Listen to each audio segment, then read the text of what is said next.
Welcome, one and all, to a day that we've all been waiting for. Here in Pennsylvania, a place to pursue your happiness. And that happiness, you might be wondering about, revolves around none other than competitive Valorant. Over 30 Pennsylvania high schools have battled it out for 7 weeks, and now only the remaining 4. It's a glorious day to see who will claim the state champions at this Widener University campus in Chester for the 2022 PIEA Spring Championship.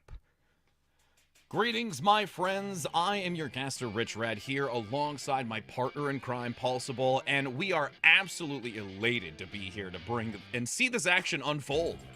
It's going to be a great day, Rich. It's going to be a pretty long day, but that just means we get tons and tons of awesome high school Valorant. 4 amazing teams, like you said, whittled down from so many in just one state. It's awesome to see this kind of reach for high school Valorant, and I can't wait to get started, dude. No, I can't either, and we're going to be able to take a look at the format here and see exactly how it shakes up. Again, it has been a long adventure leading up to this moment where these 4 teams are going through a single elimination bracket. 5 students per team that are participating in the active roster with the game of Valorant. These specifically 5 maps will be in the map pool, and the first 2 semifinals are going to be best of 3, while that grand finals is the more lengthy best of 5, where you really get to see the type of versatility and adaptation coming out from these teams the more matches that we play. Yeah, I mean, best of 5, that means you have to be good on at least 3 of the 5 maps in our pool. No Breeze, no Fracture, don't have to worry about those ones. Fracture especially can get a little bit tricky, but here's what you're fighting for, folks. Your share, or rather these teams' share, of $2,000 potentially. First place taking home over $1,200 for a high school league. That's pretty awesome, honestly. And second place, not walking away with anything too shabby either, Rich. This is going to be an awesome day for sure. Yes, indeed. Fighting for some great funds for them to utilize as we take a look at that bracket here. You can see that our first 2 coming up here is going to be Garnet Valley High School versus Central Bucks High School. And these 2 teams, we actually had a lot more recent tape on so that we can even, start looking at what their methodology is for these types of strategies. And really curious to see how they're going to kick this first match off of the day. Yeah, it's going to be really interesting, Rich. I mean, both our semifinals, we have a little bit more footage on this first semifinal, so, we have some expectations, and then the second one, we're more or less flying blind. We got a lot of really cool teams, though, from what we understand, and, I mean, it's anybody's day. It's anybody's tournament, Rich. Who knows who's going to walk away the victor at the end? It really is, but before we even start getting into that first game, we also do want to give our predictions. Again, we sometimes just like to throw our ideas to the wind and see whether or not they, fly majestically or fall harshly. Either way, but... I'm betting on the second one, Rich. I know, right? I know. But for me personally, I'm really looking and focusing on Central Bucks South High School. I think that their roster and the way that they've played and this kind of run and gun mentality is just something I think that's really going to be able to take them the whole way through. I think that's totally fair, right? Fast play right now is actually super strong, but I'm going to pivot a little bit from that one. We can't both have the same school. That's just boring, especially with this day being as competitive as it is. So I'm going to go with Susquehanna High School. They have a very good program. I am looking forward to seeing how that translates to Valorant, and I think that they have a really good shot today. Yeah, I mean, both of these... high schools have such a lush history from what we've seen competitively, and cannot wait to see how this first match is going to unfold. The first best of 3, the #1 semifinals lining up. And, I'm going to touch a little bit further on, what we had going into type of strategies and what you and I have seen even from recent tape. But before we really dive into that part of it, we do actually have an opportunity to hear a few words from Joshua Lim, a part of Garnet Valley High School, can give us a little bit of a knowledge on not only their role in the team, but also how they found themselves being this very critical and vital individual on the squad as a whole. I'm Joshua Lim, and I play Valorant for Garnet Valley High School. I got into esports originally through my brother, who just played casually, and then eventually, over just last summer, my friends and I participated in a tournament, and it was fun. And now here we are doing PIEA. In Valorant, I'm the team captain, and I feel like that fits me the best because I have pretty good leadership skills, and although I'm not the IGL, I'm good at organizing and finding times for scrimmages and whatnot, and organizing times for our games. I feel pretty confident in our team's ability to win, and I feel overall we have good chemistry, and as long as we keep up the practice that we've been doing recently, we'll do really well. It feels like an honor to be able to represent my school, and I'm just happy that we're in this tournament and we're going as far as we are. In the future, I haven't really thought about it enough, even though I'm a junior in high school. I don't want to go to esports competitively, but I still want to keep it up and just enjoy playing games in general. But I might go into something in STEM for college. I'm not too decided yet. At the end of the day, all I know is that we're going to win, and practice we put in is going to pay off.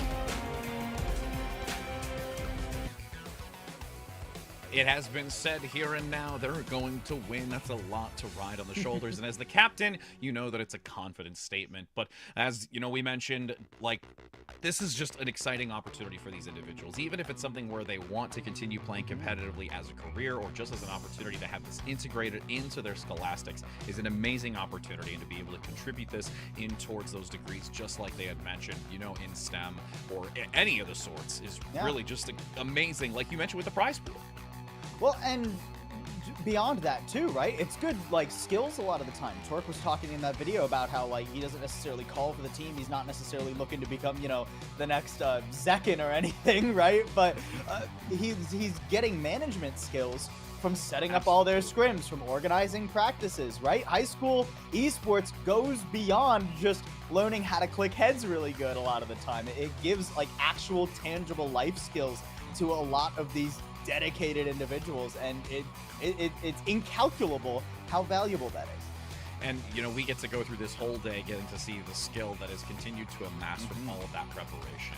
You know, speaking specifically for Garnet Valley High School, since we at least did just have that interview with them, that was something that was really prominent in what we saw from some of the footage that we had just within the last about 10 days, where they are a more strategic, methodical type of team. They do like to really play their options. Their flanking and working positioning has been really, really stellar. Whereas we look, let's say, on the opposing side, as I commented earlier, with the run and gun type of style, it's very aggressive flanking, just catching you off guard. Really specific individual that I was noticing, and I mean, even you commented on as well, is Winver. This explosive, just high level tempo and play overall has been so critical for this team to really put their opponent on uneven footing. And it's always one of those things where it's hard to go off just the eye test in games where, like when we saw Central Bucks in that, like, brief footage that we got on stream last week, it's hard to go off just the eye test to say, like, oh, this team is going to be super successful, because maybe it was just the one matchup, maybe it is just them steamrolling whoever they want, right? So there are some questions for me when it comes to Central Bucks. Their compositions are certainly unorthodox, I will say that much. We don't see many teams running the Reyna these days, but I believe we are getting straight into game number one, Rich, here. I'm excited for this first match.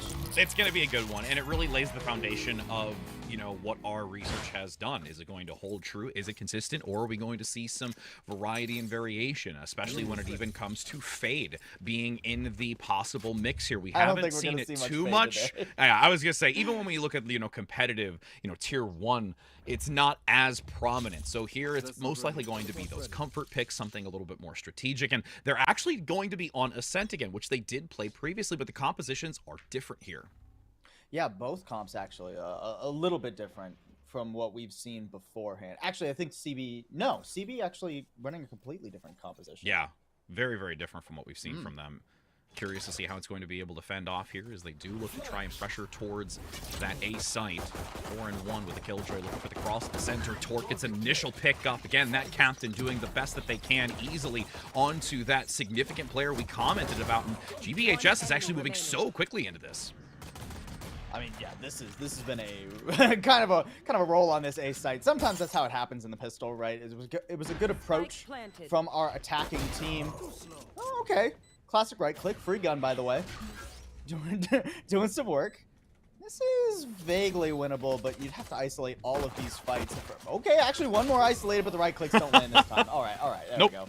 Not that time. And I mean, Garnet Valley really, again, that's so focused on how they're looking to enter into this. And the other thing that was really critical for them is getting into this post-plant position. Whenever they do find themselves having the opportunity to plant this spike and really playing these corners, watching their angles, and understanding this rotation that comes through from CBHS, it allows them to, well, you know, maybe they're just going to take it early. You know, they said, all right. Unique decision, surely.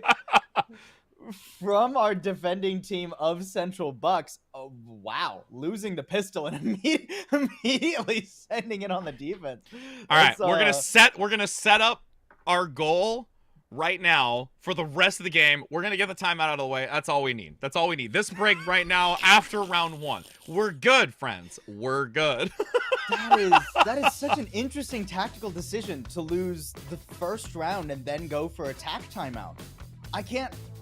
I'm like trying to wrap my head around like what adjustments you would be. Are they gonna go for a force here on defense?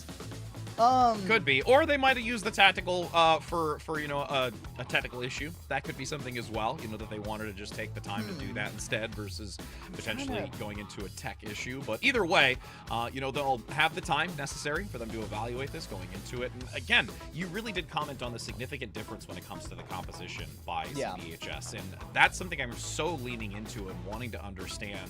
Is this something that they're more like vulnerable to, or is this something they're more confident to? Well, and something I want to point at specifically is going to be the difference in Sentinels. When we look at this defending sides in particular, keep in mind, everybody, Chamber recently got a nerf. You only have that one trademark now. It costs 200 credits. I mean, it is more difficult to be as omnipresent on Ascent for Chamber compared to the Killjoy. Killjoy can just pick a site, completely lock it down, or, you know, if you want to pivot some of that util into mid, right? We see the alarm bot in mid a lot of the time. Whereas Chamber, you only get the one trap, so you don't get as much map coverage with Chamber now. So we're really looking at Newt to have an impressive mechanical performance and get a lot of eliminations, right? First, also, side note, Newt is fantastic. You and I are going to be having so much fun saying that over the course I of today. love that so much. I can't wait to see Newt pop off. It's okay. You'll just be hearing that in the kill feed the whole time. Just see Newt multiple times, just stacking up there, and we'll just have a giggle fest in regards to it. But I mean, I agree. What is it that Newt is going to be able to do with that recent adjustment, with the most current patch that had just gone through? I mean, we've even seen in just the last 30 days from the patch 4.08, where there was the adjustment into Jet, the adjustment into Sova, and that's also been something that a lot of these teams have really had to kind of adapt to. Thankfully, at least for this, since it came out a little bit midway towards the season, they've at least had a few weeks to acclimate leading up to this point, so that they aren't going into it so blind, unlike sometimes when there's a patch literally maybe a week before you're going into a large competitive moment like this. Sure. Well, and I mean, we are on Ascent, right? Jet is still going to be the bread and butter here when it comes to entry roles. You don't really see the Neon. You don't really see the Rays either. I mean, you can run either of those if you feel like getting a little bit ambitious with it, but the Jet is definitely the safer pick, and it's a very comfortable pick, we know, at the very least, for Garnet Valley High School, because this actually is their typical composition that they run here. It's more or less what's become sort of the Ascent standard. I mean, you can play around with that Sentinel role like we were talking about earlier, but they've got the Jet, the Sova, the KO specifically, I think is a really great pick on Ascent these days, right? With the 0 point and the null command both being phenomenal tools, especially on this attacking side to get you onto the site. So I'm loving the composition from Garnet Valley, to say the least. Yeah, and again, with what we've seen, at least from the captain, specifically not being the IGL as well, but they look more for this type of strategery that they want to go with. And I'm actually a little bit surprised that CBHS, with this composition, how they're going to adapt from what we've only been able to base, like you mentioned earlier, off of that 1 week, off of that one match, this run and gun that they wanted to. Is that, this is something that they could have just been holding out for, to play more of the strategic, because they also, in instance, had the same opportunity to look at the tape that we did when it came to Garnet Valley High School. They could have also recognized this type of methodology and these strategies that were coming out, that they do want to maybe kind of step it up and elevate to that more tactical mentality. And only, round after round, time will tell if they're able to step up to that level of caliber that GVHS has been able to do. Yeah, very true, right? And I mean, there is also some room for, I don't even know if I want to even say this, but there is some room. I wouldn't say it if we hadn't seen the Reyna from them last week, Rich. But there is some room to argue maybe Central Bucks weren't showing us everything they have in their strat book on stream last week, considering how strongly they won that match, right? And the compositions that they played were certainly unorthodox compared to what they've walked in today with, which is a little bit more standard, a little bit more understandable for Central Bucks High School. You know, they lost that first pistol. We are getting word, folks, that we do have a technical issue, so we're going to have to just figure some things out really quick, but don't worry, we'll be back in the game soon enough. And while we are talking about the game, Rich, I want to ask your opinion, how you feel about Ascent here, because this is a map that both teams won very confidently last week. I mean, on the map of Ascent, I think it's kind of a good base point. It really allows us to find that foundation between the two of them from what we've been able to compare cross-wise. Biggest thing, like I mentioned earlier when it came to Garnet Valley, is once they get into a position of where they actually have a solid plant, their post plant is very, very strong. Getting able to pressure onto that point is challenging for their opponent. And on a couple of, initial entry frags that they've been able to do, or just their point of entry that they get, more often than not, at least a dominant trade, or they put themselves in a, preventative deficit. Like, they don't find themselves losing those initial gun duels, which can be so critical for that defensive side, at least when it comes to the attacking position. Preventative deficit. I mean, if nothing else, like we're running the vocab here, right? I'm going back to my college days. I'm like, what am I doing? I was gonna say, Rich, we're not in school anymore. We're too old for that now. But it's high school. You don't have to do your spelling bee. Trust me, I was never good at spelling, so we won't go to that aspect of it. I can tell you that right now. Oh boy, but I do absolutely agree with what you're saying about Ascent. And I think Ascent is also like just a good, like you were talking about how it's just like a good neutral territory. Everybody's comfortable on Ascent these days, right? I cannot think of a team that does not play Ascent, so it's a good place to start off a series and get a feel for your opponent, right? What sort of tempo are they going to be playing? What sort of comps are they going to be playing? Which players do we need to watch out for? Because keep in mind, folks, it is a long best of 3 that we have in front of us, and it's going to be 1 round longer because in our technical difficulties, it seems that we have restarted the map. So wipe away that first pistol. Now we are into our first semifinal. Round 1 of this game between CBHS and GVHS, as you now have a little bit more of a split position from GVHS, who is actually on, looks like it might just be the, no, correction, it is GB. I'm going to get my acronyms messed up here. CBHS on the defensive side here, and actually get a couple of great initial picks with Newt taking that also great headhunter shot. 3v4. The spike is going to be planted here. This is a bit of an awkward post plant, though, for our attacking team of Garnet Valley. You're only going to have 1 player on site, actually. It's just going to be Torque. So you really are counting on this B main player to come up with some goods right now. Okay, couldn't quite find the 1 it. HP. The 1 HP in a dream. As though, defensively, CBHS might actually be able to get this. Goes for the half so far. Gets that beautiful guiding light to blind Bun Bun and manages to clutch it out here in the first round of defense. Dan didn't even know where he was. Nope. Dan went for the flash. He got the ping, and he was looking up at lane like, huh? Where'd he go? And he hears the drop to his right and just barely is able to pick that up. I mean, shout out, though, to our Silver player. Like, Bun Bun trying so hard there to actually come up with the goods. Not quite able to land it, unfortunately, and a couple whiff shots on sight makes Bun Bun's efforts in vain. So we will get, I believe it is Central Bucks. Yeah, Central Bucks currently defending. We'll get that overlay fixed for you fine folks at home real quick. You can see a little bit of smoke coming out here towards this mid position to block any sight lines from Newt, who has been watching it consistently, as we do have that adjustment now. A little bit of a slow, methodical play here. GVHS not going to play as aggressively towards these initial points, trying to see if they can draw out CBHS, which has been something that they've been known to do. CB really will like to lean out too far, making themselves vulnerable. And it's risky to do that when you have the anti-eco in your favor, right? You've got Spectres for the most part across your squad. You don't really want to be risking those, giving those away. This is an interesting position, too, from Newt. Like, if there's a lot of pressure B, if he gets pressured in market specifically, ooh, and with the dart hitting him, okay, good cover from Jordan's. There was a world where Newt gets pinched there from Zeedle in mid.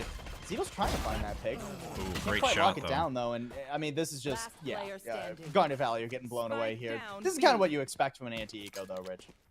Yeah, with, again, CBHS taking that initial one where, again, was a little bit more dicey in the tail end of it, allows them to get this win to carry over into the next round. At this point, you just want to make sure that you don't lose any of the value that you've gained from this previous one, and it's only going to be that single soul remaining mid-play from the Jet from GVHS, who should rightfully just be brought down. Getting collapsed on, almost gets a pickup, but Dan's going to be able to eliminate him first to make sure that nobody else loses the value of their weaponry. Yeah, and that's essentially a flawless, right? Because Newt didn't actually buy a Spectre, so all 4 of the actual guns that were bought for Central Bucks are going to be remaining with them. They're going to get a very powerful bonus coming into this important third round. So Garnet Valley, I want to see some pace here. They've identified where the Chamber likes to play, and it's worth noting, Central Bucks still with a very unorthodox composition. They've got the double Sentinel, so Cypher's going to be anchoring very hard on B, and that allows that Chamber vulnerability that we were talking about earlier with, not necessarily getting as much map coverage. You can just stick Chamber in mid, that trademark in mid every single round, and it's not really an issue. You have still that mobility as well with the rendezvous that can transition from positions to try and find an angle, as you do have Dispel moving forward, attempting to try and get some initial shots, but he's going to backpedal onto that stairway to make sure they've got some vision still upwards. But that is a great paint shell and a follow-up by Dan to eliminate 2. Newt can't survive much longer in exchange, and you still have CBHS in a dominant position to try and take down the final player of Torque. Oh, and a great paranoia too. Torque's not going to be able to swing. He gets no audio info. Okay, at least doesn't get hit by the Trailblazer, but now he's stuck in this corner, and Tommy has his number. A great retake from Central Bucks. I love the pacing there specifically. They didn't allow Garnet Valley all the way onto the site. They grouped up. They rotated very quickly once the pressure was coming out toward B. And because, again, you have that double Sentinel setup, it slows Garnet Valley down long enough. They got to clear the cam. They got to clear the trap wires on site. They got to find out where that Cypher player is actually hanging around. And by the time that Garnet Valley are ready to plant, Central Bucks are already rotated. They're flashing out of that smoke, and they are immediately dealing with Garnet Valley. A great little retake there from Central Bucks. And now, the 3-0 start is going to be pretty much an eco here for Garnet Valley. And with them acknowledging that the Cypher play has been consistently so far 3 rounds on this B position, they're going to opt potentially more so over towards that A site, where they want to take a little bit of a different point of entry, still keeping some hesitancy, and keeping vision also in that mid position where Newt continues to maintain into that market position. And for Garnet Valley, this is just about trying to isolate one of these picks. Ooh, this could be a very nasty flash. The timing, ooh, not quite there, and the rendezvous gets Newt all the way out. Let's see, they take one with them before they get out. CBHS has that numbers advantage 5-3, but Onayar looks to play and hold that corner for the moment, and again, still attempting to try and get some value with this deficit that they do have from the previous round. Moving up, Torque at least gets one. The captain comes in big onto Dan, but now a couple of shots come through. Newt swings and gets the quick pick. Central Bucks are looking great right now. They're easily identifying every angle. Okay, as I say that, suddenly we're in a 2v1. The spike is down mid, so this is a difficult position to say the least for Garnet Valley, despite the fact that it is a 2v1 they've worked themselves into on this eco. And this should be a really good cross, too. Even if Winver gets isolated here, yeah, it doesn't even matter. Great work. It is good damage, though, right? From Garnet Valley, especially considering with this early. Central Bucks, their economy will at least be kept partially in check. But this is going to be the important one, Rich. And Garnet Valley, only with the Hunter's Fury, they haven't really put enough dents in Central Bucks as of yet to get themselves some of these, more of these impact ultimates at the very least. Hunter's Fury is great, but they don't have the lockdown, they don't have the null command, and look at what they're going against. Showstopper, Tour de Force coming up, so we've got the op in mid for Newt, and a Seekers if you really need it to get on for a retake. This is a rough one. Yep, and Garnet Valley with the weaponry to utilize going into it is going to be at least something to try and even the score, but with that ultimate advantage, you can now see Dispel looking to peek into this. Dark cover comes through. You do have the Owl. Very aggressive positioning by Dan, but a nice trade 1-for-1, and they are rushing onto this point to get that spike finally planted and put them into a position where they are in a dominant fashion on this post plant. This is a great position. Oh, and another nice shot there from ZD. Excellent stuff thus far. Now, I mean, you're trying to retake with the Tour de Force. This is the one situation that Central Bucks didn't want to get into. They lost their 2 retake ultimates, right? They lost the Seekers and the Showstopper early. The drop comes through. Jordan does trade 1 for 1, but it's not going to be enough. It's a 1v3. And Newt isn't going to be able to isolate these angles. That smoke beautifully placed as well. Makes it even harder to go for this drop. Torque just sneaking up. Getting a 4 in the round to put Garnet on the board. You know, for not being the IGL, but being the captain, they're definitely demonstrating their ability as a player and what has really refined them for all of their work. As we do take a look, now you do have a little bit more online. You're, you know, going to get that null command. You do approach that, both the blades, but also having the lockdown. There's so much here for Garnet Valley after taking that win to give them a better advantage to snowball this. They have a full buy here. Everything is starting to look a lot more clean for them so they can really match against CBHS. I mean, this null command is going to be great, too, because you know that it's the 2 Sentinels playing the B site. So null command immediately gets popped. You don't have to worry about any of those traps now. You can just run straight onto the site without any sort of, like, I mean, without a care in the world, really. Somebody should be watching that smoke, though, guys. Okay, Torque's getting it done. We're fine. We're fine. And even the recovery here to keep it in a 5v3, 5v4. Okay, Jordan's, hello, back site. They didn't clear him. Nope, they didn't full clear the points, so that leaves an opportunity for Jordans from CBHS to come in. Nice paranoia to blind for at least the moment, but Tommy is going to get flanked, unfortunately. You do have Dispel. Having to watch 2 angles at this point, doesn't know exactly which one to lean into first. Okay. There it is, pick up. They will be able to get that value on this attacking position now, closing the gap ever so slightly.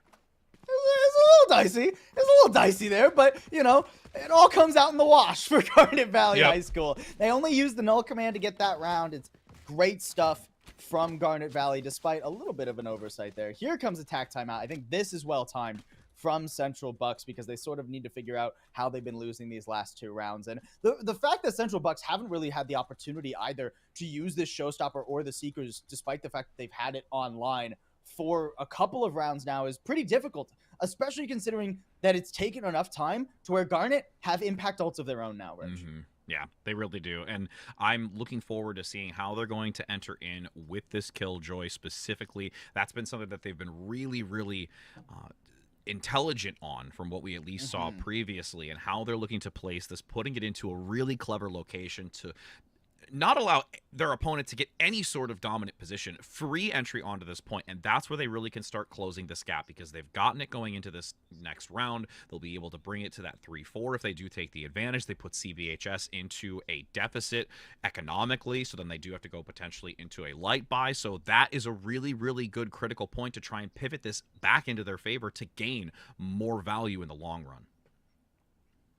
Yeah, we still got a long map ahead of us, Rich. Now is going to be very important timing. It looks like we're going back in time, friends. We did it once earlier. We'll do it again. Zero busy can't bad up at round 1. I mean, wait a second. This timeout actually is so powerful that it inverts the laws of physics. It does. I mean, it almost makes me think like latitude, longitude, because there's a point in there. So it's like, yeah, right. I get that. And both digits are negative too, right? Like the decimal is negative in and of itself. That's so then wait, if there's a negative primary and then a negative decimal, does that mean it's a positive? Because it's within the same residing number? Look, I think, Rich, we are not qualified to do basic caster math, much less revert the laws of reality while we are on air. I mean, it is a struggle sometimes for us to do 10 plus 10, much less figuring out how, like, imaginary, like, numbers work. It's been a long time since I was in a math class, Rich. We're gonna have to ask the players for help on this one. You commented about the English part earlier in spelling, and now we've diverted away to go into math, and neither of us are mathematicians. It's okay. There's probably a scholarly teacher, you know, a part of either of these teams just watching right now, actually physically face palming and being just like, my gosh, it's a good thing that they are on screen instead of in front of a class. Look, there's a reason that these guys are the Scholastic players, and I'm just the guy who gets and talks in front of the microphone. And they're about STEM, a video game, mind right? you, thinking about STEM, mind you, Yeah, as Torque said. true. So we're really out of our element right now. We'll get Torque in between games. He'll know how negative decimals work. Yep. We'll get that sorted. But let's refocus on some Valorant. The one thing that we're like maybe qualified to talk about here, Rich, because I want to break down the composition from Central Bucks a little bit more, because we talked about like, oh, we've seen them run unorthodox compositions in the past. This one is certainly different than the one we saw them use on Ascent last week, but it is still very unique. Not only do they have that double Sentinel coming out, but they've got the Raze, which, as I was saying earlier when we were talking about like entry and the jet nerfs, Raze pretty uncommon these days on Ascent. There are some very powerful places for Raze to hold, don't get me wrong, right? Like you can control A main, B main. I actually think Raze is really strongly utilized over toward Tree in A as well, and that's primarily where we've been seeing the focus from this Raze player so far, right? We haven't been seeing like aggressive pushes for A main or B main control with like those sky flashes, the guiding lights as of yet. For Central Bucks, I'd maybe like to see a little bit more of that aggressive map control when they're using this Raze, because I think that's where you get the best value out of things like the paint shell and the boom bot. And, you know, to build even further now, when we take a look at the other side of it, Garnet Valley, a couple of the pitfalls, at least we've seen, even though they've been able to close the gap a little bit, I think they've managed to recover from some of the deficits that they, you know, earlier after that initial pistol loss that they had, have been able to gain value. But it's checking these corners. It's some of the fundamentals, like those little small nuanced little things, like you commented about the smoke when it came up to that marketplace position, not allowing yourself to waver away from that fixation or control of where those individuals can enter into, especially when you have someone like Newt consistently residing there. They are always in that position, ready and waiting to maneuver either through that middle position out to open courtyard or potentially back over towards that B-boat position. That's another interesting point, Rich, because especially when you have the KO as your attacking team, right, for Garnet Valley, I'd maybe like to see them try and punish Newt a little bit more, right? A chamber player is very vulnerable to a well-placed 0 point, so if you know that Newt a lot of the time is going to be holding market. We're halfway through this first section of this map, right, through the first half, I guess we're a quarter of the way through. Math, we can do basic math, turns out, fractions. Fractions are okay, but decimal points are out of basic line. fractions. Let's not get crazy with it, Rich. But you know, we're halfway through the defense for Central Bucks right now, and Newt hasn't moved out of market primarily yet, right? So I'd maybe like to see an aggressive bit of the main control for Garnet. They use that to get the 0 point in market, and then they can potentially pinch onto that chamber player. That's market becomes a very valuable position to not only assault B from, so that you can get a solid pinch on the B anchor, but also a powerful position in the post plant, which is where we saw Central Bucks really succeeding earlier, was getting into those post plants on the B site. What the retakes were phenomenal for Central Bucks. So if you can rob more map control from the defense going into a post plant, that just makes their job harder and harder. Yeah, and there's a lot of work being done from, you know, the Cypher play where it comes to these tripwires that are potentially being there. Yeah. The cages have been very on point. You have also the cams. So there's so much, and that, you know, ties back to where you had commented on the double sentinel, something that is a little bit more unorthodox, but they're managing to make it work and be cohesive for them on this defensive position to be very dominant, as we're going to be finally heading back into game after we do have that technical issue resolved. And once again, mentioning that GVHS is in a position of where they can play dominantly. They do have 4 ultimates online, only committing that null command in their previous round, and looking to see if they can do it again successfully. Yeah, and unfortunately for Central Bucks, they are a little bit low on the eco, so it is going to be, seems like a light buy for them. They have a couple of decent guns, but some popping up across the board too. Now, this is what I like to see. This is the split B play I was talking about, Rich. Well, there's also a little bit more reservation in where Newt is playing further back past Pizza, but Bun's going to be able to get the elimination onto it once they check that corner. The gun advantage comes in swiftly, as it's now a 3 versus 3. You actually do have a nice retaliation coming out from Dan Jordan's, but Bun in the corner is going to get exploded by Winver's showstopper, and now they're going to try and collapse in onto the last 2. on the heel coming in as well. This is a very difficult position for the Garnet Valley players. Eric already isolated, a guiding light coming in. Oh, yeah, didn't stand a chance. Onair going down. What I say, the retakes, dude. Yep. The retakes for Central Bucks are just so good. Even though they lose out on a couple of those early trades, Central Bucks managed to find the disruption to these executes necessary to slow down long enough for this retake, or for these retakes to outpace Garnet's full post plant position. I love the decision there from Winver to use the showstopper. Even in a low economic round, the showstopper, a great tool. If you think it's close, you get that rocket, picked up a rifle, that becomes such a winnable position. So great round from Central Bucks. They lead 5-2 now. And this time it's Garnet who are starting to feel the hurt in their economy. Yeah. And the other thing to really commend them for is their ability to react in such a hectic or chaotic position. They're not having to, you know, go into this thought process. It's just instant reaction. And now you can see it's going to be still essentially a full rifle round here for Garnet Valley. They got the Blade Storm here to buffer their eco, and I think we did have one Guardian as well, but still a potent round and one that Garnet desperately need. Blades as they continue to just peek that corner, seeing if anyone's going to press out, but CBHS being very cognizant to not over-aggress out into this position, especially since they don't hear anyone tapping the orb as well. The spike close over towards A. Couple of fire coming through. Owl drone eliminated. Daggers go flying, but don't hit the mark. Bun Bun with the Hunter's Fury gains 2, mind you, though. And that is a big opportunity with a triple to boot, pushing onto this point and looking to easily plant the spike. Right now, 2v3. Winver's position is known as well. Or 2v4, excuse me. Very difficult position. I mean, it's basically a 2v3 with how much health Torque has, but, you know, he's in a good position at the very least. Got a great cross coming. Winver, I mean, if you can isolate that fight, jump on top Bun Bun, but he's lost his buddy to do so. Jordan's not so lucky here. And Torque, even with just that 1 HP, is going to be able to close out the round. Even though they might not have won that one, that's still the aggressive play that we've been known to see Winver pull off. A blast pack like that to go right to the face of their opponent. So...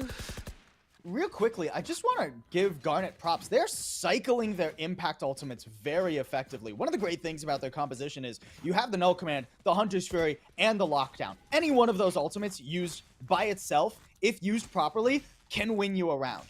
And thus far, they've done a good job of not having to layer all of those ults on top of each other. They use one, and it gets them to the next, right? They use another, and it gets them to the next. So Garnet Valley feel like they always have a great tool to pull off any round. Oh my, and what is this Winver. double shotgun setup? What is this? They say. got a shorty up close from Jordan's and then a judge hanging around on the site. That's just mean. Yep. They're just waiting for them to walk into their open arms to grasp them and then And they blow got their face another off. judge in Market. That's 2 of them. dude. Yeah, they've got 2 of them. And then you've got Newt on the opposing side finally away from Market. GVHS is not going to be ready for this if they just walk into this open space or a corner that they've not checked yet. It looks like it's going to be a split B here too, right? Yeah. Oh boy. Oh, this could get very dicey if Garnet don't clear their corners. I mean, all they have is the Owl Drone, right? That's a great flash. Better dash. ZD gets the heck out of there, and now you know the judge is close. Another guiding light coming through, but no eliminations. Double yeah, swing. I mean, 2 players can clear the judge there. That's all right. It costs a lot of health. This is still winnable for Central Bucks. It is. Yeah, that double swing was critical to maneuver through to make sure they don't lose anybody, but Tommy at least gets one with the pistol. The health bars are low. Dispel gets a shot down, no. but then you've got Winver with the judge coming in with a triple for the Thrifty. And CBHS, even though we might have giggled at it at the start, it did yield results. Bro, and what big brain to put the judge in Market too, right? Like, you see the first judge, and you think to yourself, oh man, that's cheeky, but we got past it.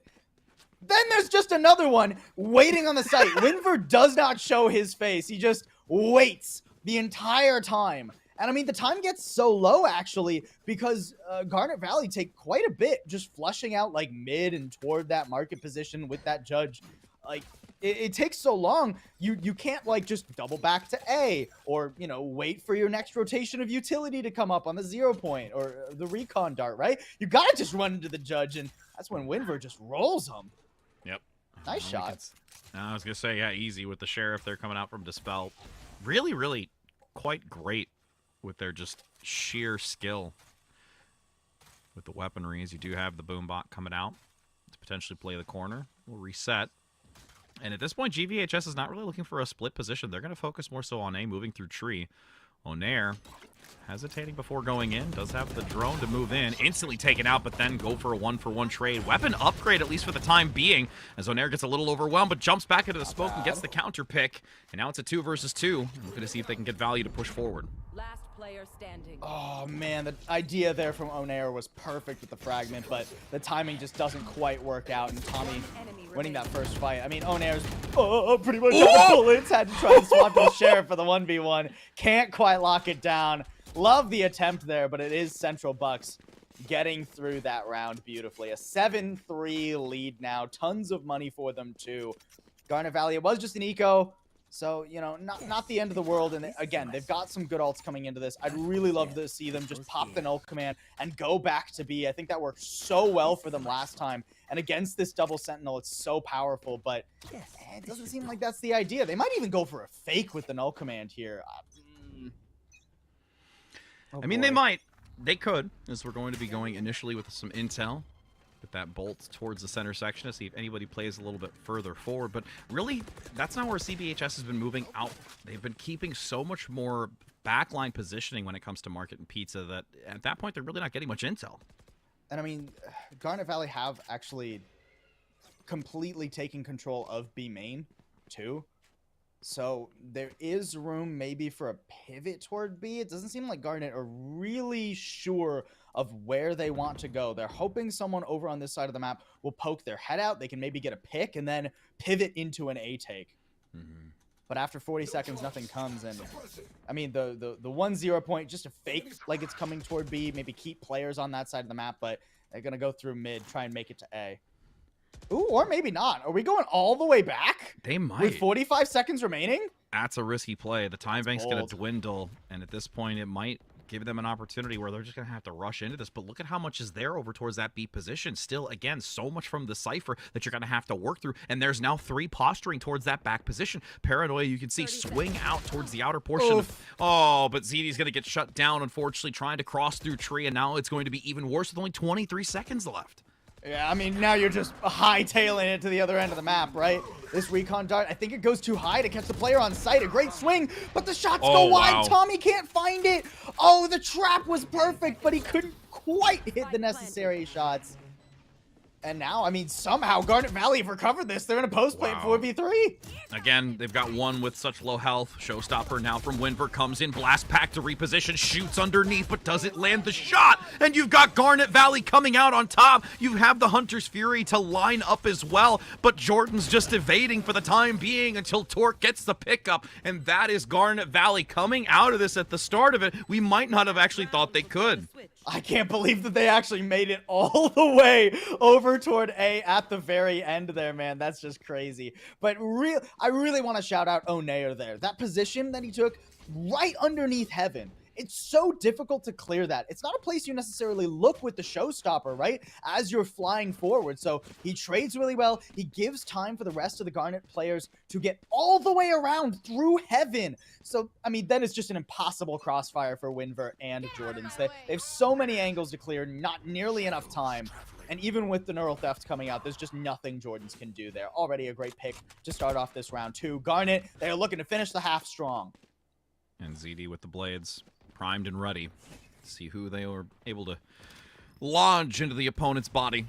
As you do see an early pickup already. Again, Garnet Valley with this advantage to try and push over towards B, but they're going into a lot of ground control and a lot of denial with this Cypher play. And really just going to wait it out. They've got time to. Yeah. The one flash to carry you through the trip as expected, but you know that Jordan's hangs around here. Great stuff from Garnet Valley. It really feels like they've gotten the read on this defensive setup. A fragment 2 to keep Winver away. Not going to be able to spam anyone down. The Seeker's coming through aggressively. We're already going, Rich. Oh yeah, they're initially take that when you see the Seekers come through trying to get some visibility and intel, but Garnet Valley plays this so well. They draw back, ZD finds a shutdown, and that is a flawless round here from Garnet Valley before taking a swap of sides.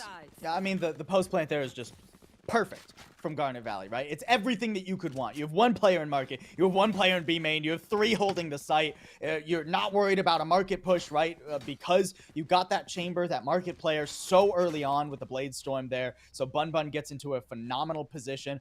There's nothing you can do in that 3v5 unless you're just cracked out of your mind and winning every single gunfight as the Central Bucks. So still a very strong half from them, but I love that we saw Garnet wake up, or not wake up, but really come online toward the end of it. 7-5, pretty close though, Rich. It's still anybody's map. Yeah, they're being very adaptable. They're understanding this type of tempo and this type of methodology behind CBHS, and that's going to be really important for them now, especially since we take the swap of sides. Defensively needs to be really cognizant of where this initial entry is going to be. Dan leading out with the Trailblazer gets a little bit of intel, I think, just on the outskirts of the visibility into the corner.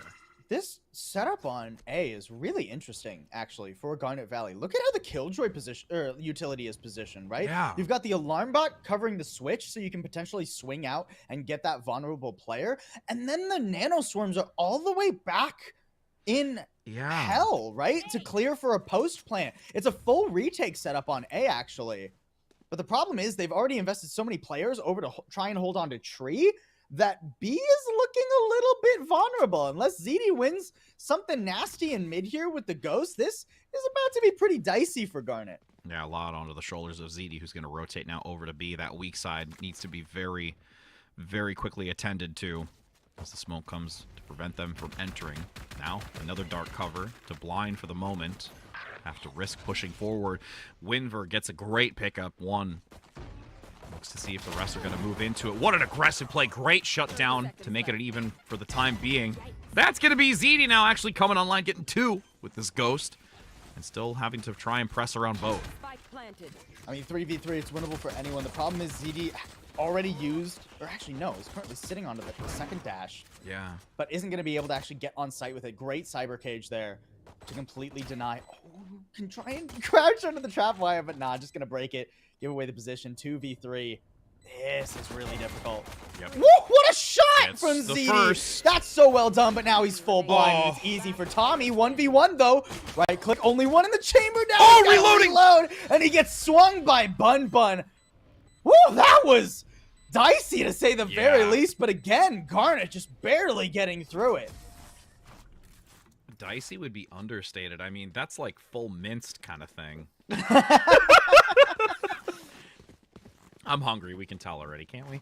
But I mean, again, this is a great opportunity. You win this pistol round, so you don't allow, once again, the advantage to go to CBHS, who does have the advantage, because previously, once they did get that initial round, it leads them into that second and third consistently from what we've seen from previous weeks, but then also this one as well. So now that there's at least a decent buy coming through here for Garnet Valley on the defense, they're going to be strong, and this should rightfully go in their favor. And I love the swap and Killjoy setup here too. Right now, one of the nano swarms has come over to the switch to punish somebody who wants to go for the door, right? Who wants to close the door. And the problem is, I mean, Central Bucks, they're not running a KO. So this Killjoy utility is going to be available 100% of the time. As long as they're alive, as long as Eric is still standing, they will always have the ability to punish something with these nano swarms. A very difficult situation for Central Bucks. And I love that we're already seeing a bit of fluidity in that Killjoy setup. Good rendezvous from Newt. At least stays alive. I mean, only one bullet in the Headhunter though, so there's not much firepower here for Central Bucks in this this eco. No, not much at all. As you do see Dan now positioning over towards that B side with a partner in crime. As a nice smoke comes through to blind it, they're going to go for the orb to get themselves even closer to the Seekers. As they want to you'll try have and it gain for that round 3 now at the very least, right? So it's a great tool for your first gun round. But, wow. Okay, you have it right now. That's a Spectre that can probably be recovered too. This is maybe a little dicey. Yeah, Seeker's active. Now they get the information into tree. They swing with it. Jordan gets the follow through. This is actually going awry and is becoming disastrous for Garnet Valley. But as I say that, ZD and Torque get some kind of value maneuvering back over towards this A position now. As they press forward, there is some of that utility, but you've lost the jet, which is the unfortunate part. They know where Newt is. Great swing, too. Oh, no, trying to swap. It doesn't quite come through. 2v2. Recon Dart close out some of the... it clears out some of the close angles. A great swing as well. So much damage, and Winver's position is known. He's going to try and use the paint shell to just avoid getting swung on for a moment. A lot of utility for him, but how long is it going to last? Boombot ricocheting around the corner is picked up. 48 HP. 48 HP in a dream. As Winver doesn't get the advantage, Bun takes him down, so they now close the gap. It is a 7-7 scoreline, and Garnet Valley is wanting to make this a very close encounter between the two. I mean, that's great for Central Bucks, though, right? I mean, Garnet win, but it's a little bit of a Pyrrhic victory. They lose 4 out of the 5 Spectres that they bought and armor on Bun too. So, I mean, they're going to go for a bonus here, obviously, but it's not a very powerful one. They got, like, the Judge and then the 1 Spectre, and they're really hoping that nobody clears ZD, whatever corner he's hanging on to, honestly, if you want to get some decent damage. I mean, what a great round for Central Bucks. I'm surprised that we saw Onair so far out so late into the round, right? I mean, it wasn't just like the swing out the cubby doorway. He was all the way out on catwalk, basically. To risk that in an anti-eco is certainly bold. And it almost, I mean, it bites Garnet Valley a little bit. It could have been worse, though. And now you can see Eric just playing this close corner. I got a shorty with your name on it, friend. Please move forward. Nice jump peek, though. So they at least have intel that there is one. This Trailblazer instantly shut down. Nice job. And they'll sustain. I mean, do you even want to go this way? You actually know there's 2 players in tree right now. Like, it was 2 players who shot that Trailblazer. It was both Onair and Eric. So, I don't even think you risk going against this shorty. I mean, especially look at the deep mid position from Winver. Actually loses that gunfight somehow versus Torque, who just had a ghost. That's brutal. That's a Vandal recovered, too. Paranoia to stall the mid push. This is... uh-oh. Are we going to get dicey around it? Like, are all these rounds going to be super close, Rich? I mean, come on. This is how we start off semifinal match 1. This is nothing but good times as Tommy and Jordan's gets a cleanup. 4 versus 3, positioning onto this point. B will be situated. They take down Bun, and this should be CBHS managing to just watch their corners and prevent GVHS from getting on the point. Yeah, now it's just a question of how much damage can you do. Yeah. Eric's going to pick up the ghost. I actually really like that little swap there. It gives Eric a chance to at least break some armor, right? But, I mean, Eric is taking the contact, trying to just identify a player so that Torque can use that Vandal to finish them off and get some good damage down. Oh, but I mean, you see the player back sight. It's a little bit rough. Torque does get 1. If he can get a 2nd, that's great. If not, no worries. Smoke comes through to try and get some cover for the moment. As Dan down below just shoots blindly into the darkness and does find something. And that something being Torque allows them to gain this win and now gives them a better opportunity for a more profitable buy. Yeah, good recovery there from Central Bucks. I got a little bit worried when that when Winver gave away a rifle so deep in mid, but they all pivot toward mid. They don't let that get out of hand, and they easily identify all of those B anchors too. Great work, I want to say, from Tommy specifically, taking those fights towards sight and then also using the paranoia. Even after spotting 2 players, still does their due diligence and expects possibly a 3rd lurking around in a cheeky angle. And that keeps Bun from he's completely full blind when the rest of the Central Bucks players walk onto the site. So he's able to not get any value because of that great discipline from Central Bucks. Trailblazer spotting 1 already.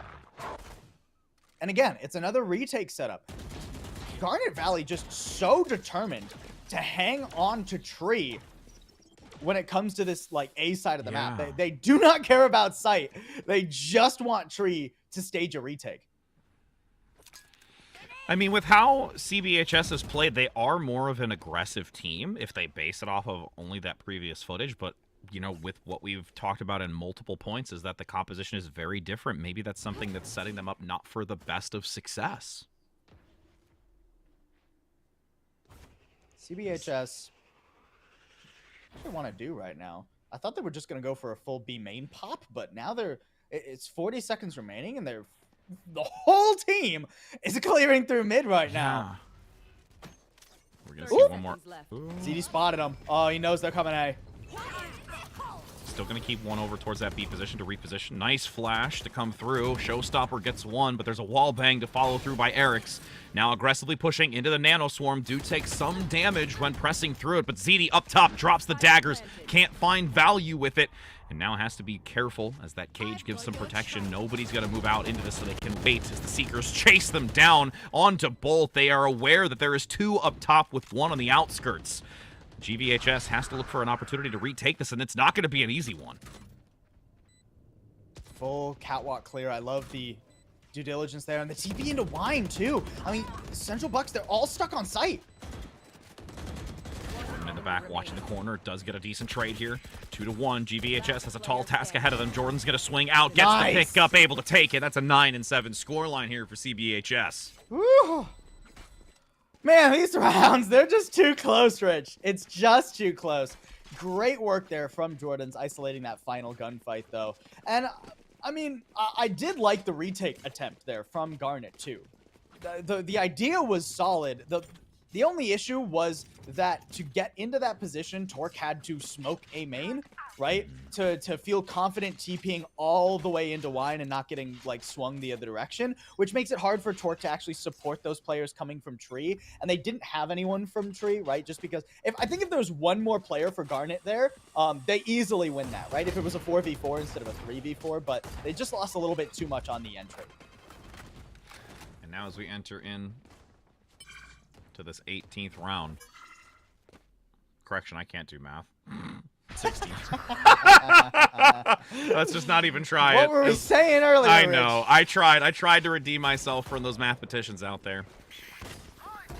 We're going to see the nice flash come through. Hunter's Fury across that doorway position, getting some significant value onto Tommy. GVHS actually comes out quite successfully here and gets a great take onto this position.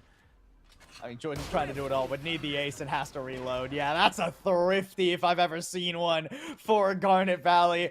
A little bit of a comedy of errors there for Central Bucks. Sometimes you flash your teammates, and that was one of the most unfortunate times to do so, right? Because Jordan's and Tommy, they both get team flashed, I think, and that means they get stuck in A main when the Hunter's Fury is coming from Catwalk, and it's like the perfect angle for that. So tons of damage, couple of eliminations. That's just Bun like chef's kiss there. Like he has to send his compliments back to the chef and everything on that one. I mean, great round for Garnet Valley. A little bit lucky. You know what they say, Rich. To be the best, not only do you have to be good, you also have to be lucky. Yep, absolutely. Take risks too. I don't think he's gonna swing that one, Winver. Nope. Winver's gonna swing this too and probably die. ZD. Oh, the jumping didn't take the. Okay. That's what we call lag, friends. I'm kidding. They're in the same place, Rich. I know. I like that paint shell, though, right? You force the op off the angle at the very least. It's still really difficult to get out this, though, because it is like a light buy for Central Bucks. They used a guiding light, too, inside the smoke to make sure nobody was hanging in there. So, not a ton available. That's a cheeky little smoke, right? Now you have to think, are they maybe going on the lane? Unfortunately, unbeknownst to Central Bucks, there is Bun just watching that position, so they're not too worried about it. Does look like it is going to be a bit a B split here. Jordan's just thinking about this position deep mid. He spots 1-2, but not going to be able to pin that down. Torx gets away. Nope, that's a lot of damage taken, and it does force out the heal, so they can get some valuable re-engagement potential. So you have Jordan pressing down towards the stairway. Cage comes through, blocks the sightline, no longer having the op available, but even with the efforts, it is still the gun advantage. The rifles shall dominate, and that is a flawless round here, as we expected here for GVHS. I really like the way that GVHS play that positionally, right? Unlike earlier, where they nearly gave away that second round in a thrifty because they were just a bit too far forward on an anti-eco. In this anti-eco, anytime they, like, take an engagement, they get contact, but they don't immediately get a pick, they're falling back to the next angle, right? We saw that from ZD, we saw that from Torque, from Bun Bun. They're just letting Central Bucks play into those longer angles. You got rifles. There's no reason to allow Central Bucks to walk up on top of you where some Spectres, some Shorties can actually get value. So a great round from Garnet Valley. We're all tied up. A super important one coming up right after what I think is a technical pause here. As we want to make sure everybody is ready. Yeah, we do have word that a player has DC'd, so we're going to get them back in lickety-split. We want to make sure that everybody has everybody available to them. Oh, 100%, especially for how close this game is between the two of them. I mean, we're not Especially. talking about like a few rounds behind. I mean, we're talking about a 9-9 round so far here for the semifinals best of 3. And again, this is just only map 1, and really curious to see once we do transition away from this one how things are going to happen. But we have to first get to that point of who claims this first round to bring it to a match point. I mean, I'm still very interested in this very next upcoming round, right? Especially when we look at what Central Bucks have available to them, because they have a lot of ultimates, not necessarily the most synergistic ultimates when you look at them from like 30,000 feet, right? Because the Tour de Force, we're expecting some more longer, some passive angles from Newt. Looking for hopefully like a long-range pick for somebody from Garnet to be pushing into him, right? You can maybe take some mid control, some cat control with that, but it doesn't necessarily synergize with the Seekers. But if the Seekers can get Central Bucks onto a site, can get them a first pick, then you can use the Neural Theft, set Newt up in a very strong position in a post plant, and suddenly everything works out. But that is a lot of things to go right for Central Bucks. Yeah. But if they can get all of those like boxes checked, then they should absolutely be winning this round. There are no impact ultimates available for Garnet on the other side. It just makes me think of a house of cards that you're just hoping that one of them doesn't just quite fall to the wayside. Yeah, right? and then you regret everything that you attempt to try and build it. It's potentially a very strong domino effect, but you got to make sure all your dominoes are perfectly spaced for Central Bucks, and that can be very difficult. It does seem like, I mean, this is a tech pause, so we're not going to weight this too heavily as of right now, as there's a lot of time for Central Bucks to potentially pivot from what they want to do right now. But it does look like they are going to be going for an A split here, right? They've got a few players toward A main, and then they're going to be using that operator to comfortably take some mid control so that they can position up through catwalk, through tree, right? So I want to take a look at the Garnet Valley defense in response to that, because we've got a very forward alarm bot toward A main, and it does seem like we have 3 players hanging onto this A site. It's a little bit more aggressive, a little bit more for that actual site control than we've seen from Garnet previously, where they just full commit to that tree position. And I'm curious to get your insight onto it, because I know we had talked about the double sentinel dynamic when it came defensively, but looking at it from an offensive standpoint and seeing how it's being utilized, because it's something a little bit more unorthodox, do you believe that CBHS has really been gaining value from that on the attacking side versus more so the defensive position? I think it's hard to gain value from it on the attacking side in general.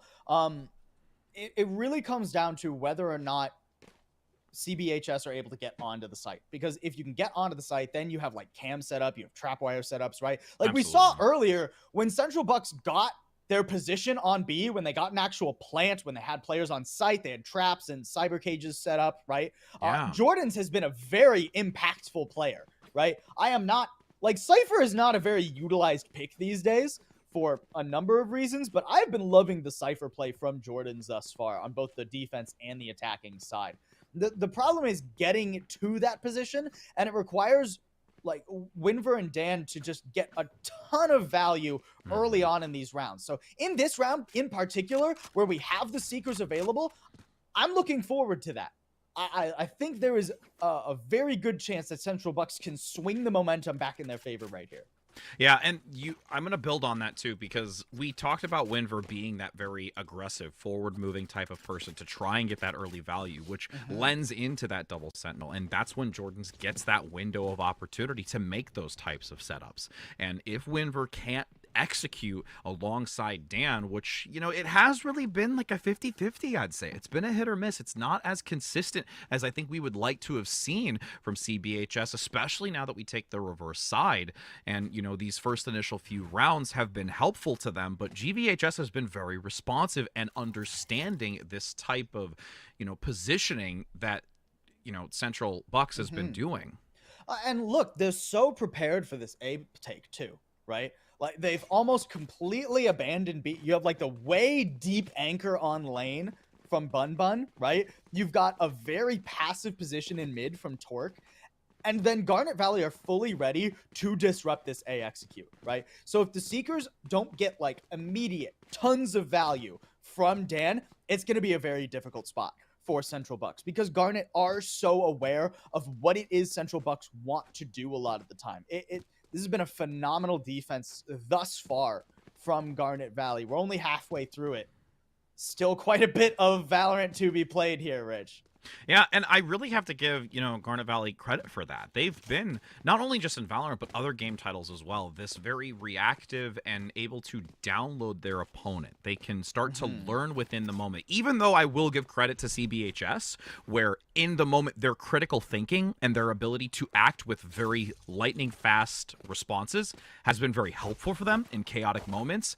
The long run macro play and understanding of their opponent is definitely, at least from my observation thus far today, more so for GVHS. Absolutely, and that's kind of what we expected coming into this, right? You know, we saw GVHS play on stream a little bit last week, and they seemed like a very tactical, a very neural team, right? What is the word I'm looking for? It's not. Oh my word. Oh my word, the word. Failing me. It's okay. It's okay. We had our math. I had my math problem. You're having your word problem right now. Oh my word. All right. They're a cognizant team. There you go. Ding, ding, ding, ding, ding, ding, Took ding. me way too long, but, Okay. but my old brain finally found it. A very Your old cognizant brain? team. Right? Yeah, yeah. I'm old. You're basically dead already, Rich. In Whoa. terms of esports years. Wow. All right. I'll take But that one. That's quoted in one of the they're a books. team that is very aware of the enemy's positions. We saw that on their attacking side, right, with how they started to punish a lot of those like B anchors from the two Sentinels. So I'm excited to see that has translated to their defense, especially when it comes to their Killjoy play, because I think one of the best ways to play Killjoy is with constant variable setups. You know, you're not putting the alarm bot or the turret or the nano swarms in the same place every single round. I don't think we've seen the same two nano swarms from Eric thus far. We're finally in the game here, folks. We got the player back in lobby. So let's see how this 19th round shapes up. And now I've climbed out from my grave, so I'm here to continue casting alongside you. I love you for that one. As you do see Dan looking to play over towards this A position, and I will piggyback off that. If you really did take snapshots of this map positioning for the Killjoy, every time this utility has been put in a different position, and it's so great to see this type of versatility and alternative options that they can bring to this. And CBHS is going to be very hesitant in how they move into this, and you can see that there is some recognition of what they have over towards this A side, and will look to transition towards this mid B position because it is that weak side for GVHS. This is a great read from Central Bucks. I mean, they're already all the way toward B, and I mean, Garnet, they've given up so much of the map. Ooh. Look, I mean, that's a great recon dart, actually. Yeah. That should start to pull rotates and shock darts to delay, too. Oh, boy. Perfect timing from Bun Bun. That was a beautiful second rotation recon dart.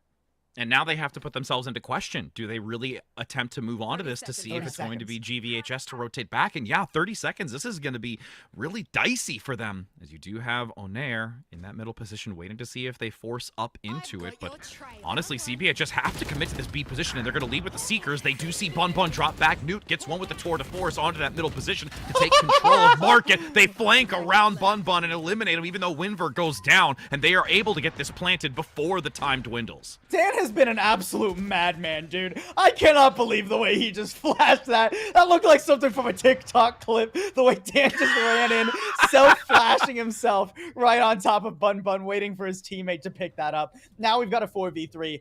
I mean, you've got the ops still hanging around to this mid control. This is just going to be a save.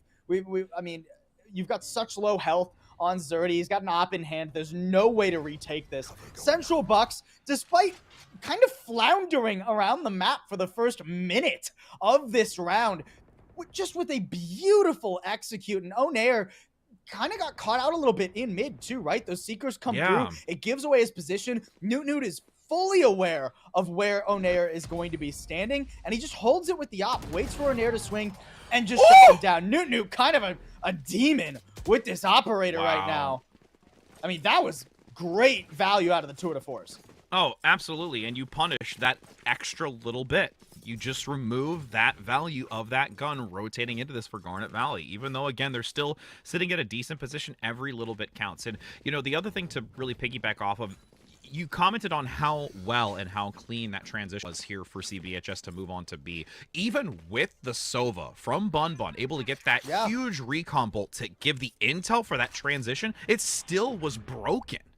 I think we could have seen Garnet Valley go for a little bit more of an aggressive rotate after so many players were spotted in B main, right? But Garnet Valley really sold themselves on the idea it was coming A. This round it is. I mean, it's just going to go fast A now.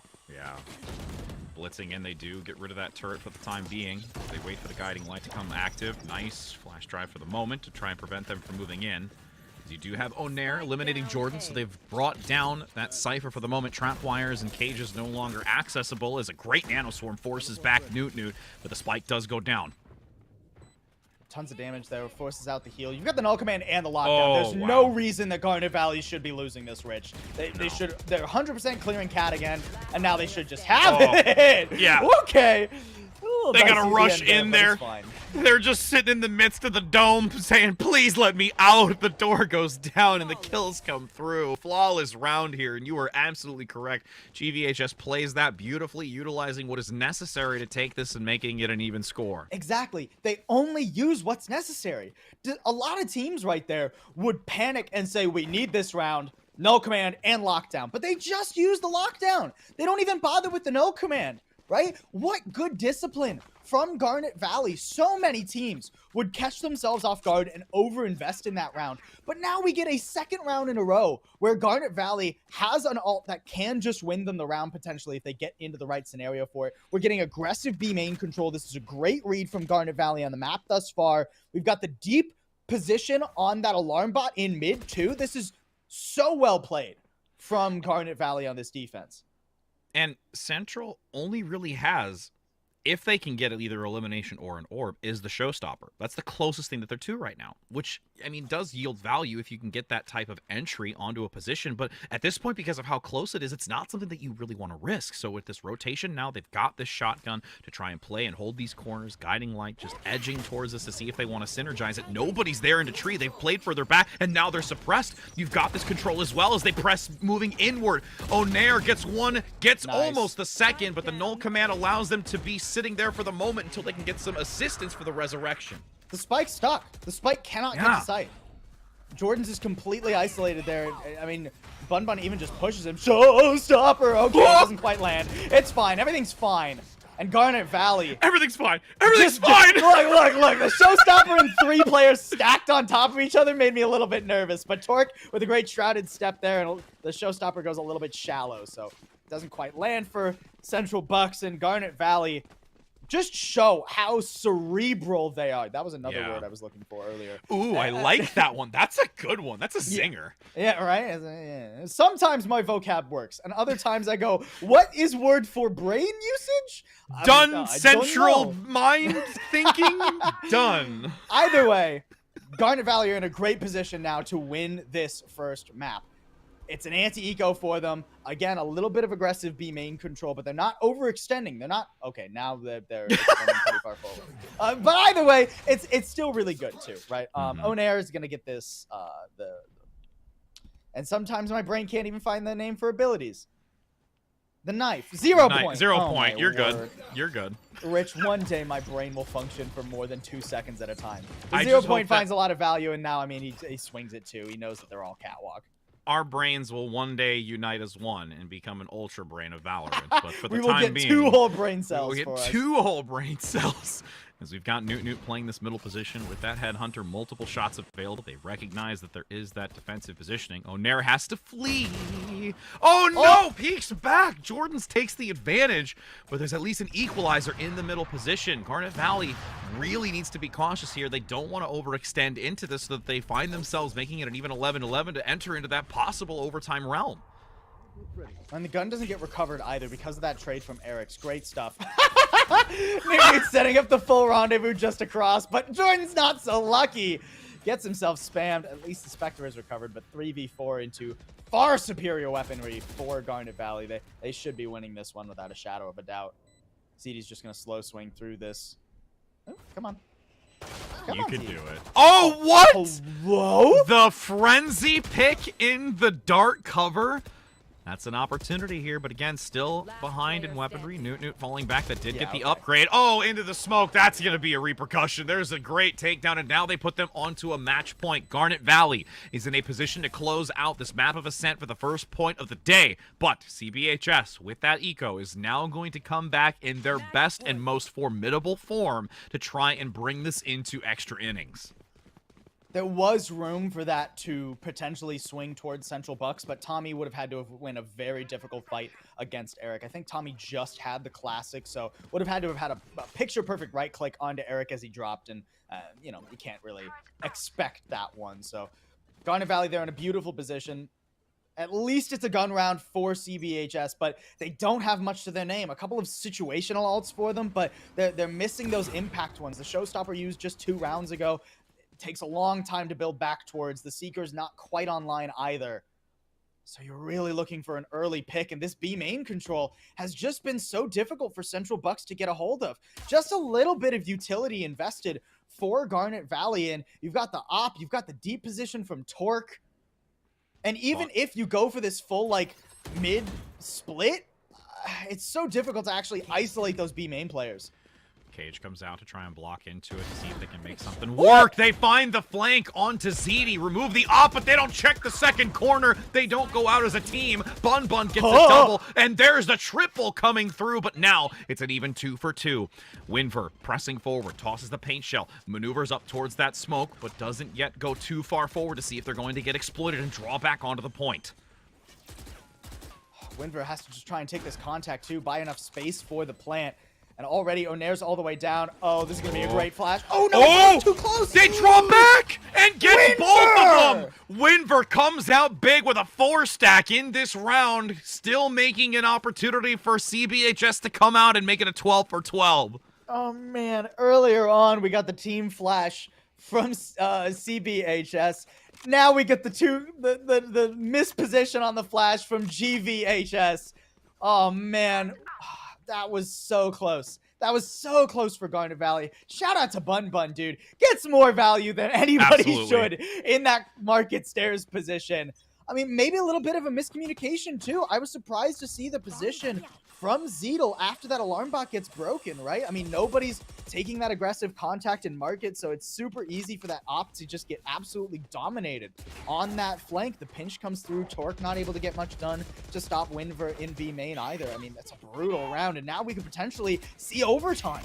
Yeah, this is a much more aggressive attempt now coming out from CBHS. They're opting to get the dark cover up front. They do have potentially this reposition as well. Shock Dart comes in over through the window, doesn't find the value since they're playing much more aggressively forward into this doorway.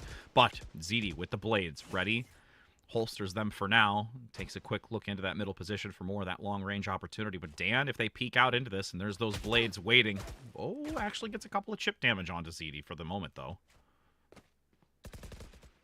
Man.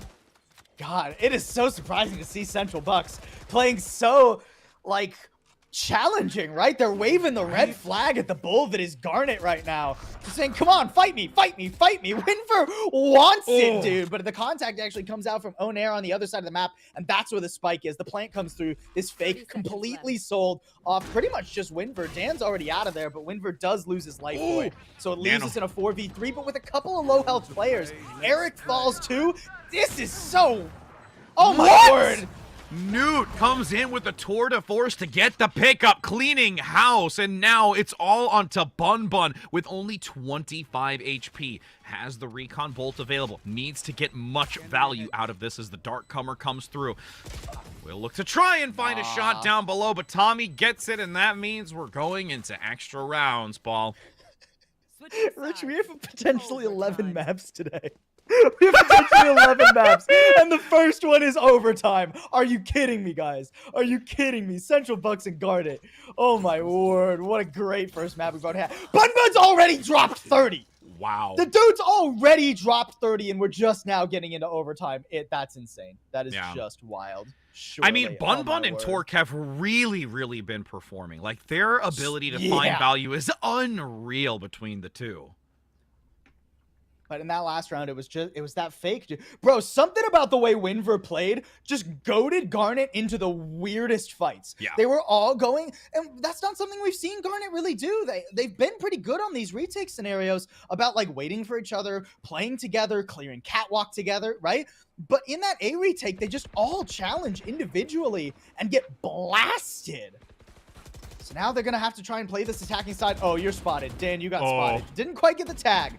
So Dan will fall off that position as the spam comes through, but this is a great position for Garnet Valley. They've already got that pinch through tree. They just need to not die to Winver and Dan. Quick engagement here. ZD using the updraft into the cloudburst for the dash forward. Bun Bun gets a takedown for some assistance, but still traded out 2 for 2. Now, ZD holding towards this A position. They are going to get the spike down. Newt up top. Looks for an angle. Can't quite grasp it. But if they don't look to their left, that's going to be an opportunity for ZD to get the pickup here. They're still playing reserve. They're not looking up on this catwalk position. I love this reposition, too, from Bun Bun, getting all the way out of Gen, hugging the walls, making sure there's no visible... No! Okay, spots him! Goes for it! There we go! All right. Peeking up a second time, going to cost Zeedle his life, and Bun Bun gets isolated as well. It's all on Eric, and he's so far away. The Nano Swarm lineups... Oh. That buys some time. I don't think separation. it's enough, though. The Eric's health gonna is have low. to come forward for it. Are they going to rotate to the back? There's the second. It's not enough, though. Yeah, the half stick. It's done. Oh, yep. Oh, my goodness. I got to say, Newt left that ponytail bobbing for the longest time in the corner. I swear. Bro, Newt did not see him the first time, dude. I mean, we've had some strange things happen. Winver getting a ton of value in tree, though, is what makes the difference in that round, right? There's no pinch through. You've got a great staging ground for that retake. You can clear things out. Eric's not able to go for the catwalk lurk either. Winver really makes the difference there for Central Bucks. Now they're the first ones on match point in overtime. And as those walls go down, Central Bucks in a position to close this out, but GVHS is going to be one to give them hell back to try and make it another round afterwards. Nice intel instantly onto Winver. Is going to grab the orb and will get ever so close to that showstopper. Great shock bolt damage, though, to reduce the shield and dwindle the health as well as they toss that paint canister into the market position. Aggressive forward position with the double satchel to round the outside. Winver gets it, but can't find the second. But identifies where the second is playing. Torque goes down. There's nothing Torque can do in that position. So it's going to be a full retake. Look at the other side of the map. Dan has the flank of a lifetime. It looks like one is aware of it, though. ZD looking for it. Yeah. The timing didn't work out for him, though. Look at the mini-map. Okay, he actually does know it's here and does eventually find that, but not before Dan picks up one more. This is still a challenge. You've got the Cloudburst going to come through. Same thing with the cage.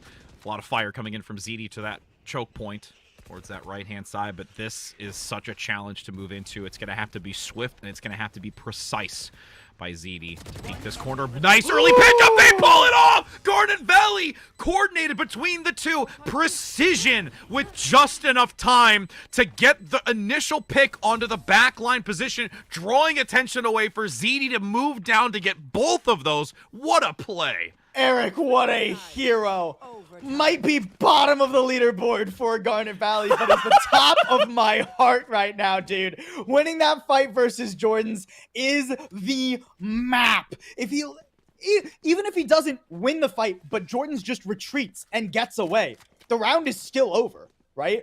Because then you still have that like high-low stack from Garnet Valley. They presumably trade for one onto Eric there. I mean, that's just, it's nuts. It's absolutely nuts, the value that Eric gets in that one gunfight there.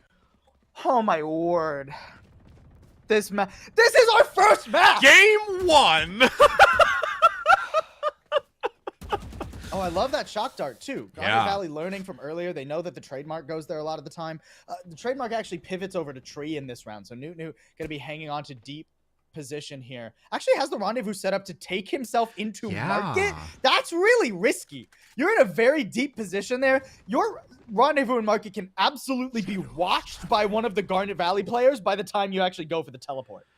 And Torque now moving up forward. There's a jump peek by Newt. Looking to have the second shock bolt come through to try and get them out of the corner so Torque can press forward. Great initial damage by the paint shells. Newt gets the follow-up onto it, but ZD will get their value as well onto Tommy. Still playing into this. Torque has to abandon ship. They're getting dwindled in health, but survives as there is an Odin in the distance taking down Bun. ZD's in a really deep position here, though. Oh, he's going to go for the fight on win. Oh! Perfect isolation. And now he has control of everything you could want. Oh, my word. The hero plays for Garnet right now, dude. 3v3 for the post plant. Here comes the Trailblazer. It didn't... Okay, ZD gives his position away anyways. He does destroy the Trailblazer there, and the flash comes through. Spam onto one. Torque goes down. Oh. Eric trying to trade and stays behind the generator. That's a difficult fight to isolate. Eric, the overtime hero, but he needs one more, and he can't quite get it done. Careful, Jordans. 6 health. Don't walk into the Nano Swarm, buddy, but he's still good and has plenty of time for the defuse. The stutter step just waiting. Please go away. Please go away. Bro, could you imagine? Could you imagine? Oh my god. Well, if all of you at home aren't on the edge of your seats, we are. Torque's dropped 30 now too, by the way. Yeah. Winver's just a couple of kills off. Bruh. Oh, that's gonna be the sound effect of the day. All right. Let's take a step back. Again, we have pretty much an abandoning of the B site here. This can be pretty costly. You're relying on Bun to get a ton of value. Doesn't have a way to spam through this wall either. Ooh, the Odin actually trying to go for the aggressive spam forward. Does get a decent amount of damage. And on the other side of the world, Onair's taken some rough damage too. I mean, this is already not shaping up very well for Garnet. Onair just gets completely isolated and blown away. Torque good for 1, 2 out in mid, trading that back. But I mean, 2 for 2 so early in the round, that's great for Central Bucks. And now Central Bucks towards that middle position. They're going to look to network up towards Pizza and Market area. But they do have that bot there. Actually, they get rid of it. They eliminate it quickly. So they have knowledge now from CVHS to press in. Smoke going to come at this point, they could just really push on to B and try and collapse on a Bun. Yeah, again, like I was saying earlier, Bun needs to be a hero. They know that he's anchoring back there too, right? That flash clearing out this open area, clearing out towards Switch. Second flash going through. Bun. You've dropped 31, but now you're spotted. How much can you get? Looks for the wall bang, can't get it. Dan eliminates it now. GVHS in a dire stretch. The Seekers come out. They know that 2 are towards that stairway position. Shots onto ZD, can't find it, but Eric's gets the wall bang. 2 for 2. Is this going to be a repeat? Is it a deja vu moment? Will they be able to pull it off? Dan gets the elimination, and now it's all on to ZD. Wall bang shots are there. ZD gets 1, and Tommy's looking for the rotate. Are they gonna peek it? Oh, and ZD gets it! GVHS comes out once again to bring it to a 14-14 scoreline. No way we're going to triple overtime on map 1, dude. Are you kidding me? Is this grand finals? It's our first semifinal. First semifinal. We still have potentially 2 more maps of this series. And then we have another series. And then we have our grand finals. Buckle up, viewers. I hope you got the full buckle, too. It's not like the waist one. It's like the over-the-shoulder one for, like, the full safety. ZD with the hyper-awareness to expect Tommy to push upstairs there. That is ridiculous. Yeah. That is ridiculous. All right, gamers. We go in again. Just 14-14. All right. Good luck. Trapwire is there. The updraft to elude. ZD gets a pickup. What is this? They are on fire from that last round. Bro, ZD's feeling it now. Torque, not so much. I'm not sure what that TP was, buddy. I'm gonna be honest. And ZD, good for 1 more, but this is just blood. What? It's just blood for the blood god right now. Oh my word. And there's bloodbath, but Tommy gets it. Whoo. Well, I mean, it's all on Onair. He's so low. Yeah. They know where he is. He can just try to run to A right now, but absolutely. I'm not necessarily feeling that either. He has no idea. There, He has no paranoid. idea about Oh Jordan's. my, the wall bang comes in from Jordan, plays the corner, collapses on him. Once again, CBHS puts himself at the advantage. And that's what we saw earlier from Central Bucks, right? Yeah. Not allowing Garnet to get all the way onto site, instead going for disruption plays during the executes, catching Garnet off guard and pushing through smokes, right? Swinging out with utility. I mean, ZD was aware of the first one from Newt, but then like 2 more players swing smokes at different timings, and it all becomes extremely chaotic. And I mean, Central Bucks, they thrive in that chaos, it seems. They're going toward A again, toward the early round at the very least. Now transitioning. Oh, brother. This is just, this is good. This is great Valorant. This is great This is great Valorant. This is the kind of Valorant that takes years off my life, and I'm happy about it. Yes, absolutely. You're going to see a paint shell coming out quickly. Great fragment. Yep. Completely stalls that push. Preventing anyone from moving into tree there. Drawing the timeout. As you do have Dan actually quickly going to move up to this position. They're going to go straight for the plan as Newt gets 1. Yeah, Onair getting totally isolated there. Not much of a staging ground for Central Bucks. They haven't really been going for like these wide spread out map control post plants. They like having sight and A main. That's all they really feel they need. Eric's waiting patiently for this reposition to try and get something for Garnet Valley. The smoke about to dissipate, but look at these 2 underneath, down in hell. They do have the trap, the vision blocked. So ZD well gets done. 1, but also takes down Eric. It's a trade, 1 for 1, but it's still the numbers advantage here for CBHS. ZD comes in again, the blades online, gets a pickup, resets the daggers, wants the final verdict, and Torque, the captain, comes in alongside. There's the Omen nod of understanding as they bring it to another 15-15 scoreline. That should have been over. That should have been done. Jordan's got so much value on the Cypher there. He completely destroys the Heaven push, shuts down any hope of a crossfire, then uses the Cyber Cage to keep from getting pushed from the tree players.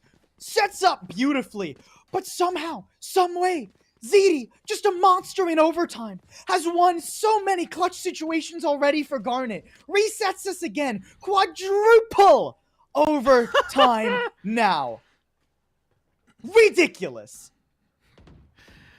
I don't think I'm gonna have enough fingers to count on for extra overtimes after these 2 teams. I'm gonna run out of hand space. As you do see now, 1 minute and 25 seconds. Again, back at an even keel. We've seen CBHS manage to take the lead more often in these overtimes initially. Garnet Valley has always played behind thus far in these 4. As they posture towards this A position, and only a little bit of a separation with 1 for the Killjoy towards that middle.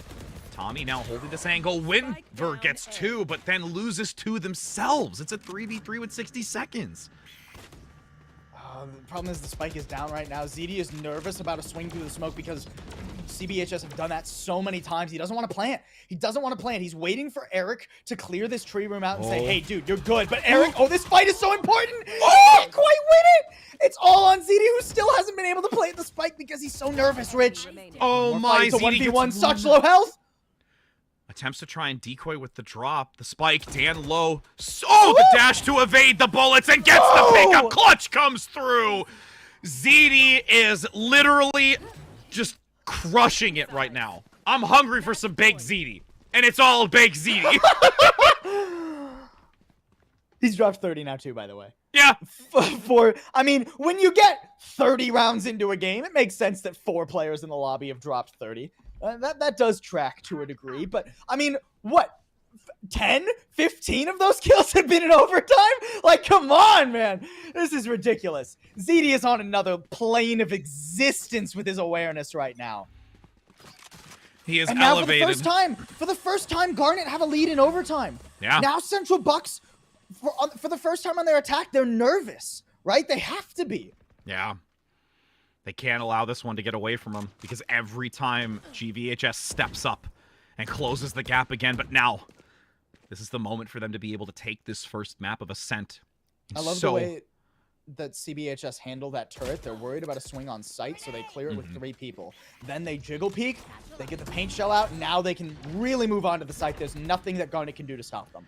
Winver has that early initial position down below, and Hal Eric's still going to keep this high ground position, but the Cypher Cage blocks the sight line for anyone who's going to attempt to spray into this double cage, and Smoke committed everything up top to blind any sort of intel from Eric's. His own Nair breaks the wall, Smokes go away, can't get the trade, Newt gets it!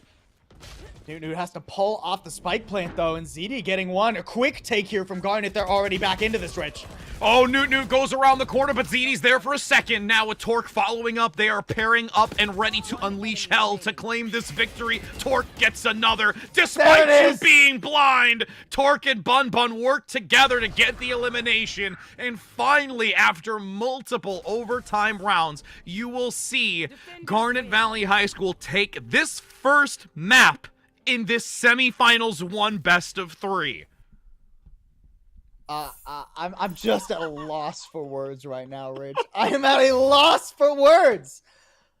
ZD again, just running in there, completely isolates every gunfight, and I think that's where you really see that the adjustments that we saw from Garnet Valley for so long finally come through in overtime when it comes 100%. To that A post plant, right? They struggled a little bit on that A post plant a lot of the time, right? To actually like find some of the value. They spend so much time for so much of the map. I mean, the first 30 rounds, anytime we saw an A retake from Garnet Valley, right? They're clearing out tree, they're clearing out catwalk, they're clearing out everything. It takes so much time that they're not able to actually find favorable gunfights on the site. But this time they say, they have never once had somebody in cat. We're just going straight to the site. We're not giving them any time to set up, and it works out beautifully. They catch off Newt. He's forced to reposition onto the plant. That gives you a temporary 4v5. They outpace the setup from Central Bucks. And ZD, the tip of the spear, the overtime hero. I want to give a shout out to Eric, too, because it was often Eric in those situations, either helping ZD or closing it out alongside ZD. Just an absurd first map of Valorant. Yeah, really is. And if this is what we get to expect for today, we are in for a roller coaster. And I definitely want to also piggyback with you on that Eric aspect of it, really enabling and just working in tandem. Torque as well with ZD, just in general, the synergy for this team is unbelievable. And I think that that's something to really recognize for what they've done and the time that they've put into this, because even though this is a very close match between two, it's those little micro plays, and yes, overtime king indeed, because ZD just was unleashed. It was like, all right, we in overtime gamers, let out the beast. That's it. Let's go. That's just insane. It's just insane what he's able to pick up in overtime. 0 to 60. 0 to 60. Absolutely. And that's the kind of like win or loss that makes or breaks your mental. Yeah. Right? Because if you're ZD, you are feeling it. You are flying high. You are ready, gunning to get into this map too. You want to ride that momentum. And Central Bucks, they don't have a lot of time to reset off such a brutal, hard-fought loss on map number 1. Ascent, a very good map for them historically, as far as we're aware too. So to start off on a difficult footing like that, it's not. That's the kind of loss that can really get into your head and be like, oh, if we had just done this differently, if we've just done that, if we had communicated differently here, if we had flashed differently here, right? Then we could have taken that map number 1. They got so many of those leads in overtime too. It was so close so many times. You really need to see a sturdy mental from Central Bucks to reset instantly coming into map number 2. And to give a bigger picture of that, the mental aspect of it, you're playing on location. You're in playoffs. You're live in a broadcasted stream, mind you. The emphasis of you going through to gain the title, not just the regular 7-week play system that you're going through in the round robin system. I mean, everything elevates here. And I personally would have thought, with how many advantages round after round of overtime, I would have said it would have been CBHS, because of just the way that they've been able to get the early advantages. But GVHS has been able to hold strong. Garnet Valley pulls it out in the end with just some sheer talented play. Literally every single time that Central Bucks had a lead and were on match point in those post plants, it was a hero play, right? Like, first it was Eric with the hero play. Then it was ZD with the hero play. Then it was ZD again. It's quadruple overtime, dude. Yeah. And every single win that Garnet had was a hero play. But it is worth noting, like, how many times can lightning strike? 2, right? Like, how many times can you just get into these disadvantageous positions and just trust that someone like ZD or Eric will carry you through? Yeah, because step up. It worked 4 times in a row somehow. Credit where it's due. That's insane play from ZD. But how many? When we go on to map number 2, can we really bank on that over and over again? Map 2 is Haven. Oh, and that's certainly also a good map for Central Bucks. Yeah, it is a good map, and it's one that we've seen very reoccurring so far throughout the season. It is a confident map that many high schoolers and just teams like to play on. And you even commented on it as well when we've talked to, of course, outside of this broadcast, where we look at a lot of maps that don't typically get seen in either the collegiate scene or in the high school scene versus what we see in Tier 1. So being able to go onto these maps of comfort where there is a foundation of strategy and tactical plays that they like to lean into to try and be able to take the advantage against their opponent, it's no surprise to see on this map of Haven. And again, this could be another really, really exciting one because they do both play so very successfully on these maps. This is a very unorthodox composition, though, from Central Bucks. This is weird. Yeah. Viper's a big standout for me. And potentially a good kind of weird. Viper is certainly a unique one from Jordan's. Rich, you know me. I'm one of the biggest Viper fans in competitive play. In all of Valorant, right? I can wax poetic about Viper setups all day long. It's hard to find ideal usage for Viper on this map. I think the ult's really good, right? Of course. I mean, it's hard for the Viper's Pit to ever be bad, really, on any map. But it's difficult to find use out of, like, the toxic screen a lot of the time, right? It's difficult to find use out of the poison orb, especially on, like, the attacking side, where you really want, like, poison orb. Like, you want heaven to be smoked on A. You want deep smokes onto the C site. You want, like, 2 different lines of smokes for B.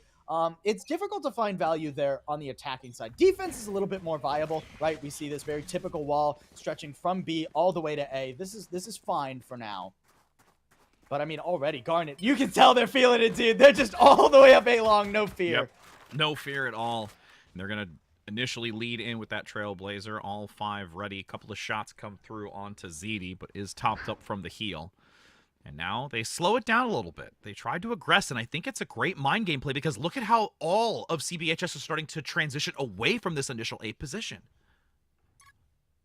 And look at this lurk, too, from Warner. Oh, the trademark close gets spotted. Oh, okay, he's fine. He's fine. He got out of there.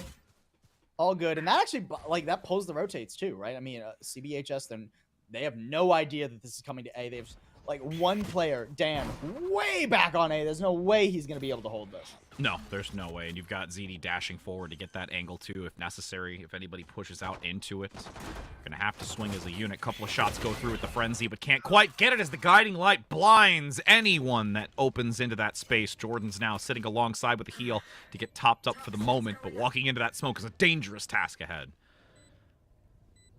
Yeah, this pistol's pretty much done unless we see some heroics. I mean, we do have a flank all the way around from A long. It's a great position right now. But Bun Bun's just cleaning up. Winver with 1, make it 2. Okay, suddenly winnable. ZD's pretty low, but has the superior firepower. Oh! Nice shot from Winver, dude. Oh, my word. As we say, superior firepower, it then goes awry with Winver saying, nah, nah, nah, nah. I saw you last overtime game. That's not happening, buddy. Bro, the headshot there. Nothing else would have worked for Winver, but the headshot comes through. Yeah. Unbelievable. Simply unbelievable. All right. I was about to say, too, Central Bucks really need this defensive side to go well, because not only do they have the Viper, which is difficult to make work on attack, but they have a Chamber and a Sage. Yeah. That's a defensive heavy comp if I have ever seen one in my life.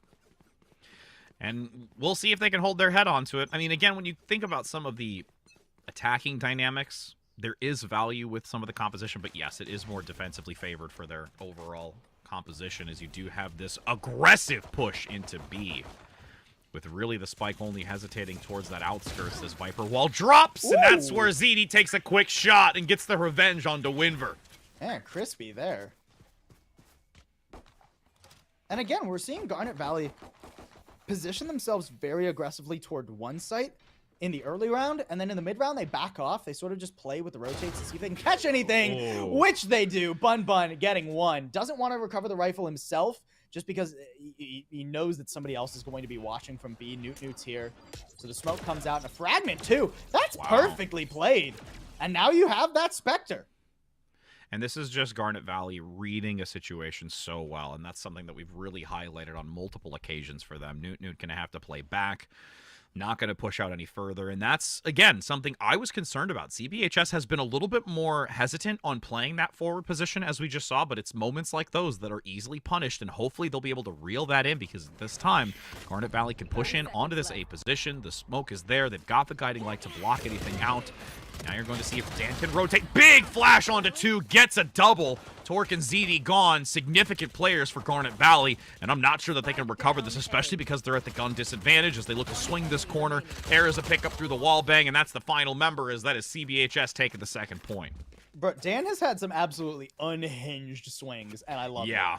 Like, that swing is wild, dude. He goes he's so far away from that angle, he needs, like, a bungee line to bring him back to cover to swing that, dude.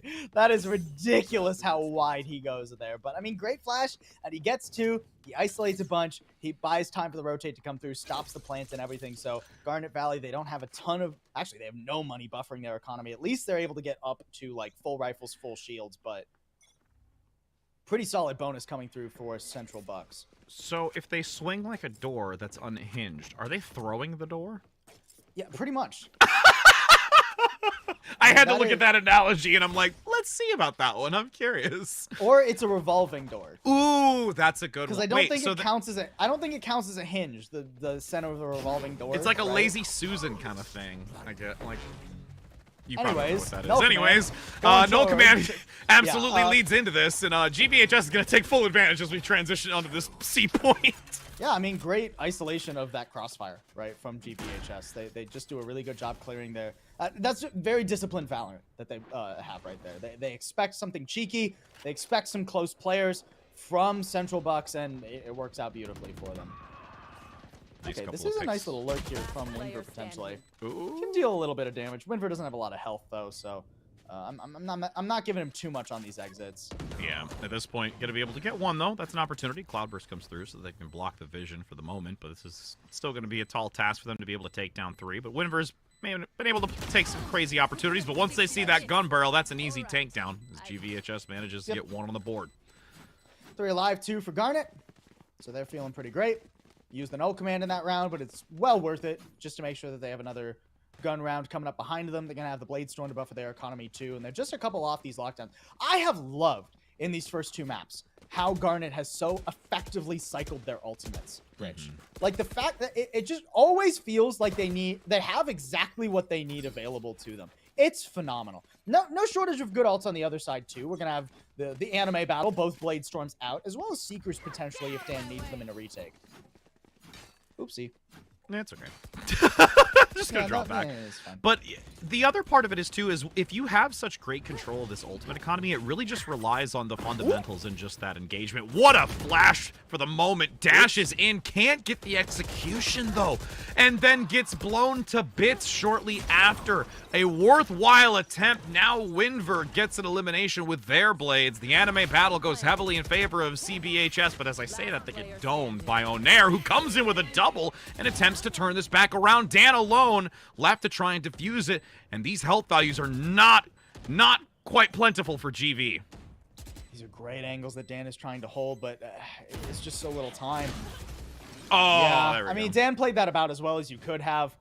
Respect to him, but it's really hard to isolate those gunfights, right? He tries to isolate Onair very far forward. I like that he pushes in for those deeper angles to make sure that he doesn't have to worry about the crossfire, or at least that was the attempt from Dan. But Onair and Bun do a really good job of not giving away those isolated gunfights, just teasing Dan a little bit there. So beautiful work for Garnet. They got the lockdown available, and they have the eco advantage. A couple of cheeky shotguns again, some Buckies for Central Bucks. That's funny, actually. Central Buckies.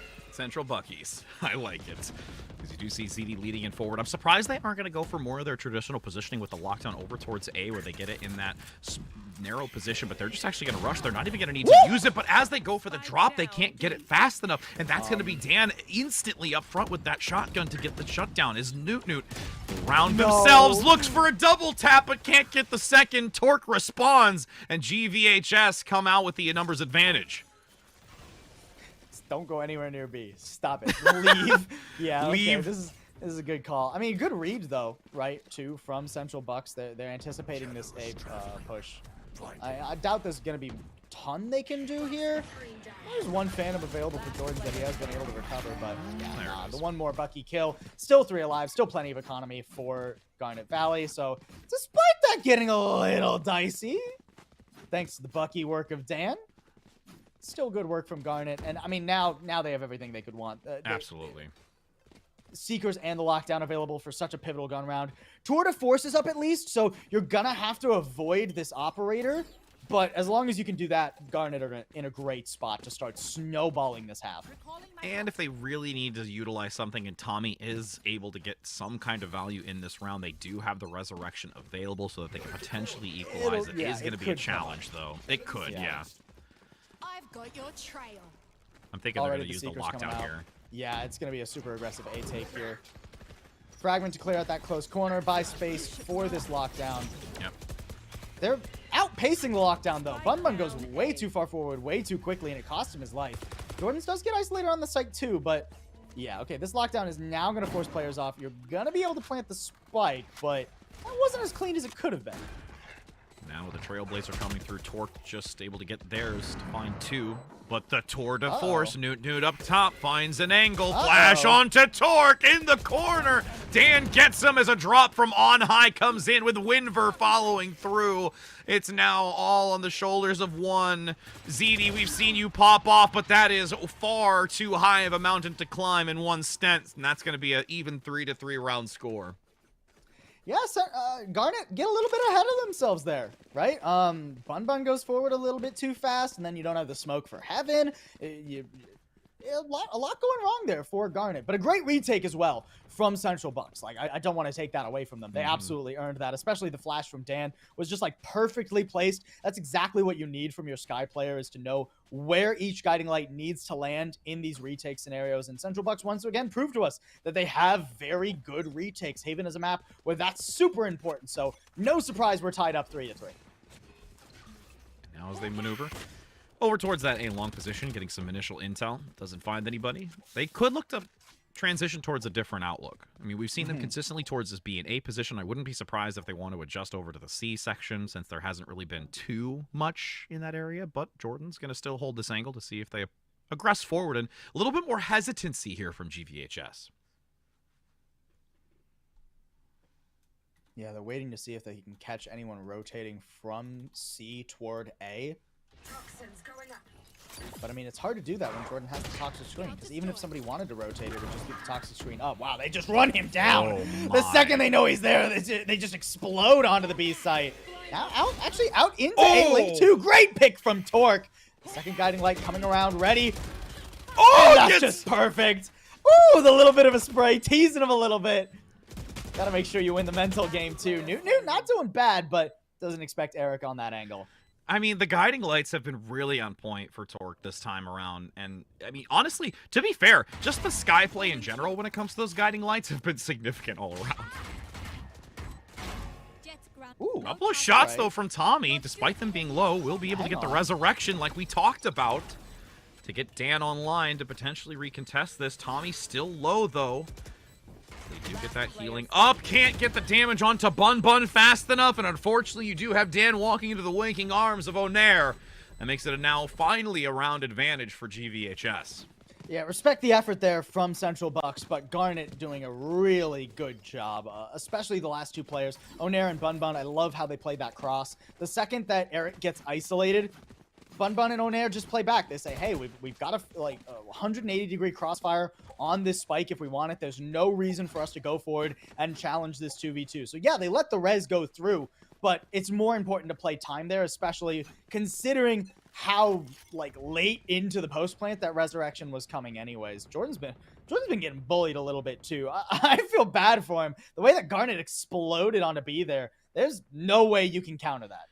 And that's something that we've not seen as much from Garnet Valley. Yeah. They haven't been one to overly blitz on a segment like that, which really can catch off Bucks. Great change of pace. Yeah, right? I like it. When you change the pace like that, you throw off so much of the shot calling, of the IGLing, the chess game between the two teams, right? Because, you know, you're expecting more of these slower rounds that we've been seeing from Garnet, but they're ready to explode onto B yet again. Here they go. Walking through that.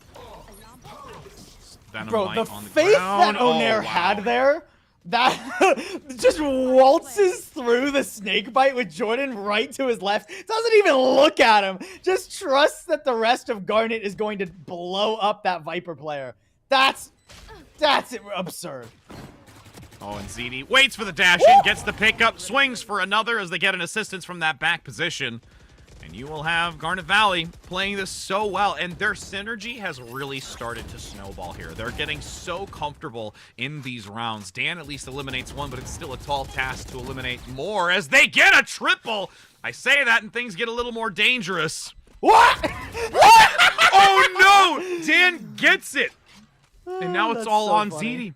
ZD. I mean, there's no time, though. Dan has already committed to giving up True. here, so... okay. ZD didn't need to give that rifle away, but either way, Garnet Valley going to be securing their lead. It's a 2-round lead now. And I want to talk a little bit more about this Viper pick, because I think this Viper pick, because I think we're seeing a great acknowledgement from Garnet Valley. One of the problems with Viper on Haven is that the best way to use the Viper wall isn't to cover shallow angles on multiple sites. It's to commit the toxic screen to one area of the map and make it impossible for the attacking team to clear it, because they have to go through the Viper wall several times. So this Viper wall is easy to punish on B because you can just walk through it. The second it's down, you're all the way up toward B. It gives that space, and you can punish Jordan so easily. This time, it's going over to A, but it's the same problem. Once this toxic screen goes down, there's not much holding on to A right here. And you can see a transition. They acknowledge that there is multiple players moving towards this A position. Only one dagger remains. They get topped up with the healing as they toss it out, and now to swap back to the primary, or their sidearm in this case, since they didn't purchase one with the blades. As the Trailblazer comes out, is denied, falling back. ZD going to retreat back behind the box for the moment as Onair eliminates one. Great trade out here. GVHS comes in with a swiftness on this position and has really started to change the outcome of these fights. And honestly, Central has not been able to really respond at all to it. Yeah, I mean, we already have 6 rounds on this attacking side. And keep in mind, this is a composition that you'd think it would be very defensively favored for Central Bucks. So Garnet really giving them a rough time right now. I mean, there's not even a Tour de Force or a Blade Storm to buff the economy here either. So it's just going to be the one hero rifle from Winver, and everybody else is going to be down on pistols. Brutal stuff. Dan maneuvering very far forward. Was lucky nobody towards that A-long position. He's going to stick close and try and get some intel. But this is the first time we've actually seen Garnet Valley maneuver over towards this C position, and I don't think Bucks are going to be ready for it. I've got your trail. I mean, you've only got Jordan anchoring on site here. The Seeker's even invested just to ensure that this anti-eco doesn't become a thrifty. Jordan's position is immediately known. Wow. Great swing from Winver, actually covering a little bit there. And he managed to get a second. This isn't impossible now, but neither of those guns can be recovered. Winver needs more in the dash. Oh, it doesn't quite get him all the way out. At least Newt trades it for one. There is a player advantage, but guns are so heavily favored for Garnet, but they're all stuck on top of each other. You just pinch on top. Oh, my word. What a ridiculous round. Line them up, and that will be Central Bucks knocking them down. That was just a tragic entry here for Garnet Valley, just with the way that Winver got those 2 initial picks in that back position. Again, like you commented, wasn't able to dash out to get more, but the damage was already starting to be done, and then regaining a lot of those weaponry to just collapse onto the final few. Yeah, the timing and the cross there from Winver and Jordan's is just perfect. Jordan's maybe not having so much fun himself, but enables Winver to come into a very advantageous position. Not only does Winver get 2, but he also sets up for the trade that Newt gets. Now that Tour de Force is available, buffers the eco, you're running into an op somewhere. So Garnet, they're like, all right, C didn't work. Let's just go back to the tried and true. We've got lockdown. Let's send it A. Yeah, they're going to just basically do a repeat of what we saw previously. Put the lockdown into that left corner there where Bun Bun is to make sure that they can get the full coverage onto it. Activate it now. ZD's going to rotate through. Bun Bun gets an initial elimination onto Dan, which is substantial for them to take this advantage. And everyone else is just going to have to bail out of there. One still forward, actually jumps over Winver, who's left in the lockdown. And this will be an easy opportunity since it's going to be a 5 versus 3 at this time. And Jordan's just looking to see if they can get anybody who passes over that small, narrow vision. Yeah, the op 2, keep in mind the Tour de Force. Newt looking for a gift from Garnet Valley right now. That is a pretty good snake fight, but I don't think it quite clears that angle. Oh. Nice little swing there from Jordan's to get himself his first kill on the map, but it's not nearly enough. And yeah, Garnet just annihilating this attacking side right now, Rich. Yeah, if they can continue to play with this type of ferocity consistently for the rest of these rounds, and then on the side swap defensively, being able to take advantage of CBHS aggressing forward with their composition not being, I think, as beneficial to them, they are looking pretty good overall. Definitely a difficult situation from CBHS right now. We haven't seen them use this Viper's Pit either. We're going into the last half of the half. It's going to be used in Garage? Question mark? No. Interesting. Toward B? It couldn't. Use it somewhere. Okay. B. There it is, on B. That'll work. And now, I mean, we do have a good position here for CBHS because you've got this op in long. You've got the Viper's Pit covering B, right? Surprisingly, they don't lean toward A as heavily as I necessarily assumed CBHS would. They're actually committed to stopping a potential push into the pit, and it actually might work pretty well for them. Garnet, they're thinking about it. Calculating for the time being, updraft to the high ground position to see if they can find some kind of angle. A takedown from Newt. But there is a follow-through by ZD. Looks for a potential resurrection to resurge that KO play, so they have the numbers advantage. It's going to be a challenge, but they can't quite deviate away from it, and now ZD is eliminated. It's only one. Winver waits in the smoke. Will they look to toss another double cloud burst? They're not going to find the right position, though, to stop ZD. Oh my goodness. ZD with the bait plant, seeing it where Dan was coming from. Doesn't quite seem early on in B. I mean, ZD could actually just hightail it to A, but he's worried about where this is coming from. Oh, he's got the right idea, too. He's going to juke it. Peeks Nice out, the shot. blades come through. And that will be another round here before the slide swap dominated. It is a 8-4 score line. And this is much more dominant of a performance by GVHS on this map. The way that Garnet have just denied any value from this Viper. I mean, it's hardly even Jordan's doing anything wrong. The problem is every position that Jordan's wants to hold is completely known. Garnet are doing nothing with their day except tracking this Viper and throwing 4 players all at once on top of that one agent. It's brutal the way that Jordan's gets clapped inside the Viper's Pit there. I mean, Newt tried to trade back, and then ZD, again, just a hero. Already 14-8 after the first half. We need to see a pistol round win here from CBHS. Otherwise, they're going to be sent home pretty quick here. Yeah, it's desperate for them to get this early value. Will the Sneaky Snake bring value to this engagement forward? Winver aggressively. Nice cloudburst coverage, though, to prevent the sightline onto it as Torque gets an elimination to that front line position.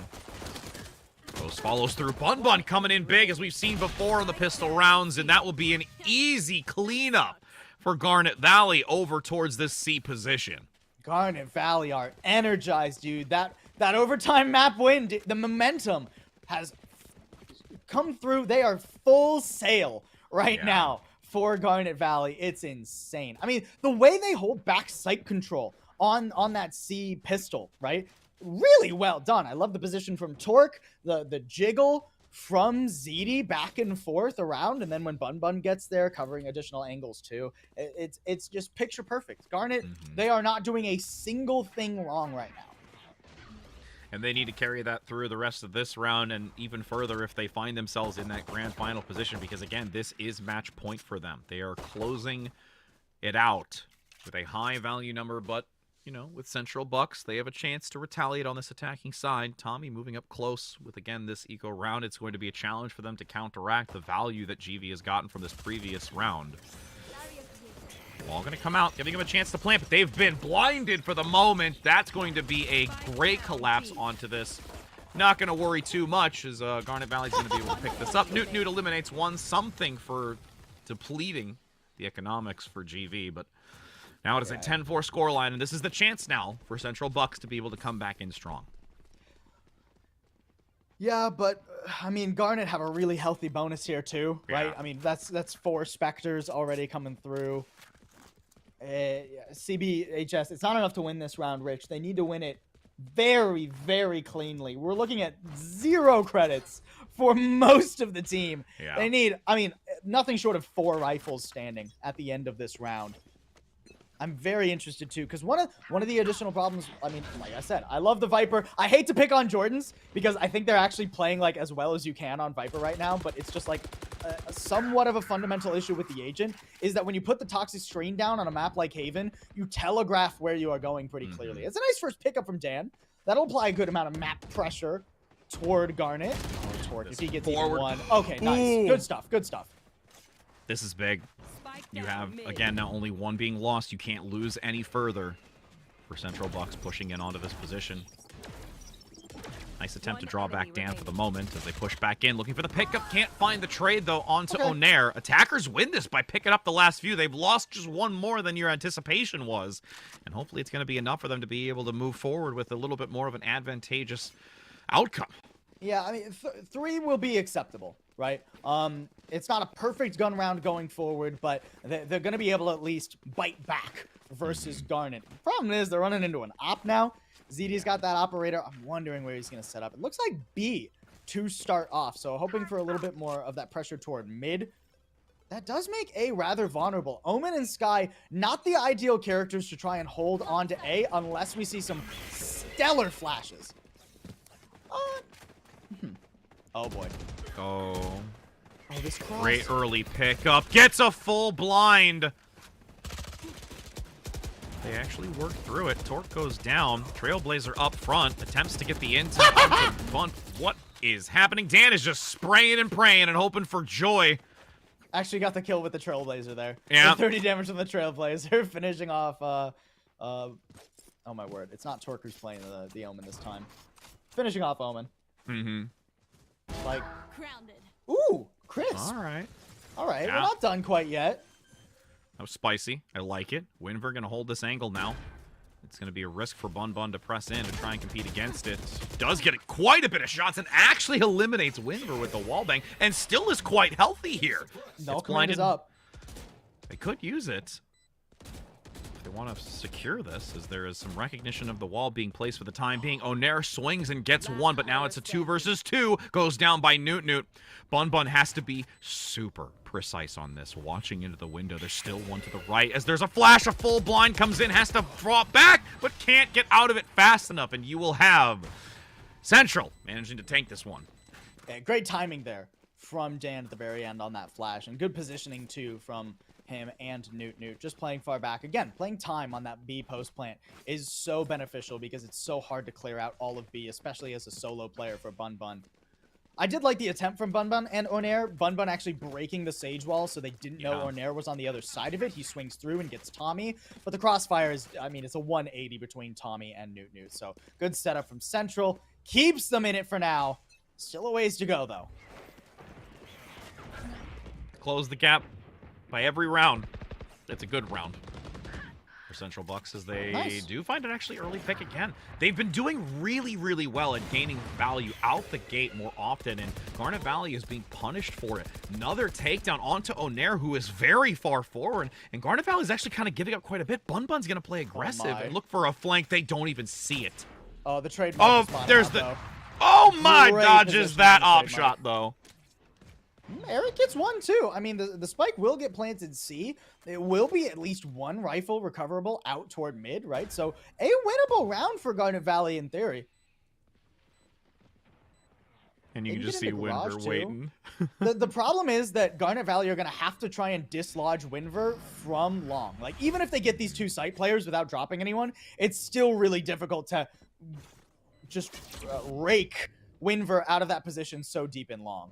Oh, he's actually coming to them. Okay, that makes it winnable. Yeah, a lot easier for them. The wall goes down. Tommy plays this long back corner. Is going to be prevented, but not completely taken care of, and gets the quick 2-piece onto them, lining up for Tommy to get him. As they then once again bring that distance between that score of 10 down another round. A very important round. I mean, this is a kind of round that can decide the fate of the entire match here, Rich.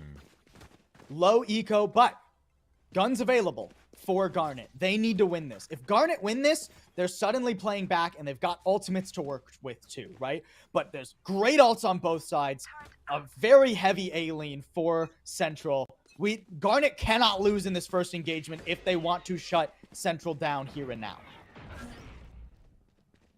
Garnet suppressed for the moment as they press out. Nice. Blind comes out. Jordan's gets 2. Oh my, that was substantial to gain that type of value, and now they're actually just going to abandon ship by A, rotate over hard to C position. Because I don't think they're going to want to opt to go for that. Well, they could actually go for B. Yeah, it looks like the toxic screen is going up for B. Winver goes down, though. Bun popping the null command to try to keep them off this site. A flash coming through. A great blind as well. But Bun's not able to quite swing off it. ZD coming from the other side. Those stabs in the middle. Dan trades it back, so 3v2. The swing from Onair, he trades one. Bun's so low right now, but so is Jordan's. And Jordan's only has the op. If he misses this shot, Bun has him. And he's not looking the right way. Bun shutting it down. 50-50 chance moving into the B point, and unfortunately you found the wrong side of the coin, my friend, as we now see an 11 score to 7. And this defining moment is now going to give a massive opportunity here for Garnet Valley, as they have 4 ultimates online, a decent buy that they can go in if they choose to. They're going to be a little bit hesitant here, bringing out specifically the Frenzy and the Sheriff, but they've got the op at least. Actually, they're going to finally commit to it now. That's the problem, right? I mean, Garnet won the round, but they won it with only 1 alive, so they only carry the operator over. It's so difficult for them to buy guns. Meanwhile, the Tour de Force buffering the other side, like... it's definitely a little bit rough. Need to hit that shot. The timing there a little bit unfortunate. Trailblazer clears him all the way out of garage too. Very nice pace thus far from Central, and they're actually pivoting toward B, but here's Bun. He stops him with a fragment. Yeah, massive sustain right now, preventing any movement forward, denies that positioning and entry. The wall blocks at least half the room for the moment, but it's going to break very quickly as the assistance from Garnet continues to pressure onto it. It's only really just one. Dan's in the corner waiting for somebody to push out, but Bun's not going to bite. And look at the map right now. This is one of the great things about running Killjoy on a map like Haven, is because you can just leave your Killjoy on one side of the map, right? Just have them anchor C. They get full coverage, or A rather. They get full coverage toward A. It's not a problem for Eric to just chill over there. Or it's not Eric. For that Killjoy to just chill over there.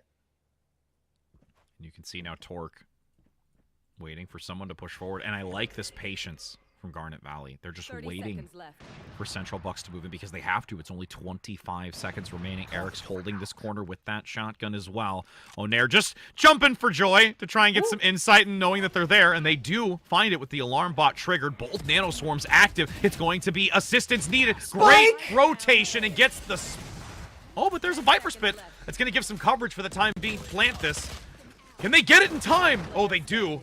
But there is going to be a collapse from Garnet Valley to shut it down. Dan, you've got a beautiful guiding light again, but gets knifed by Torque in the back and puts themselves on a match point score for this map of Haven. Bro, Bun is a menace. I mean, not only has like top fragged in both of these maps that we've had, but the utility usage and the positioning, the awareness of what is going on the map completely stops that B take with just a fragment. Just the one molly comes through, totally shuts down what Central want to go for. Then recognizes after that Viper, or not the Viper dies, but after that Sage dies, Tommy goes down, drops the spike, even with the Viper's pit expanding, is completely unafraid. Hey, the Viper's gonna have to plant. I'm just running straight at them. Shuts it down. There's no way for Central to recover that round because of how Bun Bun just runs through them with the Spectre. Excellent work from him. And now, like you said, it's match point. They've got so much to work with. Oh. A nice trade, at least, for Dan. Excellence is what we need to see from Central Bucks right now to be able to take this to extra rounds to get all the way back. The res is there, so they do have the numbers advantage for the time being. Torque going to reside over towards this C position alongside ZD. And this patient play a little bit further forward. Dan's going to peek and find the value onto Bun Bun, and this puts Garnet Valley in a really challenging position. Flash comes out, finds the shot onto Torque, but this turns around ZD, and Eric comes in with such a significant turnaround onto this, and now it looks even dire for Central. Oh my word, and they've completely read it. I mean, look, Eric is knife out, slowly walking over toward A, knows that this is where they're going to be coming for. I think he's holding on to the paranoia, just waiting to hear the plant so he can enable the updraft Blade Storm. It stops the plant! ZD has it! Oh, and now it's all on Newt Newt. What a beautiful coordinated play. The synergy we talked about, the organization from this team is absolutely immense, and now the Blades from on high once again. Newt gets the shutdown, but still has one left. It is all on the shoulders of Eric to drop down and find this angle. The shots come through. The dark cover is there. The seconds are dwindling. Newt gonna play around the box, though. Is Eric going to take the bait and push out? Goes for the shot, but the wall bang is there. Newt clutches it out despite the beautiful play from Garnet Valley. Oh, these rounds are too close, Rich, dude. My blood pressure. My old man blood pressure. I cannot take it. I simply cannot. I don't have a heartbeat anymore. If we're going to call back to your comment earlier, we need a cardiologist. Jeez. Garnet Valley, they still got guns, though. And, I mean, this is such good Valorant. We're getting to the point where, like, both teams are running out of money, right? That's how close these rounds are, like, ping-ponging back and forth. Jeez, all right. Trailblazer coming out early for Intel. Central Bucks getting a massive win in that last one that they need for their morale to know that they can still pull something out, but it is a large feat still ahead of them as ZD holds on to this, no longer having the op as they did once before.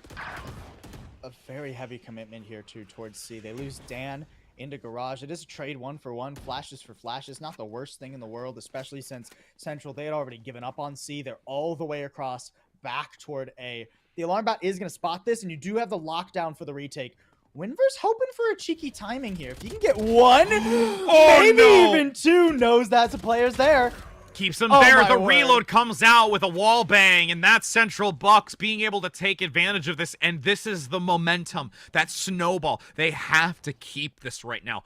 And now Onair, though, has managed to pull some tricks out and up their sleeve, but the two significant factors that we've seen previously in rounds are not here for Garnet Valley. And I mean, honestly, Central Bucks is in a great position. Yeah, 2v4, it's just going to be a save.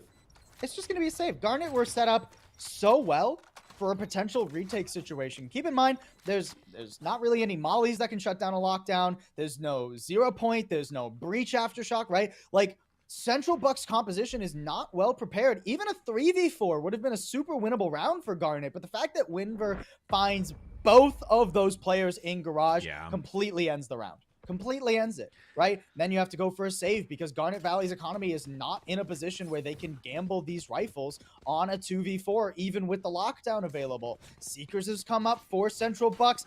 This is still 3 rounds to go. Still a lot of room for Garnet to work with. They just need one opening, Rich. But Central Bucks, you can see the glimmers of hope. And those glimmers of hope are continuing to become brighter. And it's really, really a big just heads-up play in what they've been able to do, despite the cleanliness that we've seen from strategies overall from Garnet Valley. As we see a repeat previously, Dan going to continue residing that Trailblazer through that link position over towards C, gets the intel, and knowing that you do have the Killjoy towards the C position versus its previous positioning on A. And actually have Seekers ready, going to commit it to push up towards this B position, knowing that it's been split, divided across the two positions. Guiding light in the back, doesn't actually get it. They don't quite see them, but they do then. Finally, Bun looks the wrong angle. And now Dan plays hyper-aggressive. They get countered finally with Torque getting a double. ZD couples alongside. And this might just be the final hour. The plant comes through. The paranoia goes wide. Lockdown is here to zone them back. But what a play by Tommy and Newt! Oh, my word. Oh, my word. It's perfect.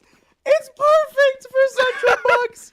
The fact that Newt only gets 1 kill there, but it's the exact kill he needs. He gets the diffuser, and that gives time for Tommy to go for that wrap. If if one more bullet even goes a pixel wide on that diffuser, the game is over. The match is over. Central Bucks are out. But it's just perfect. It's just perfect. And heartbreaking. now Garnet, they don't have economy anymore.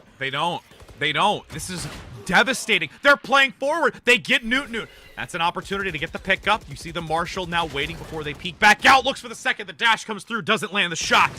As they attempt to swap once again, Dan gets the counter pickup. Ziti with a hope and a dream to try and turn this around for the team as Onair moves out towards the doorway but won't get it as that beautiful nanoswarm peeks the corner. Dan gets shut down. GVHS might just be able to pull this off despite them not having the weaponry. They've got the low buy. The spike is on the box and Onair's just gonna hold the corner. Weaver's got it up. Weaver, okay, he's picked up a Vandal. Spies the first player, but that's a stinger in close corner. A thrifty for Garnet. Unbelievable finale for our first series of the day. I cannot believe the outcome. We've talked heavily about the strategic structure of this team. We've talked about the synergy that they have between their players. And in a moment that we thought in our discussion about their economy and how it was dwindled and reduced in a beautiful comeback play to reduce the gap of these rounds from Central Bucks, Garnet Valley on a thrifty round takes this map and moves into the grand finals. What a beautiful display overall. And I'm lost for words right now, my friend. You have nothing to lose. Right? It's an eco round. You have nothing to lose. Sure, push all the way out into mid. Why not? And Central Buck, they take the bait. Yeah. They fight into mid. You don't have to do that necessarily. You could pivot toward A and give up your flank. You still have a chamber, right? You could even wall off your flank with a Sage if you wanted to, right? Get the barrier wall in there. But instead, they try to flash in. The flashes just go a little bit short. The positioning, the timing, just not working out perfectly. And Garnet Valley, they find the perfect angles. They find the perfect fights. I can't, Rich. I can't. That was our first series. And it really just speaks volumes to the tempo dynamic. Yes. The one few times that we saw them play hyper aggressive were always valuable, successful rounds. And you already said it. They didn't have anything to lose. It was an eco. So at this point, they're going to do that initially and then also just play out of character to what Central Bucks was used to. Everything falls into place. Yeah, just beautifully done. And with now both of us having a moment to just take a few seconds to settle down, we're going to actually be heading to a break here just to make sure that we've got our next teams prepped and ready, because after this one, I think we all need a breather. So don't go anywhere, friends, because we have got more action coming up here for the 2022 PIEA Championship Games.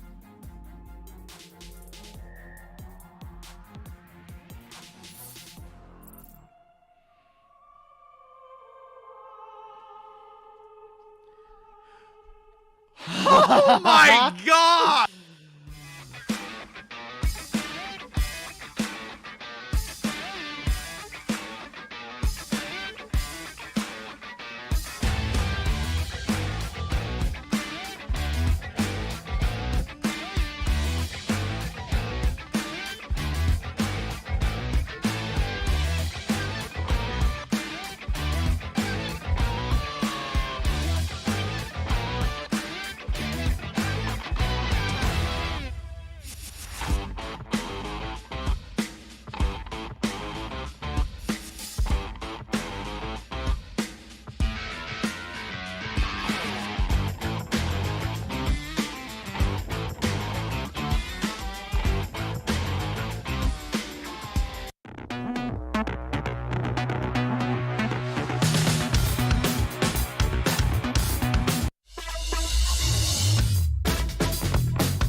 Welcome back to those, as we've already seen one of the amazing semifinals finishes. We do have to say a massive thanks to our sponsors, as it's going to be Widener University, United States Navy, and Sonics Hughes, as we actually do have a wonderful opportunity to be able to speak to one of our specific sponsors, Devin Hartnett, and he'll be able to give some insight on what he believes about this PIEA sponsorship. My name is Devin Hartnett, and I'm the head coach of esports at Widener University. Widener got involved with PIEA by hosting their VALORANT finals. At Widener, we like to recruit as many students as possible for our esports program, and I think esports starting at a young age, we have kids that are looking to aim to college for these esports programs, and I think reaching out to local high schools is the way to go. Esports provides a sense of community that, I think is missed with traditional sports, and it just provides a home for people that might not necessarily have one, or wouldn't normally fit in with everybody else. Being able to play in a structured league as a high school student just gives you a very unique experience, and being part of esports culture, as well as can prepare you for competing in college. If that's something you choose to pursue in the future.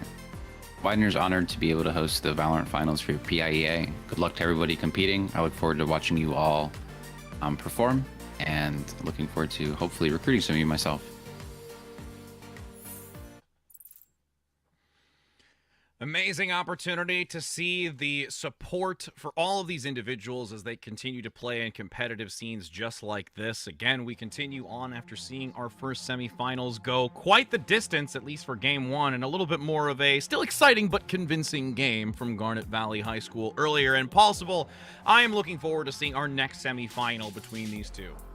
Bro, I mean, if our next semifinal is half as good as our first match, we'll still be having some great Valorant, right? I mean, we had the quadruple overtime in game one, and then a 10-13 game two. I mean, it's just insane. And now we move on to our second semifinal to see who's going to be playing Garnet Valley. Will it be Cumberland Valley, or will it be Susquehanna? Susquehanna. I can English. At least your team is still in the prediction lineup. Mine, fell to the wayside, so you're taking it so far at least. And then with this matchup between these two, I know that we've seen some excitement when it came to the first one, but talking a little bit about these two teams, we've actually not been able to have as much tape on what they're looking to bring into this, but just some interesting information, kind of, looking at the history for Susquehanna specifically, is that they've been pretty avid, at least posting and trying to keep themselves active in, what their recent matches have been. And with the recent MVP play that happened, it was actually on the map for Breeze and Bind, and then others as well. But those are two maps that they had played dominantly on, that are not in the mix any longer. So that's the other aspect of how are they going to transition from playing on maps that they are more successful with, at least from what they've announced, transitioning onto these maps that they might not have played as profoundly on. Sure. I mean, Breeze no longer in the map pool, but I believe Bind we still have available to us. So it's Breeze and Fracture that are the two maps that we are not going to be seeing today at all. But, I mean, maybe we could see some Bind play here. I think because we don't know too much about these two teams, we're kind of just all over the board, right? Yeah. Anything is available. I do still kind of expect to at least see Ascent. I think it's a very typical map to play, and one of the reasons that we see Ascent so much, not only in PIEA, but in high school leagues across Valorant and in collegiate leagues across Valorant too, right, is because Ascent is a map where it doesn't necessarily take as much homework for you to be able to play Ascent effectively, proficiently, right? Ascent is a map that is rather straightforward. You have 4 very clear lanes. You have only a couple of ways onto the site, and regardless of the composition you walk, it's a low barrier to entry to be able to understand Ascent. Not something like Fracture, where you need to spend 30 hours just thinking about Fracture before you even play it successfully. So I do think that we will still be walking into Ascent rather early in this series. And I wouldn't be surprised starting off on that one specifically between these two. And, again, you've had that little bit more of a lean into Susquehanna, which, again, as we've highlighted, has been a high school that we've seen consistently amongst other FPS titles, along with other just game modes as well, that have played very successfully. Their name is one that we've heard about on multiple occasions through PIEA over the course of this season, but also previous seasons. So would not be surprised to see them them play very dominantly. But again, looking at the opposing side for Cumberland, they are a team that have worked their way through over 30 teams to get to this position. So we cannot discount them by any means going into this first map of the semifinals. And again, it's all on the line. You're moving forward at no second round. This is a single elimination for this best of 3 to face off against Garnet Valley, who, if they were sitting in the background watching and scouting which team they're going to be facing off against, they've got quite a challenge ahead of them. But this is the first mark that they have to take. Yeah, and I mean, this tournament is still wide open, right? We came into the day and we talked about it, Rich. Any one of these 4 teams could be taking the day. I think a couple rounds go differently in our first match, right? We'd still be in that first match. And I think Central Bucks had a real shot at that one too. Unlucky for them that they're not able to progress on. We do have a single limit. We got to get these kids going, right? It's toward the end of the school year. They got finals. They got summer vacation on the horizon.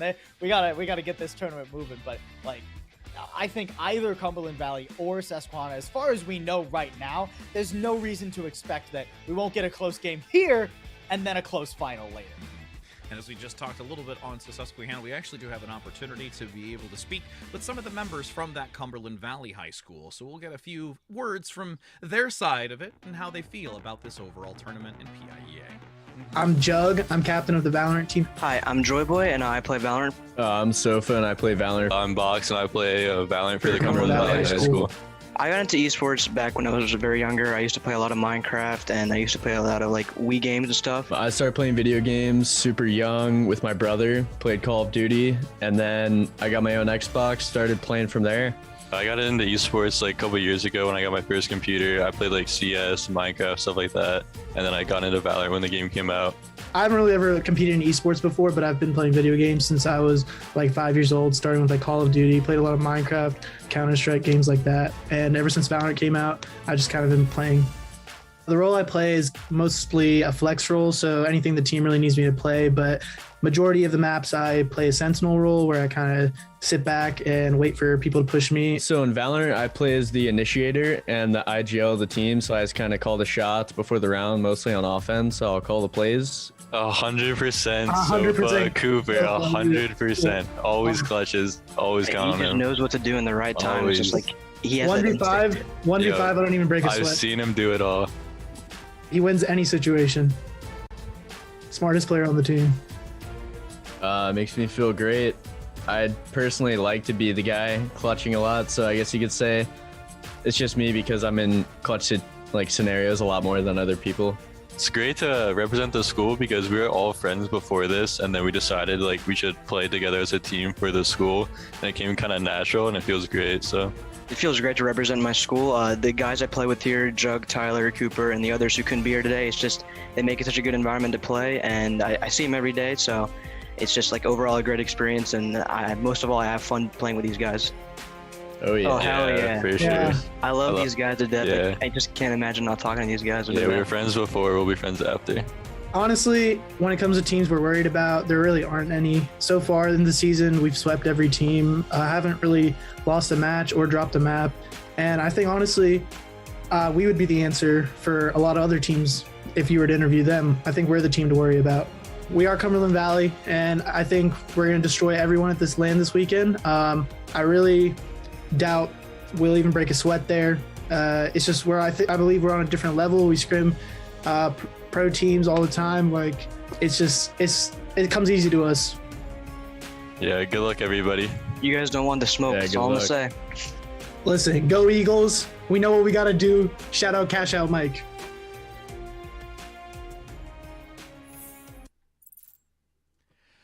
What a very, very confident statement from a majority of the team about their performance and what they look to display for today at the LAN for them on site. And I can't wait to see now what's going to happen for this game one.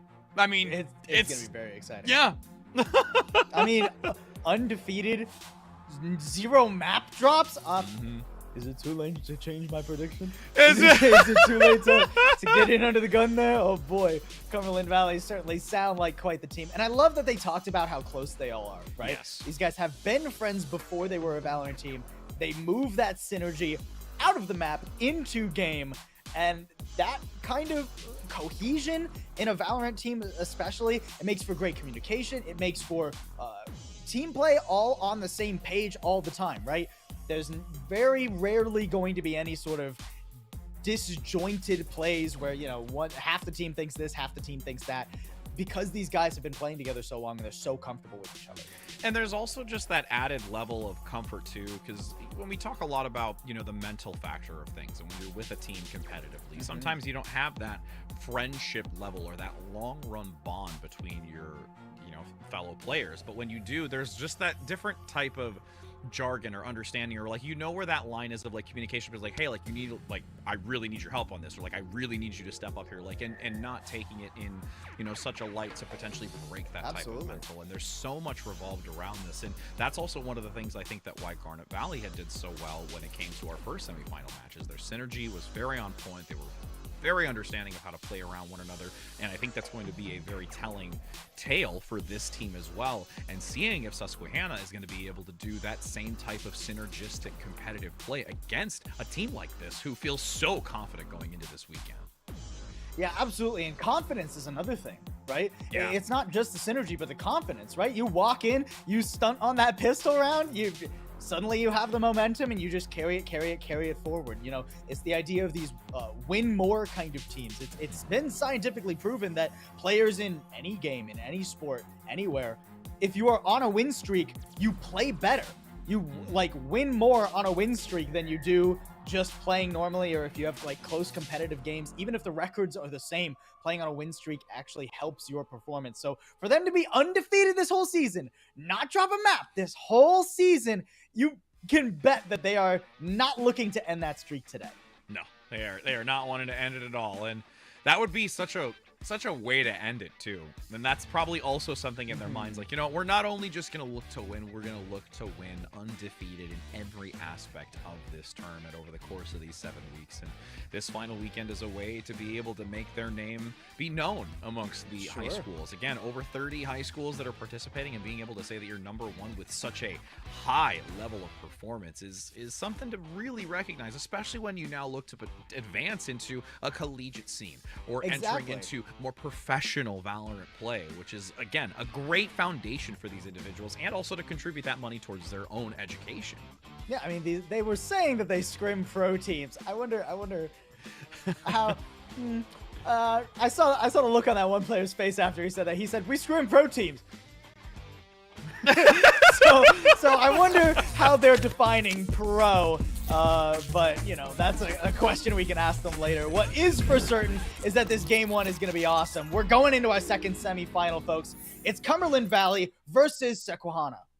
Yep, and as we do take a look here, curious to see if we're going to see interesting selections as we go on to Ascent, the map that we did talk about seeing most significantly, and it's no surprise that we're going to be starting onto it as we do take a look here first. And I'm seeing a little bit of that breach selection here as an opportunity in this composition for Cumberland Valley. Super fascinating comp for Cumberland, but I love it thus far, right? I like the idea of running the breach alongside the KO. You might be starved a little bit for some of that mid-round information because you're not running the Sova, but also think about the pace that you can set, right? We were talking about confidence that we want to see from Cumberland Valley, so we get the double initiators, all those flashes, so much util to just flood a site.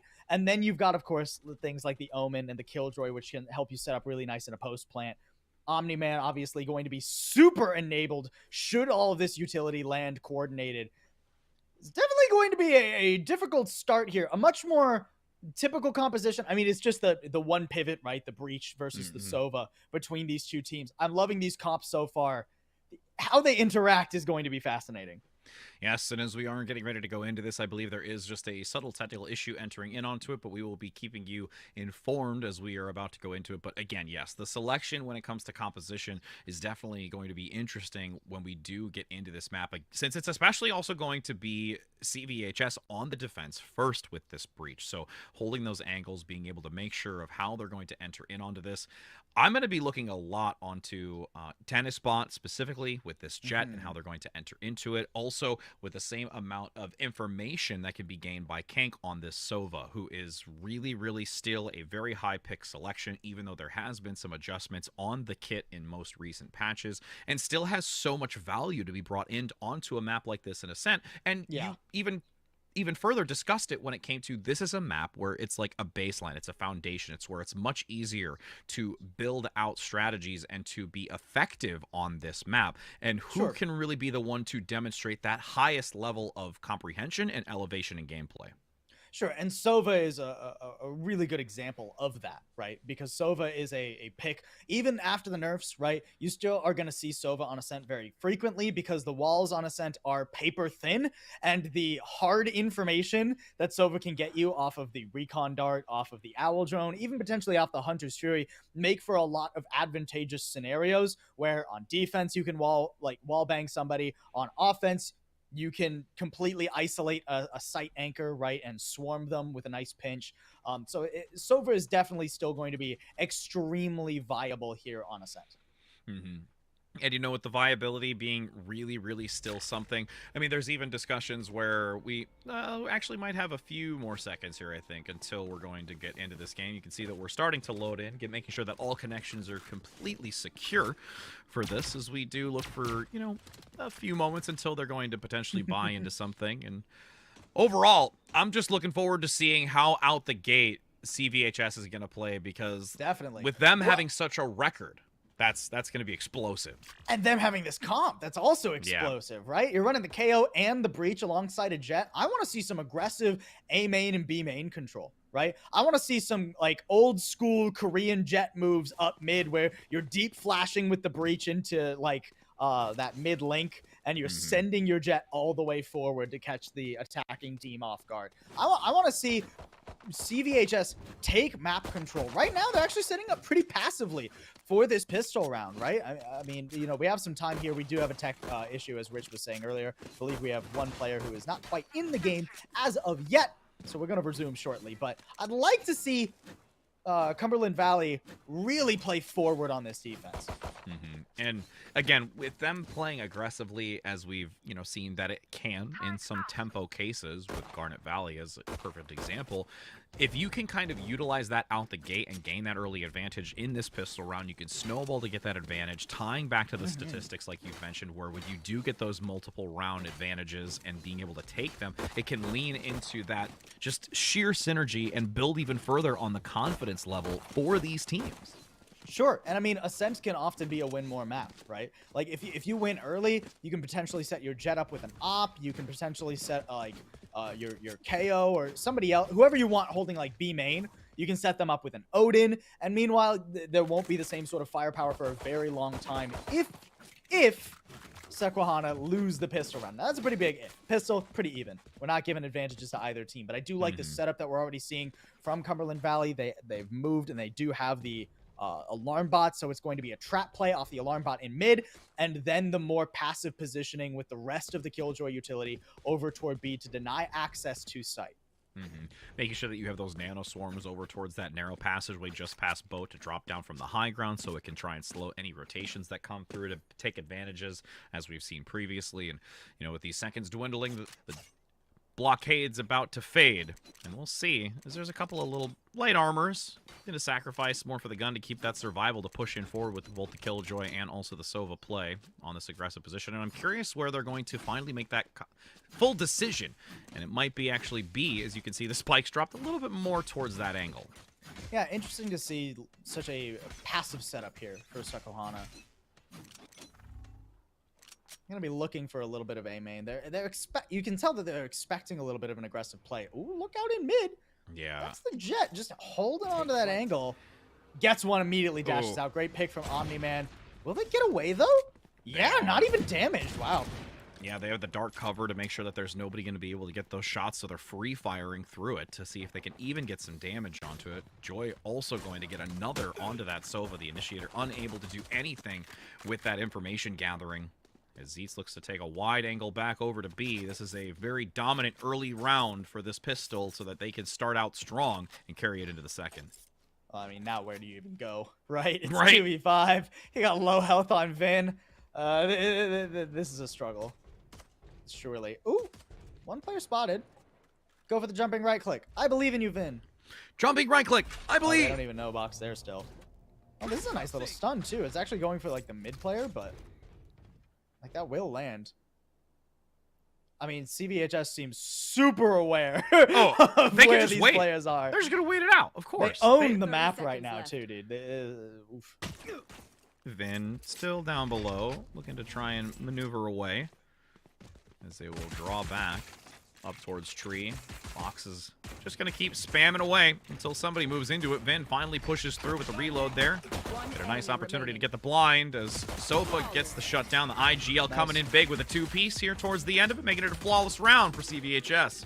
And already we can see that synergy we were talking about that we were expecting from Cumberland Valley coming through, right?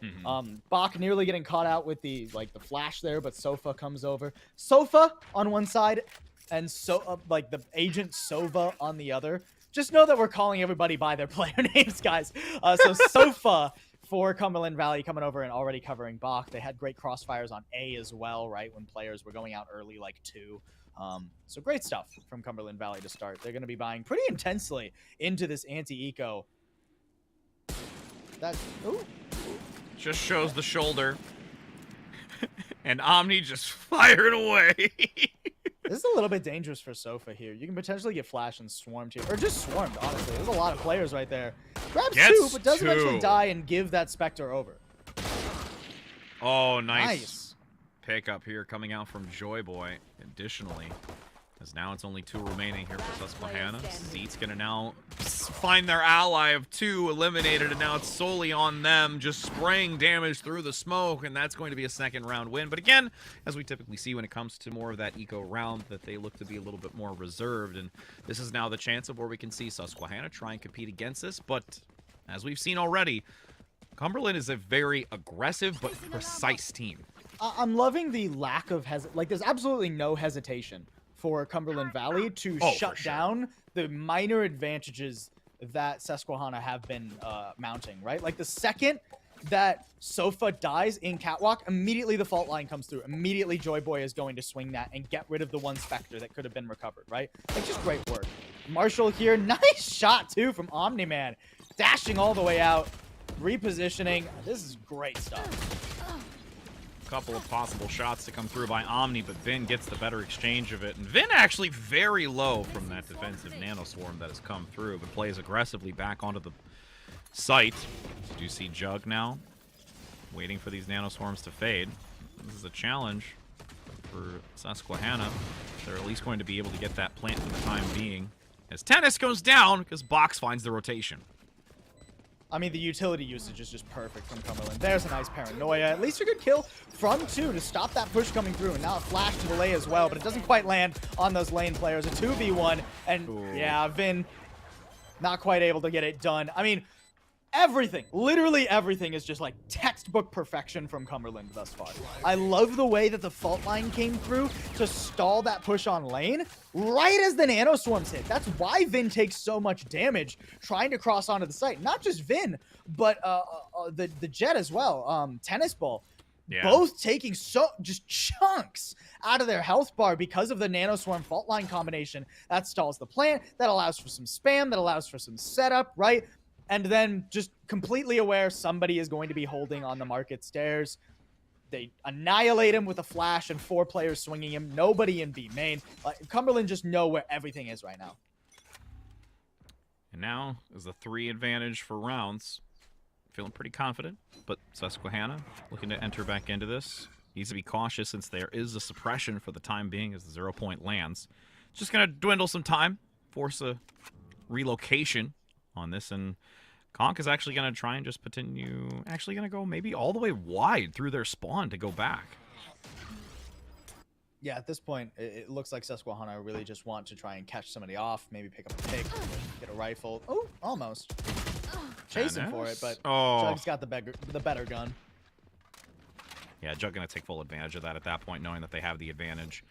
And with this elimination onto 1, Susquehanna is going to have to be really, really tight in how they enter onto this. Specifically, could look to try and maneuver up, throw that mid position, but there is still some intel, especially with that bot waiting there.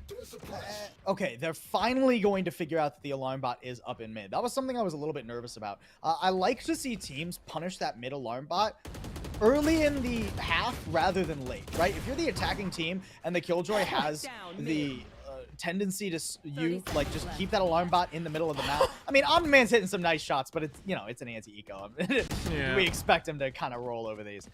But that alarm bot can become a very contentious point for Susquehanna later. If you can get up early, like the first 20 seconds of the round, break that alarm bot and then back off, that's a potential great point for you to push on later. Gun stolen away for Vin. Not half bad, but at the end of the day, he's not going to get the round. And hopefully these are things that they'll be able to try and take into consideration as the defenders now find themselves at a 4-0 lead. And as we've had them talk in the interview, they are a confident team, but now opportunity here for Susquehanna once again, since they do have an economy to work with to try and pay off. And moving into this, I would like to see them potentially almost focus a little bit more onto, as we actually have another game pause. So connection issue has apparently come through. We will find out more information in regards to that. But moving forward, you mentioned a little bit about the bot in middle position, making sure that you get that utilized and activated earlier than later. So at this point, moving into it, I'd like to see them punish that. It looks like instead they're going to completely lean toward B, go fast here. This is risky too, right? Because you're running into all the Killjoy utility. You're not going to have market to set up later if you even get onto the site. And then you're going against flashes as well as 2 players on this B site potentially. Bach has a lot of utility that can stall out a B push. It's not easy for Susquehanna to get onto this site. No, it won't be. But as now we look like we're back online, able to correct that connection. It's got to be swift. Okay, I see what they're going to do here. They're either going to get the null command or the lockdown available and use that to leverage a site hit here. I do like that. So the orb is going to be quickly obtained to make sure that they get that, as they do initially. Oh, great early opportunity with the aftershock, getting the damage through the wall here. Tickling them ever so slightly. You still have them alive for the moment. Gets the recon bolt into the back bush. Gives some information to where their positioning is, but everyone's responding to the sofa now. Lockdown active. Tossing a lot in contribution to this, and Sofa gets 2. This is just falling apart despite them contributing this ultimate into the fight. What great pace from Cumberland Valley there, right? They completely neutralize the effectiveness of that lockdown because the rotates come in so quickly. I mean, Sofa's there before Susquehanna are even considering going onto the site. The smokes drop too, right? Like the smokes that Z were putting out completely dropped. That's how good the stall was. Omni-Man with like a little poke from market just to mess with Susquehanna. Like everything there is just so well done from Cumberland. 5-0 lead already, and they've well earned it. Dominant fashion thus far, and has held everything true to their word. Sofa gonna look for a couple of jump peeks there. If anyone's gonna take the bait, nobody's really there at the moment. Great crossfire shot. They steal it away from Omni-Man. Sofa's just like, nah, I got you, friend. I'll take it. Shadows traveling. This is brutal too. You just lost your jet. That's like your best way onto the site. You're not going to be able to cloudburst and dash to create that space anymore. So, as the attacking team, you're really relying on picks. I mean, a flash brings you in, but Joy Boy playing counter flash behind the dice.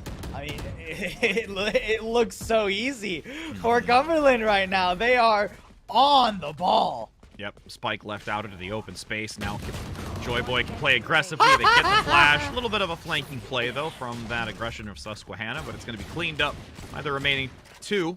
Omni-Man sticking close over by Wines, and now you've got this 6-0 advantage, and once again feeling extremely confident and have so much goal in the pockets. And how do you counter confidence like this? How do you counter the decisiveness of Cumberland Valley, right? They're all on the same page. They go for the same things at the exact same time. And there's no hesitation. There's no room for like a setup for Susquehanna. There's no room for them to have time in the comms to be like, okay, we're in this position. They're here. What they're going to do is they're going to go for X, Y, and Z. Nah, you just got to go. And Susquehanna are now trying to match that pace, but the spam from Sofa lops the head off of Tennis Ball.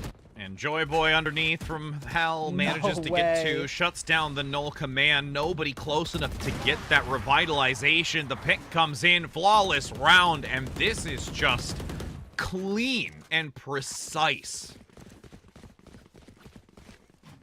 Surgical even. Yeah, I'm in awe surgical. of Cumberland Valley right now. Yeah, it's so surgical. They hardly need to go to med school after high school. Just take your test immediately, man. It's oof. Dang. They haven't even really had to use ults for this either, right? Like the lockdown once, and they hardly even needed it. Now, I mean, they've got null command. They've got rolling thunder for retakes if they need them. Thus far, it hasn't even been close to them needing it. At least Tennis Ball does manage to pick up Omni-Man, so good start there. That's some mid control as well. A potential leverage onto either A or B, and they're leaning A. Pushing through tree, looks to find the second, dashes forward onto Joy Boy, but Sofa comes in for the assistance. You can see some prevention with that grenade tossed out. This is the first opportunity Susquehanna's had to plant this and be into a post-plant situation that is valuable to them, but with only 2 remaining, this is an opportunity to finally get a point on the board. Do you go for it, though? Cumberland Valley, they've been feeling it thus far. A couple of rifles have been recovered, so, okay, no Rolling Thunder. They're just going to go in and try and deal more damage, make sure these rifles don't actually go over, but Bach is going to fall. Thrifty to get the first round on the board for Susquehanna. Yeah. Great opportunity for the morale as well. They know that they're down 7 rounds. They get that one on a Thrifty. They can find themselves feeling a lot more confident into this with a very decent buy, full buy to be precise, with some still remaining in the back pocket. And again, looking at, I mean, Hunter's Fury, not, as you've mentioned before, the most pivotal ultimate, but it does still bring value in situations with Zeets nearing potentially theirs. They're more so, if anything, looking for Vin to get this lockdown, which is still a couple of points away. Yeah, still a very, very steep cliff sitting in front of our attacking team. But hey, if an 8-take worked once, maybe it'll work again. Susquehanna going straight back in. The Hunter's Fury does whiff a little bit. Can't quite find that tree player, so Susquehanna don't feel confident enough to actually go out onto the A site. And they're just playing patiently, checking line to make sure that there's nobody hidden in the corner. Are they gonna leave Tennis Ball here? No way, right? Yeah, no. Okay, it's still an A lane. Yeah. They're just trying to bait like they're moving out across the map. But great info for Cumberland. This is one of the great things about running Killjoy and setting up how Cumberland have. And Tennis Ball waiting again for the second smoke to go down. That's been 2 committed thus far for the Omen and the dark cover. But these angles being held at this point, again, you just got Cumberland waiting for entry in a really dominant fashion. You've got the Nanoswarm popping off for damage as Sofa gets the takedown, moving forward onto 1. Joy Boy still keeping up on this catwalk position, has the Paranoia available. Aggression here to drop down below. They're finally committing some value into this as Brox gets 2. And even though there was some opportunity to press through that smoke and get a pick, every step of the way, Cumberland Valley is able to take advantage of it. Yeah, Cumberland Valley, I love how stoic they were on that A lane, right? The second that some pressure comes A, they adjust and heavily lean toward that side of the map.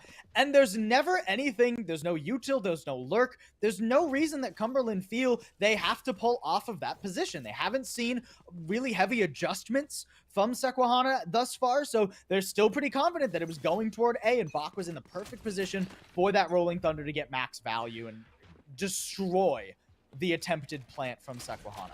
Yeah, and they committed a lot of ultimates, but at this point, they haven't really needed it before, so of course they can just throw them out into this. That Rolling Thunder gets a lot of value as well, transitioning down below. Now you're going to see this angle being held. Looks for the peak. Vin goes down. Omni-Man takes the advantage and now transitions to this middle position. Can't seem to get the second because that Frenzy's there waiting. I mean, an op recovered. Oh, never mind. Never mind. It was there and gone, friends. You know, to be fair, I was gonna say it doesn't really help you get onto the site anyways, and now I mean, Box got you lost into a corner, dude. This is clinical. This is brutal. This is malicious from Cumberland Valley right now, dude. Flashpoint came out and got a great double flash 2 onto it, making sure that there's no ability to even come back against Bach, who's been extremely proficient on this breach. Again, we don't get to see it much, and we haven't seen it too often, at least thus far, from either what we've seen weeks prior or today even. And it's very on point.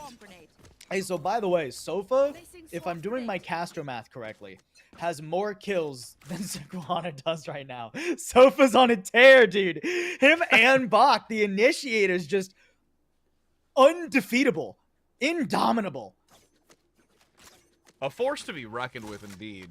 They even commented on it. The rest of the players all acknowledging Sofa. They know where their bread is buttered when it comes to some pop-off play moments. And at this point, Susquehanna's got to really try and put something about it in check. At this point, it's not just like bread being buttered. You got like nice, fine artisan like bread with like the honey butter on it.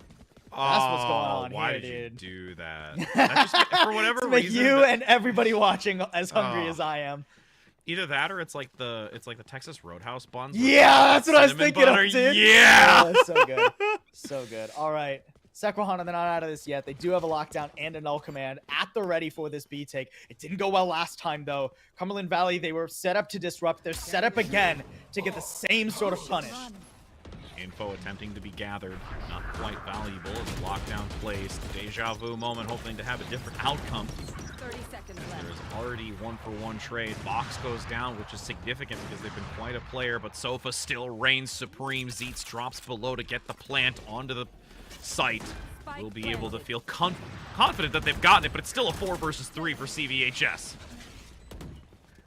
Oh, the timing here is so difficult. Vin. Oh, what? Shot in the dark cover for free? The spam! The op spam!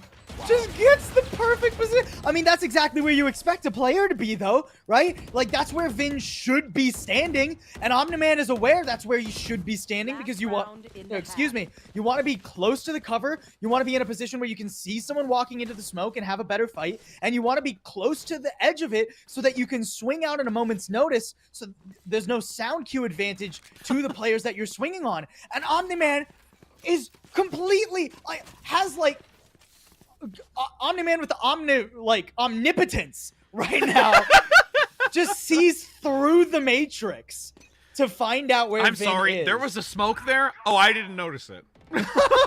I didn't notice it.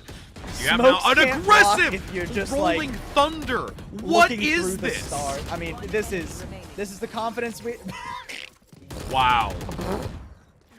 That statement from a breach player, let's go indeed. If that is not the caption for this team, I don't know what else is. Yeah, this is a 11-1 half. Yeah. Convincing. I think that's a good way to put it. It's rather convincing. Just like 3 players on Cumberland with like at least 1 kill a round right now. Mm-hmm. I mean, dude, Sofa. They're dancing with joy, dude. They're so happy. They're dancing. Yeah, we're winning. Yeah, they're literally hopping like the bunny rabbits on the wall. Happy bunnies. Happy bunnies, dude. That's what Cumberland Valley are right now. Happy bunnies and gelato. I'm gonna be honest though, those gelato like little creatures on top of it, real creepy. Oh boy, let's see how quick Cumberland want to wrap up map number 1. Already the fault line going out. Look how clinical they are, dude. Round 1 and they're using the aftershock to clear wine because they're not letting a single thing go wrong. That's something that's like really valuable though. A lot of teams, when you get this far up, you start to play a little loose. You start to make mistakes because you're so convinced that you're so in the lead that nothing could possibly go wrong. But Cumberland Valley are still dotting all their I's, they're crossing all their T's. And they're going to get out with nearly a flawless in this pistol round. A jumping sheriff shot from Omni-Man. They're a boxer that never lets their hands drop right now. Honestly, dude. They really, really are. They are just consistent. We've said it on multiple occasions, but you really did put it into a greater picture of just knowing that even when you are ahead, you never allow yourself to just reduce any sort of your precision. It is constantly at 110% from this team, and that's something that is really commendable, and that's what really makes a winner out of a team, is when there is never a moment for you to just let yourself settle and become comfortable. They are on the edge of their seats and ready to go. Bro, such strong boxing. We need to see Cumberland Valley in the next Creator Cup, dude. Will they clear this shotgun? Kind of. They eventually get it done. Tennis pulled this trade pretty well, though. The force from Susquehanna doing what it can. Oh, it can't quite get out of there, though. Yeah, Tennis Ball tagged up, so 3v3. Swing out. That's a body shot onto the one player. Another body shot. Oh, just teeing them up for Box to finish off. Two goes down, and there's the second. It's done and dusted before Susquehanna know what hit them. A 13-1 in favor of Cumberland Valley. Yeah, Susquehanna, unfortunately, just not being able to gain their bearings here. It was just a boat rocking consistently as they swayed side to side. And, you know, going into this so far, we heard it in the interview. We've seen it now in the play. And Susquehanna has a lot ahead of them going into this next map because it was just 100% perfection from Cumberland. I mean, what a performance. Susquehanna definitely need to take a second. We got a couple minutes between map 1 and 2. A series of Valorant is long. It's a best of 3 here, Susquehanna. That's definitely not the start that they were hoping for, but we've seen crazier things in Valorant than comebacks in that situation, right? Maybe a sense just not their map. Maybe that comp threw them off, right? I mean, I think that Box certainly did an amazing job on the breach. So now, if we move to a map where a breach necessarily isn't that strong, if we can go to maybe an icebox, right? Which is our selection. Even a bind, too, right? Either one would be fantastic. I mean, we do have confirmation that it is Icebox, so that is an opportunity now for this to potentially go more favorably in the side of Susquehanna and being able to utilize that advantage. But now, what type of changes are we going to see? Viper being such a significant selection going on in this map, the type of value that it can bring in contribution when it comes to dividing and separating out certain segments of that map. And Icebox has just been one that has a lot of really unique opportunities, especially when it comes from that attacking position. Yeah, absolutely. I mean, especially on new Icebox, right? There's a lot you can do. We've seen a lot of experimentation, especially at the pro level, right? Some teams running without duelists, some teams running double controllers, some teams running tons of duelists. I think it was what? Was it Paper? No, that was on Breeze. Never mind. Different thing happened last night. But like, there's a lot of experimentation to be had on Icebox right now, which is good for a team like Susquehanna because you want to pivot away from the game we just saw. KO has seen some play recently on Icebox, but it's not necessarily the most viable agent that, on Icebox these days. Breach, certainly not the most popular pick here. So yeah, no surprises that we see drastic compositional changes from Cumberland Valley already. And this gives you a chance at Susquehanna to reset the pace of the game. Get players like Vin on fragging roles, right? Vin, despite getting bullied a lot in that game, I think Vin had the right idea a lot of the time. So I'm excited to see these adjustments. And they're going in lightning fast. And the other thing really to kind of highlight is even from looking at other regions when it comes to the top level of professional play, the Chamber has become really like a linchpin, like a mainstay in a lot of these compositions where it almost in some respects sometimes surpasses the Sova selection, which we've seen be such a dominant selection into basically all map types. But going into this now, we're going to see that it's going to be defensively first, Cumberland Valley, with Susquehanna on the attacking position once again here. So they will repeat at the start. Hopefully they can get some kind of momentum on a map that is a little bit more favoring to them and be able to break this gigantic wall that is Cumberland Valley. And we have mirror comps too, right? So this isn't going to be something where Susquehanna are thrown off by the composition. They're not, you know, they should absolutely be prepared to play against this defensive comp that Cumberland Valley are stunting on this map, right? You know how all these picks play. You know the Viper, you know the Sage, the Chamber. These are all reasonable expectations for Susquehanna. So I'd like to see them isolate some of these tendencies we see from players like the Sage, like you already see Joyboy using that barrier over toward the A site. You can get around this, you can break through it. Yeah, they're just going. I like the aggression, and they got the early intel as well. Nobody removed that recon bolt quick enough, so they've got full advantage moving on to this point. Plant comes through, numbers advantage, 2 remaining, and this is a massive difference from what we've seen from them previous round. Yeah, I mean, already this first round looks more competitive than pretty much all of Ascent did. Yeah. So I think, I mean, you know, pistol round Andy can't quite write everything off yet, but ooh, okay, guys, careful. 4 shots left in the headhunter. Not a lot of time though. Splat. And a very, I mean, this crossfire is impossible. Don't let him isolate the fight. Stop peeking him. Thank you. Okay, there we go. It's fine. It's fine. Just stop doing it. Just stop. Start yelling loud enough that they'll hear us in Pennsylvania. Look, Please, it's fine. Splat. It's fine.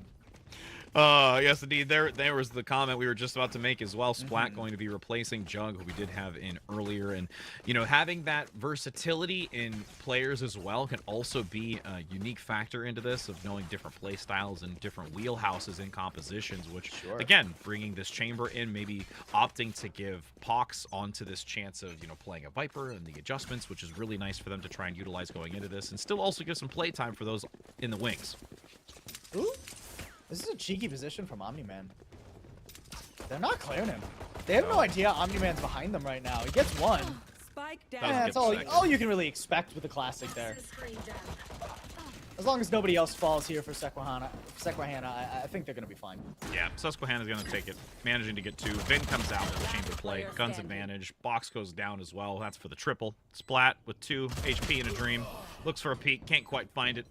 Nice job all around. Couple of takedowns was helpful, at least to remove some of the weaponry, but still dominant fashion with this rush attack, as Susquehanna is going to have to go now head-to-head with a better buy coming out from Cumberland. And this is where things are going to get really dicey, because when Cumberland has the weaponry to utilize, despite them being on attack or defense, they are quite a fierce opponent. Yeah, I mean, they have, like, full Spectres, right? So this is very damaging. Are they just going to keep running it? Are we going to see a G2 Esports here? We could. Is this just going to be a 10 A side attacking half? 100%. Let's go. Calling it now. Ah, jeez. I mean, already the toxic screen goes up. Yeah. Cumberland should be pulling rotates. And they're thinking about it, but the pace is a little bit different from Susquehanna, right? So they're not necessarily expecting it. The barrier orb went up. It buys a little bit of time if you want to rotate players back. But look how defensively Cumberland Valley are playing. They're all the way back. It's very different from what we've seen previously. And it might just be just a map comfort level. Splat drops down the rendezvous to reposition. Very aggressive by Tennis Spot with a triple kill on that outer catwalk. What a cleanup. That is huge for this team, as you're going to get a flawless round for Susquehanna. And just like that, every bit of momentum that Cumberland Valley had coming into this map too, off the 13-1 victory they just got, shut down. Out the window. It's gone. It's all Susquehanna's now. I cannot believe what Tennis Bolt just pulled off. That's so dumb. He just runs and guns with the Spectre out the stairwell. That's so funny. Oh my word. Got the Blade Storm online now too. We got Eco for Cumberland Valley. This should be a 4-0 unless something goes horribly wrong. And look, now Cumberland Valley are finally like, okay, we need 3 players on A. We're expecting them to just run it A again. And this is the round where Susquehanna decide to move things to the other side of the map. And they just have to be cognizant of those lurkers. You can see 2 already from Cumberland taking that wide position, but Splat has eyes on it, swapping between both box positions to try and keep an angle. You can also see the chamber position as well. Gets the pickup. Vin is there. Both shall walk in sightline. A third almost comes through, but Omni-Man off screen manages to finally eliminate Vin, so they have to be aware of that possible flank, but there's already so much damage done. 4 versus 3. The plant is down. They're in a default position to cover it, and these Viper walls are also ready and active for when they need it. Yeah, and there's no opportunity for Omni-Man to go recover that rifle either, so it's all on Omni-Man on this flank. Even gets spotted. He's gonna get swung by everybody here. Yeah, not much you can do there as Omni-Man. A valiant attempt, but Susquehanna just blitzing through this early game. I mean, it was just 1 gun round, right? Technically speaking. right? Pistol and a gun round. That's really what's caused Susquehanna to get all of this momentum. But now they have such good buffers going forward. They have economy for days. Even if they lose their economy eventually, they'll have the Bladestorm and the Tour de Force if they want that. The Bladestorm already has to be brought out by Cumberland just to buffer this round. We've got the op for Splat. He is playing a pretty smart position over on this A side. I like this angle that he's going to be holding up in Nest. Just watching for that that push on Belt. Ooh. All the way through in the spam. He can't find a headshot, though. Sofa finally gets a decent lead advantage. Splat comes in with the op as well. This aggression to A. You've seen it. Oh, yeah, we're going to go A most of the time. We'll touch B. We'll go back to our tried and true. Then find a little bit of punishment here. And has to take a whole new look in life. Tennis Bowl, though, going to commit the blades for the time being as they will go over towards that B site and even moves up towards this kitchen position. He's going to get slowed, though. It has to be very cognizant of where the rest of the players are. As Omni gets another box down below, that's just final member needs to be eliminated. Yeah, mid to B is really hard to pull off when you only have 3 players versus 5. You have to clear out so much and also watch your back. I like the idea from Susquehanna, right? You potentially outpace some of the rotates coming in from A. You spotted things like the op over there, so you want to just try and catch players off guard. But the very defensive positions, again, from players like Box, who just holds back and waits to get fully pushed into, doesn't take the aggressive long-range fights. Now he's going to have the Viper's Pit, too, to hold on to this A site that Susquehanna has loved to push. So a very strong position now from Cumberland. They've got their feet under them with that 1-round win. And the second they hear this soundbite to know where the Viper's Pit's going to be placed, they will instantly change direction as it is active and now looking to see if they even attempt to go look at that A position, which they're not really doing so, and they'll transition to the B site. Splat gonna hold this angle and just wait.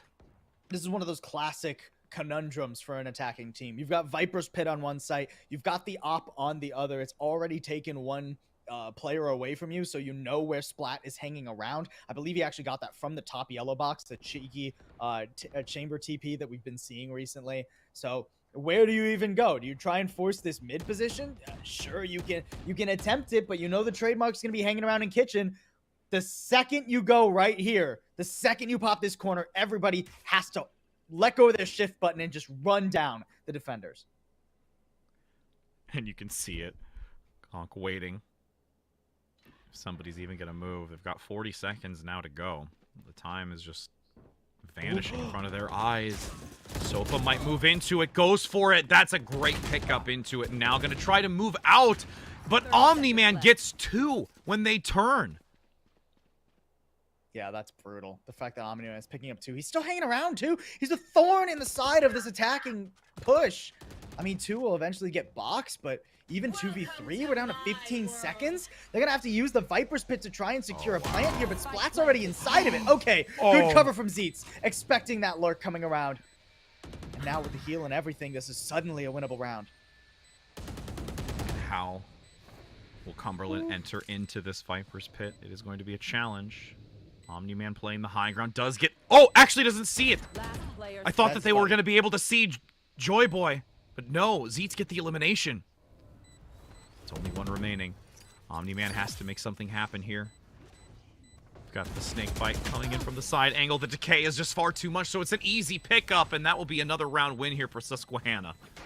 Fantastic recovery from 2 and Zeets. That was an unbelievably difficult scenario, the way they were encircled there.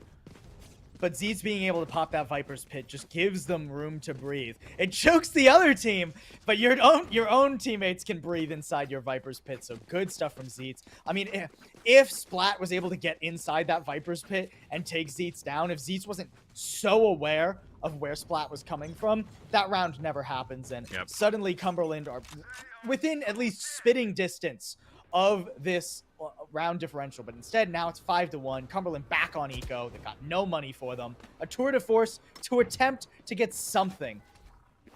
And Susquehanna has shown really great reservation when it comes to their ultimate rotation too. They've not overcommitted into this. They've only really utilized that Viper's Pit from the previous round. They've got 4 others online. Splat at least gets something with the Tour de Force, as you commented on having that ready for this, which is big for them to use. Recon Bolt is eliminated before getting full knowledge of where they are.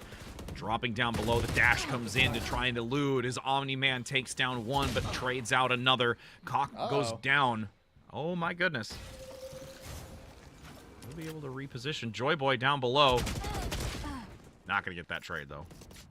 Now, good awareness there from 2. I like, normally when the barrier orb goes up, you expect the Sage to immediately start planting, right? But 2 instead expects the pivot from Joy Boy on that side. What a shot from Splat, though. This is still a very winnable round. A player advantage and a flame from Bach. 2 has nowhere to go and cannot possibly take them all at once. And you can just see 2 recognize the position that they're in, just swiveling back and forth up towards the rope, then to that left-hand side, gets the initial draw and attention away, and then there's the Splat once again, able to take it. And this is actually Icebox's favorite map for the attacking side over defense. Okay, that's a lovely map fact. I like that, map facts. Today on Map Facts. As we now look at that economy too. I mean, The now ultimates. we are going to have to finally see that Tour de Force out for Susquehanna. So, the Bladestorm too, right? So they're fully buffering their economy here. And goodbye to the Tour de Force. Later. Opduel successfully won. Man, Vin has not been having a good time on these lurks, honestly. Between Splat and now Omni-Man totally dominating, and Splat getting, Splat getting another one there. It's a great little holds on the extremities from Cumberland Valley, and now, I mean, to Susquehanna, it seems like they are losing a bit of that spice that they had very early on in this half. They were definitely much more dominant out the door, but at this point, they've kind of slowed pace just a little bit. Zeets try and get a decent angle onto everyone that remains, but Splat finds the takedown, and this is now Cumberland able to start grasping hold of this. They've allowed themselves to refocus their mental, not allow it to run away from them any further, and close this gap from what could have been a 5-0 lead now to a 3-5. And now it's Susquehanna who are in the hot seat with their economy, right? Should they lose this round, they're at least going to struggle to buy in the following. They can probably put up one more gun round, but it won't be perfect. They're going into the op from Omni-Man. You've got Splat, who has just been a menace over in B-Long. B-Long has always cost Susquehanna something, so they're going to try and go for a full mid to A. Oh, good luck. And they even have knowledge of it, too. They saw the rotation underneath. Okay. As there's a couple of good picks, though. That actually works out here for Susquehanna, as long as they clear this point and make sure that nobody's hidden into the wings. But Omni-Man gets one with the op. The blades are online. Has a chance to, with the updraft, find an angle, but that's going to be a great takedown to shut any sort of opportunity with the ult. Spike planted. Great contact from 2 as well. Man, you know, it's not often that I see a mid to A play work pretty well, but credit where it's due. Susquehanna just brute force their way into the site. They just walk on top of every fight. The op shots don't quite land for Omni-Man as he's feeling so much pressure from so many rifles. It's an unorthodox round, but I can hardly judge it. I mean, when it works, it works. As we now take stock, a lot been committed, at least from an ult standpoint, from Susquehanna. Only really residing on one as they continue to focus over towards this A site. A little bit more hesitant, though, at this point, because they've seen the op on a couple of occasions from Omni-Man play this angle. It's going to consistently be there. Drawing away while still looking to try and hold this middle position. At this point, you've got Cumberland not quite... They're always, like, unsure at this point of what to do for positioning. And this is very uncommon for Icebox, too, because Susquehanna have pressured mid so much. That's such an uncommon spot for attackers to actually use. And all of that mid pressure has really spread out the Cumberland defense. That's a nice pick from Joy Boy. He even dodges the recon dart, too, so he's going to be able to hold on pretty strong here. But Vin's already up. Oh, nice cover from Sofa to save Joy Boy backside, who then gets one more. Zeets with the spike, not going to be able to plant. And a beautiful round from Cumberland. Yeah, that was a really lovely play overall. And again, even though there was the couple of pickups that came through, it still wasn't enough to really cripple Cumberland on that defensive position. But, you know, I'm surprised at how much focus, and you commented on it, to that middle position, where they're having to really, really be aware of that, since they probably have not even been used to that type of positioning as well. It's not traditional. Yeah, no, I mean, going up mid as much as Susquehanna have is certainly non-traditional there. And I credit where it's due. I mean, they've made it work more often than not, right? Out of like the 4 times they've gone mid, 3 of them have worked out. They're going to send a couple of players there this time too. The problem is I'm watching, the operator, and also Splat still holding on to B long. Splat has been such an annoyance. There we go. Going to get tagged by the Owl Drone. That'll force Splat off, at least to the next angle. There's also a weapon pickup too. The operator in that middle position has been able to be gained since there was a takedown. And we'll look to try and reposition over towards that A side, acknowledging that the A site is where they want to enter onto. The recon bolt tossed in once again. Actually just clips the top there so it doesn't go over. This is dicey though. Yeah. Joyboy still hanging on to backside, has been a menace here thus far. Gonna immediately break the wall. Tries to pressure the spike plant. It takes a second. It's labored, but he gets that first pick onto Conq. Or onto Conk, rather. 2 swinging around. Ooh, okay. Joyboy's just so crispy with it right now, dude. Yep. They've been really stepping up Joyboy in this round than previously. As you see an attempted defuse. Yeah, that's gonna be it. Yeah, they got the pick with the op. Sacrificed it earlier, and we're able to get it back. Defenders now close the gap. Only 1 point deficit. Recovery. Just a phenomenal recovery here from Cumberland in this half. I mean, even if they lose this last round of the half, they went from a 5-1 scoreline to now it being almost a tied game. And it's Omni-Man with this op. Got one over the run over in that one round where it was the mid to A, but has just been a fiend with it thus far. Again, operator available for him and Splat all the way on the other side of things. Splat probably going to be having both the op and a rifle at his feet, presumably here. Hunter's Fury immediately popped from Cumberland. I heard that voice line and I was like, that's surprising. Does get the one tag onto Conk. And that could be enough to change. Oh, there's a jump peak. Splat doesn't take the shot.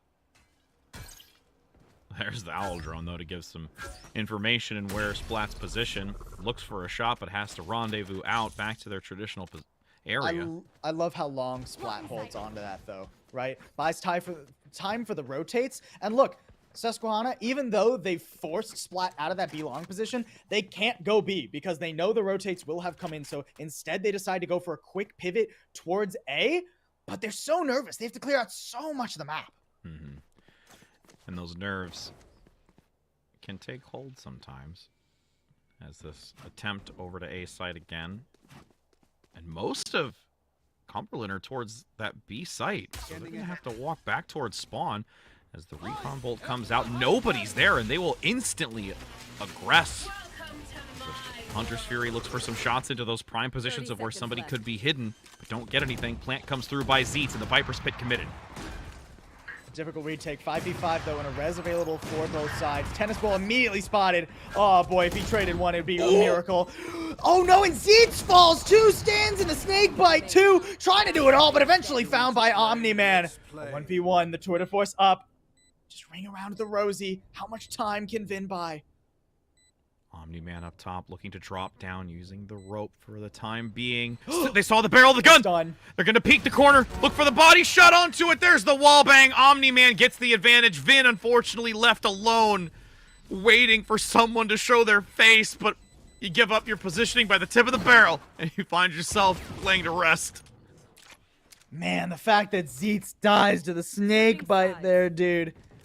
That's brutal. That gives so much space to Cumberland Valley, right? Because you're nervous about this giant mass that players are standing in and you have no idea. But when the pit drops, it becomes more of a hazard for the team that had it than the team that managed to defeat it. Oh, bro. So Zeets dying there is just so critical. A tied half after a 5-1 start. What a recovery from Cumberland Valley. Now they move over to the attacking side. And they have a solid chance to wrap this up in 2. They do. And you can see A position is where they are focusing. Dominance, again, just like the right side of the map. Let's just be honest. They just like the right side of the map. Everybody does. But looking for this lurking position.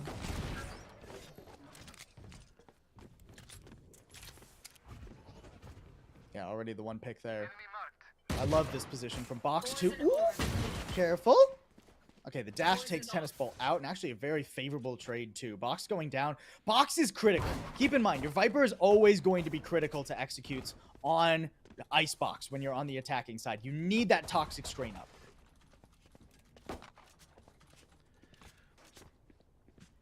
With 60 seconds remaining, you can see a little bit of deviation from CVHS over towards that B site. Sofa gets one, though, onto Vin. So that eliminates it, making it a little bit challenging, though. These health balls are so low. A little bit of a healing comes up from Susquehanna to try and compete. Oh, the fact that Box gets away there. Oh, 2 might just shut it down, though. Not quite enough ammo. Oh, he didn't quite have enough ammo. Oh, one more bullet. One more. Actually, 2 more. 2 more bullets, and he would have had that. There's no util for this. Such low health for both the Cumberland players, but Zeetz has no information. Zeetz needs to act quickly. The time continues to reduce. There is some knowledge, though. Gets a corner onto one. Is the second in sight? They're going to push out, and they're going to get it. Box time is forced back for the moment, but has the position. They should be able to claim this. Getting a couple of shots. There it is. The third for this round, and now you've got Cumberland taking advantage. Zeetz doing what they could, but the time and information was just not on their side. When you're in a 1v2 in that scenario, you have to clear out so much of the site. You expect the deep position, and even if you expect it, like Zeetz did, getting to it, clearing out both those players it's just impossible. And shout out to Box, dude. So low. That entire half, or that entire round, rather, was so low, but hung on to that deep position through mid for so long. There were 3 players looking at Box, and he just wasted their time, made a massive opening toward A, and really made that vulnerable. Look at this blitz Susquehanna forward. trying to just outpace this here, but I mean, yeah, it's been seen now. They don't have the firepower to make it work. 1 pick comes through, but that'll be it, Rich. Yep. Quick round, worthy attempt. Almost thought they were going to get the advantage of it if nobody saw it, but there was just some intel that let them know that there are multiple members towards that mid, and they cannot do anything about it. But now, with a purchase that's decent, Susquehanna on this defense have to hold strong because they had such a dominant early half, but then it just fell to the wayside with Cumberland just recovering and managing to be able to play at what they were more so doing in the previous map. And now a very powerful bonus round. I mean, Cumberland, even with the Phantom on their Viper, right? I mean, this is looking kind of brutal. Susquehanna started so strong on this map, but they need to stabilize on their defense right here, right now, in this gun round. Vin, I was going to say, he can't die on the contact there. At least needs to survive. Oh, but look at Cumberland. They're able to get this spike all the way over to A instead. Box is just going to get the free plant, and now they just abandon ship. CVHS is going to go right around towards their spawn. They just have to watch out for that mid area as they respond effectively and now have the Viper's Pit just to completely cover. And this should be an easy round for them. Yeah, I mean, it's super difficult for Susquehanna right now. Zeetz at least getting 1, then having to drop down. Will have been heard too. That recon dart not really going to give you much information. Perfect position from Box 2 on the off angle from that corner. You expect somebody to be holding in that corner, but you don't expect them 2 feet to the side, just inside the Viper's Pit with perfect vision. Box is a fiend. And you can just read how well Cumberland understands Susquehanna, taking those really unique areas of the map or those subtle changes to where you would typically be in to put a very uncomfortable opportunity to return, because you saw that hard turn to go into the corner, and at that point you've overshot your mark, and Box takes full advantage of it. And I mean, now Susquehanna, they're going to be pretty much out of money. Not much time to stabilize here if Susquehanna want to stay in our PIEA championships, and already Conk is down. This should just be a business as usual kind of eco, honestly, for Cumberland. It feels like they stumbled a little bit early, but it really feels like Cumberland have their mojo back. That being said, Tennis Ball does hit a nice shot. Gets the jet diff on Omni-Man. It just seems more strategic as well when it comes from the attacking angle versus the defensive. Joy Boy now will move forward, gets the wall up to secure that they can get this plant. Rotation from Vin is going to get sought out. Doesn't really have much to counteract it. We'll look to try and place this rendezvous to find a shot with an escape opportunity. But this is one tall mountain to climb for Susquehanna, as they need to do something quick.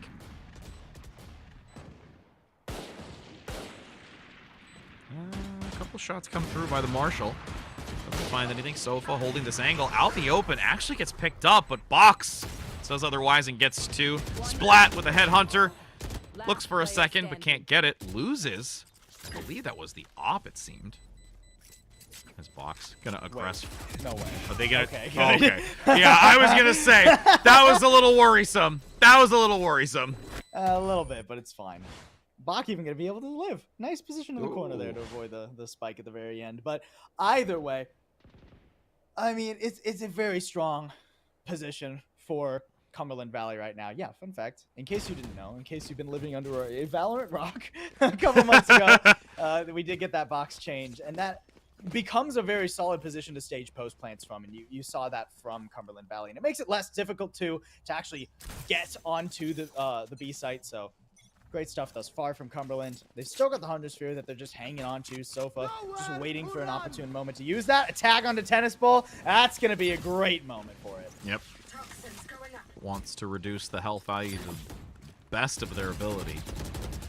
Box now breaks down the wall, so they have a point of entry for that spike plant. Nice slowing orb to mitigate some of that, but Tennis Ball getting harassed from on high. Box now with Omni-Man playing aggro, and there's a 2 pickup. Splat just mows them down, everyone that comes out, and it's only Zeets alone in the back that will be picked up. It's absolutely right. You said that they got their mojo back. That's an understatement.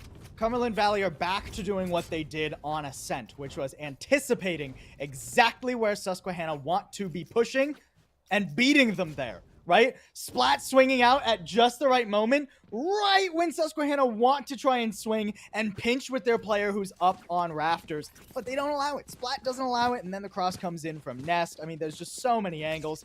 Cumberland Valley, boot on the throat of Susquehanna. What do you even do here? Everything pops. Everything for Susquehanna. Viper's Pit, Tour de Force, Blade Storm, in one last, somewhat desperate gambit to stabilize on this map. Vin already getting spotted and can't quite pick the elbow out. Tour de Force even gets hunted down by Splat. What a chase. The pursuit was hot, and they find value. And now Splat up top, rendezvous out safely despite getting located for the moment. 5 versus 2, so much committed by Susquehanna, and it falls to the wayside. And that will be a team ace. Wonderful performance, and now on a match point. Match point. Cumberland Valley High School, they just need one of the next 6 rounds to send them onto our best of 5 grand final versus Garnet Valley.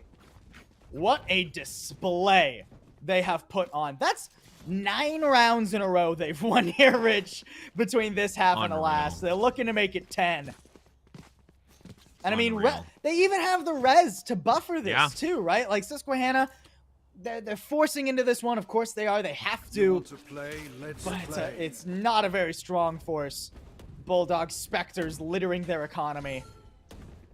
And if Omni-Man could get one more shot out the gate, that will be a nail in the coffin.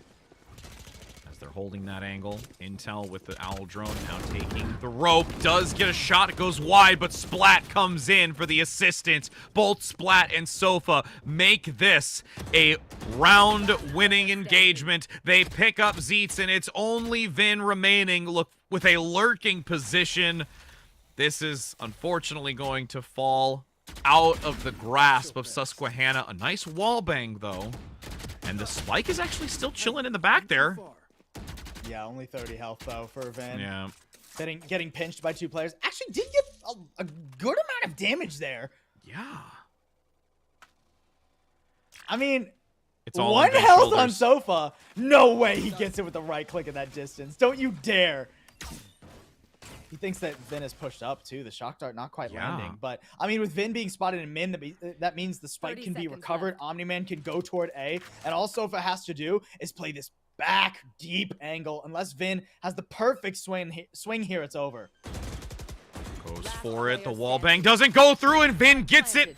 It's planted. Omni-Man alone, but has far superior health. Vin gonna look to take him across the rope. 4 HP in a dream. 4 HP in a dream as they elude. Cloudburst comes through. Omni-Man wants to close it out, but the damage will not land.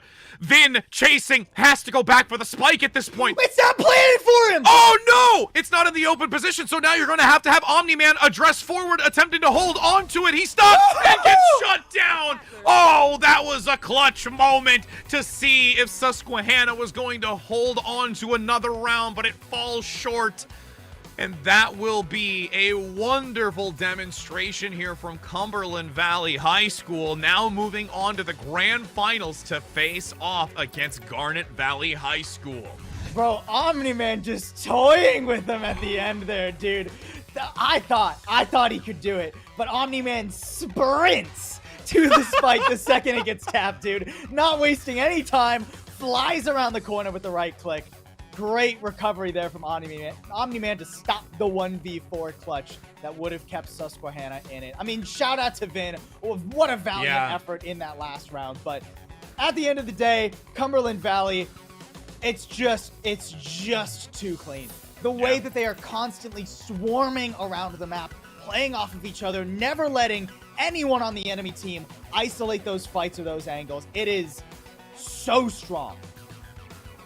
And now we can see our remaining 2. Garnet Valley High School versus Cumberland Valley High School. Both valleys, but whose will be the most lush? And unfortunately, our predictions have fallen to shambles. Yeah, yeah.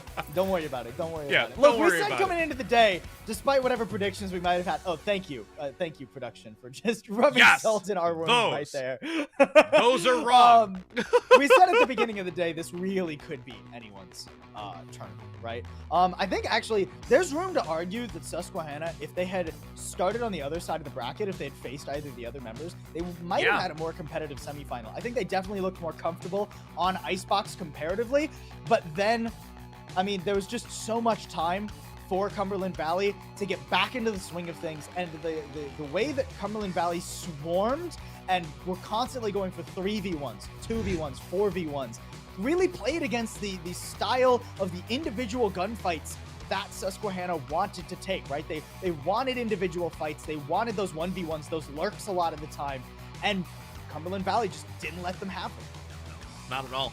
And now I'm actually looking forward to this grand finals match because I think this is going to be absolutely spicy. But before we get into that game, we'll be heading to a short break, so don't go anywhere, as we will be looking to see who claims the championship title of this 2022 PIEA Spring Championships.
Once again, we thank our PIEA 2022 sponsors.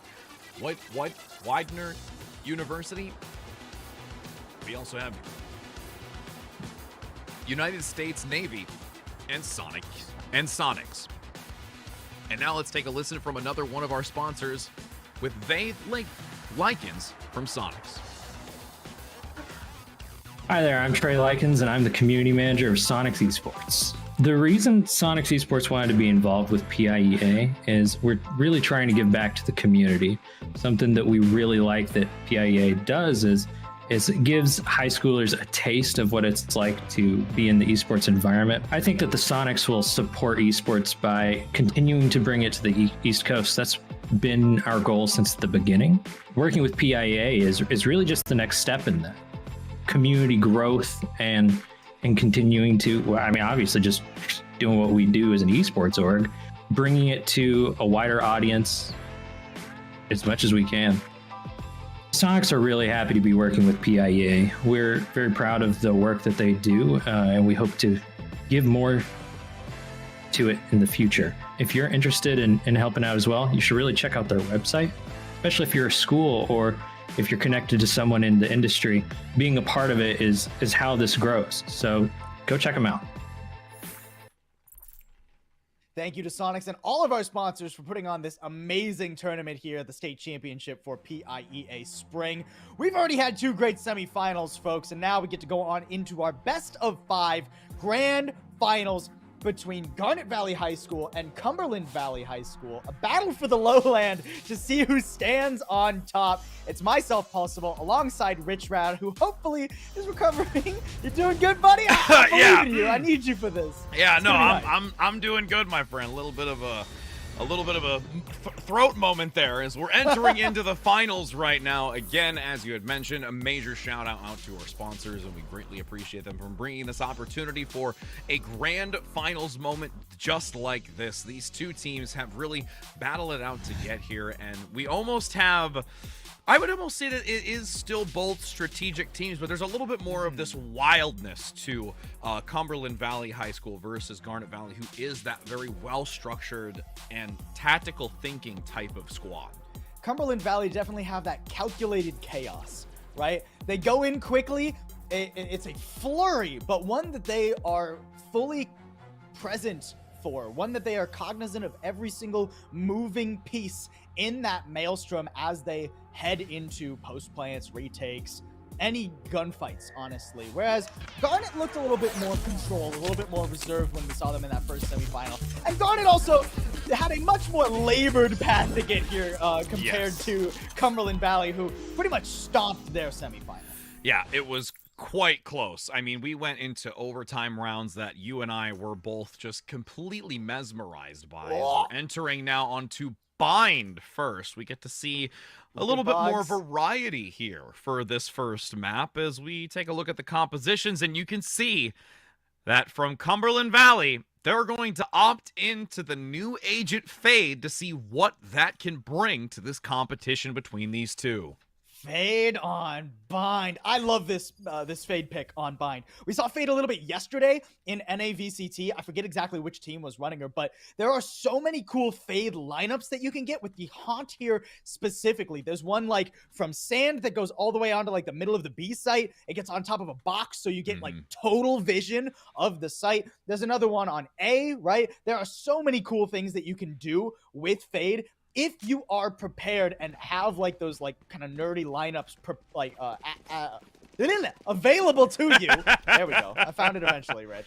It's okay. You know, the tongue tied for one, and you know, my throat just giving out on the other. So, and on the other side of things, Garnet Valley running a little bit more of a standard composition. Interesting to see the double controller, right? With the Omen as well as the Viper, but I actually really like that for this map, especially since like the Viper nerfs came in a while ago. I think that's super smart, honestly. And they're going to be pivoting onto the Rays too, which I think is definitely the stronger of the two duelists when it comes to this map specifically. But we saw how good Omni-Man was earlier. I'm not counting them out. We're going into our grand finals, folks. It's Garnet Valley versus Cumberland Valley. Cumberland on the attack first. And we'll see how aggressive they'll be out the gate here. You can already see that there is some utility used. Now, Sunny Boy from Garnet Valley being a substitute here as well. Have not seen them participate in the semifinals and now being unleashed in this grand finals. As Box looks to try and move in with the rest of the squad. Paranoia lands onto 3 as they press out into this open area for B site. And Box just waiting until somebody looks to move forward. Torque, the captain, as we've seen, play very well previously. Smoke stacked once again here onto this elbow position, and the plant is finally placed. A full 5v5 retake here. Oh boy, getting out of these choke points is going to be so tricky for Garnet Valley. They don't have much utility. They're already taking so much damage, and they're just chunked before they even have a chance. Torque good for 1, make it 2. Okay, a 3rd for Torque, and suddenly it's winnable. Yep, absolutely winnable. Torque has come out on top on several occasions before and has managed to do so now. Sunny Boy chasing him down as you've got ZD with a beautiful wall bang to shut this down. Nice early point here for Garnet Valley, and they are feeling confident after that one. I mean, jeez, right? I mean, Torque and ZD, dude.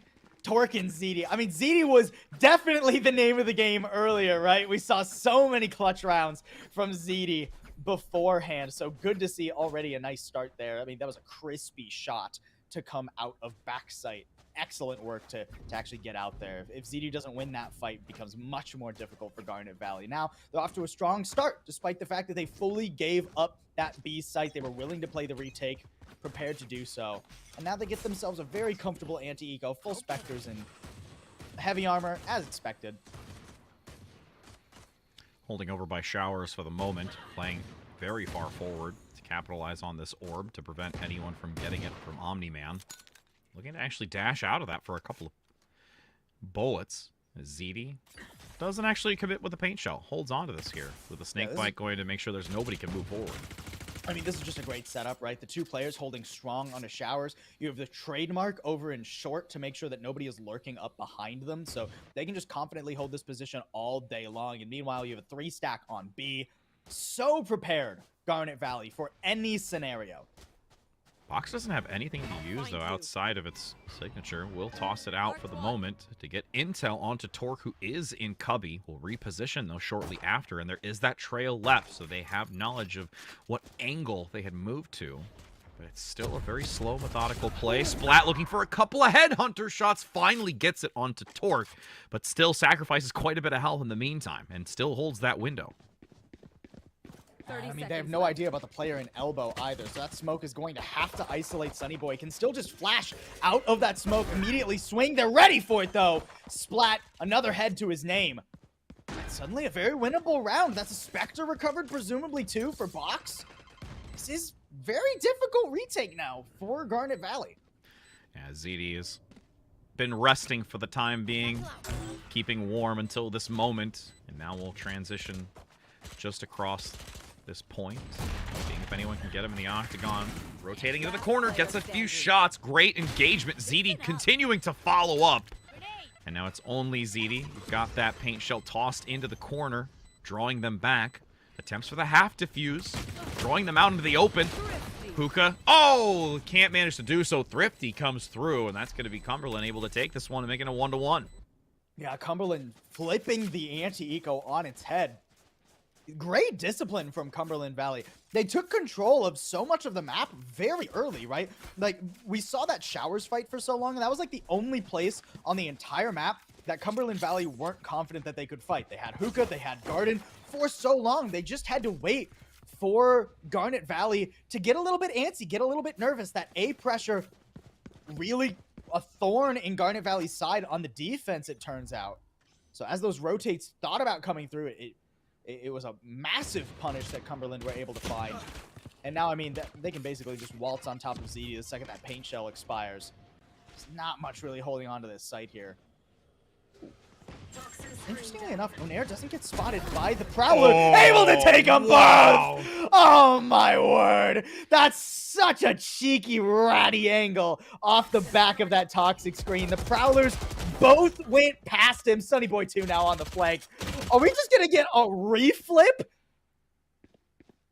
This is just nuts. You're gonna see This is what you want from a grand final, dude. Absolutely. Now ZD gonna hold by A site. Joy Boy. He's going to walk into a very unfavorable link position with that angle still being hold. It's a little risky.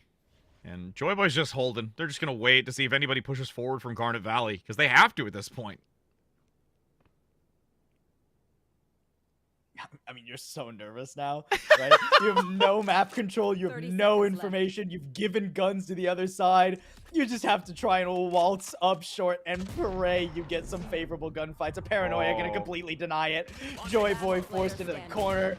And his buddy's gone before he knows what's happening. The flank even coming up from Bun Bun. You just don't have a chance with 13 seconds. Who gets it? Oh, there's the third. The Thrifty on the opposing side now. It's Thrifty back to back. That's all this will be. Just Thrifties all day.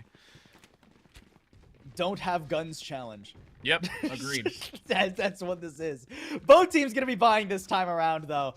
It was a Thrifty, but there was enough economy for Cumberland because they got a Thrifty just before that to where they are at least putting some rifles on the board. They're comfortable enough. They're going to try and play for an orb for... Oh, never mind. They were thinking about playing for an orb for Splat to get him the Tour de Force, but instead they're going to try and allocate an orb onto a more powerful ultimate, something like the Orbital Strike, presumably. Box using the Prowler to try and get control of Belong here. Nice flash, though. Perfectly timed. Uh-oh. Nobody swung it. Oh, no. Now they're going to swing it, though, and you're just teed up for Sunny Boy. Yep, Sunny Boy had the perfect sightline, and now has a chance to still hold that angle as Splat, all alone, will regroup and reposition. Actually going to go through Link here with that spike to opt for A.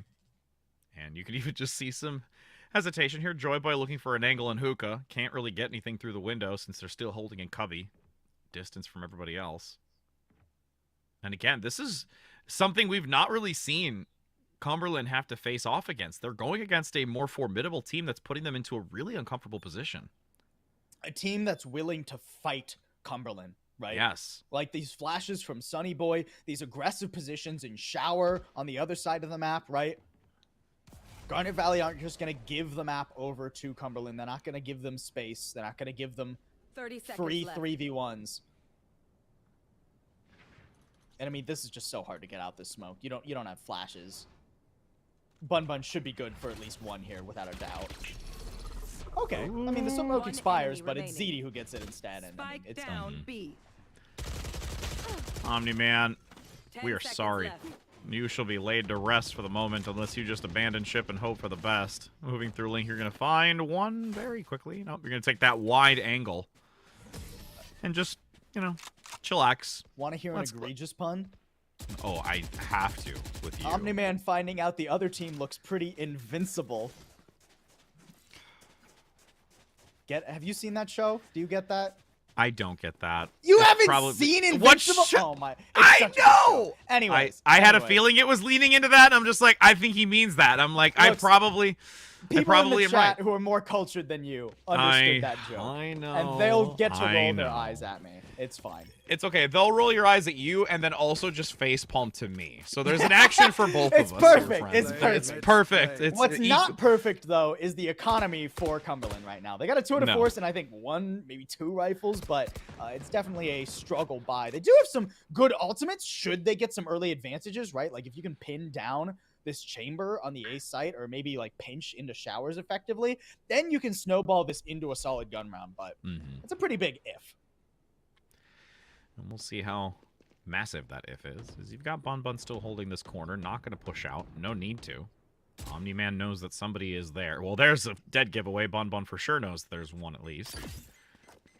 Sofa tosses out Snake Bite. What a shot coming in by Splat, though, to eliminate Onair. That's great coordination from Sofa and Splat to flush that player out. They knew that somebody had been holding Shower. That there'd been a lot of players holding Showers very aggressively thus far. Ooh, but the timing here is crucial, and he finds it. Ooh, that could have gone very badly, but manages to equalize 4 versus 4, still holding positioning over towards this A side of the map. Left. And now with the 30 seconds, it begins to escalate. The plant has to come in soon. And Bun Bun's still here. They know because they've had it called out. could potentially...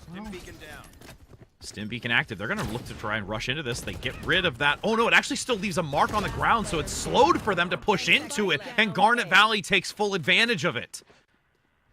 And I mean, Splat's holding on, hoping that somebody will push this tour de force, but ZD coming around from the other side.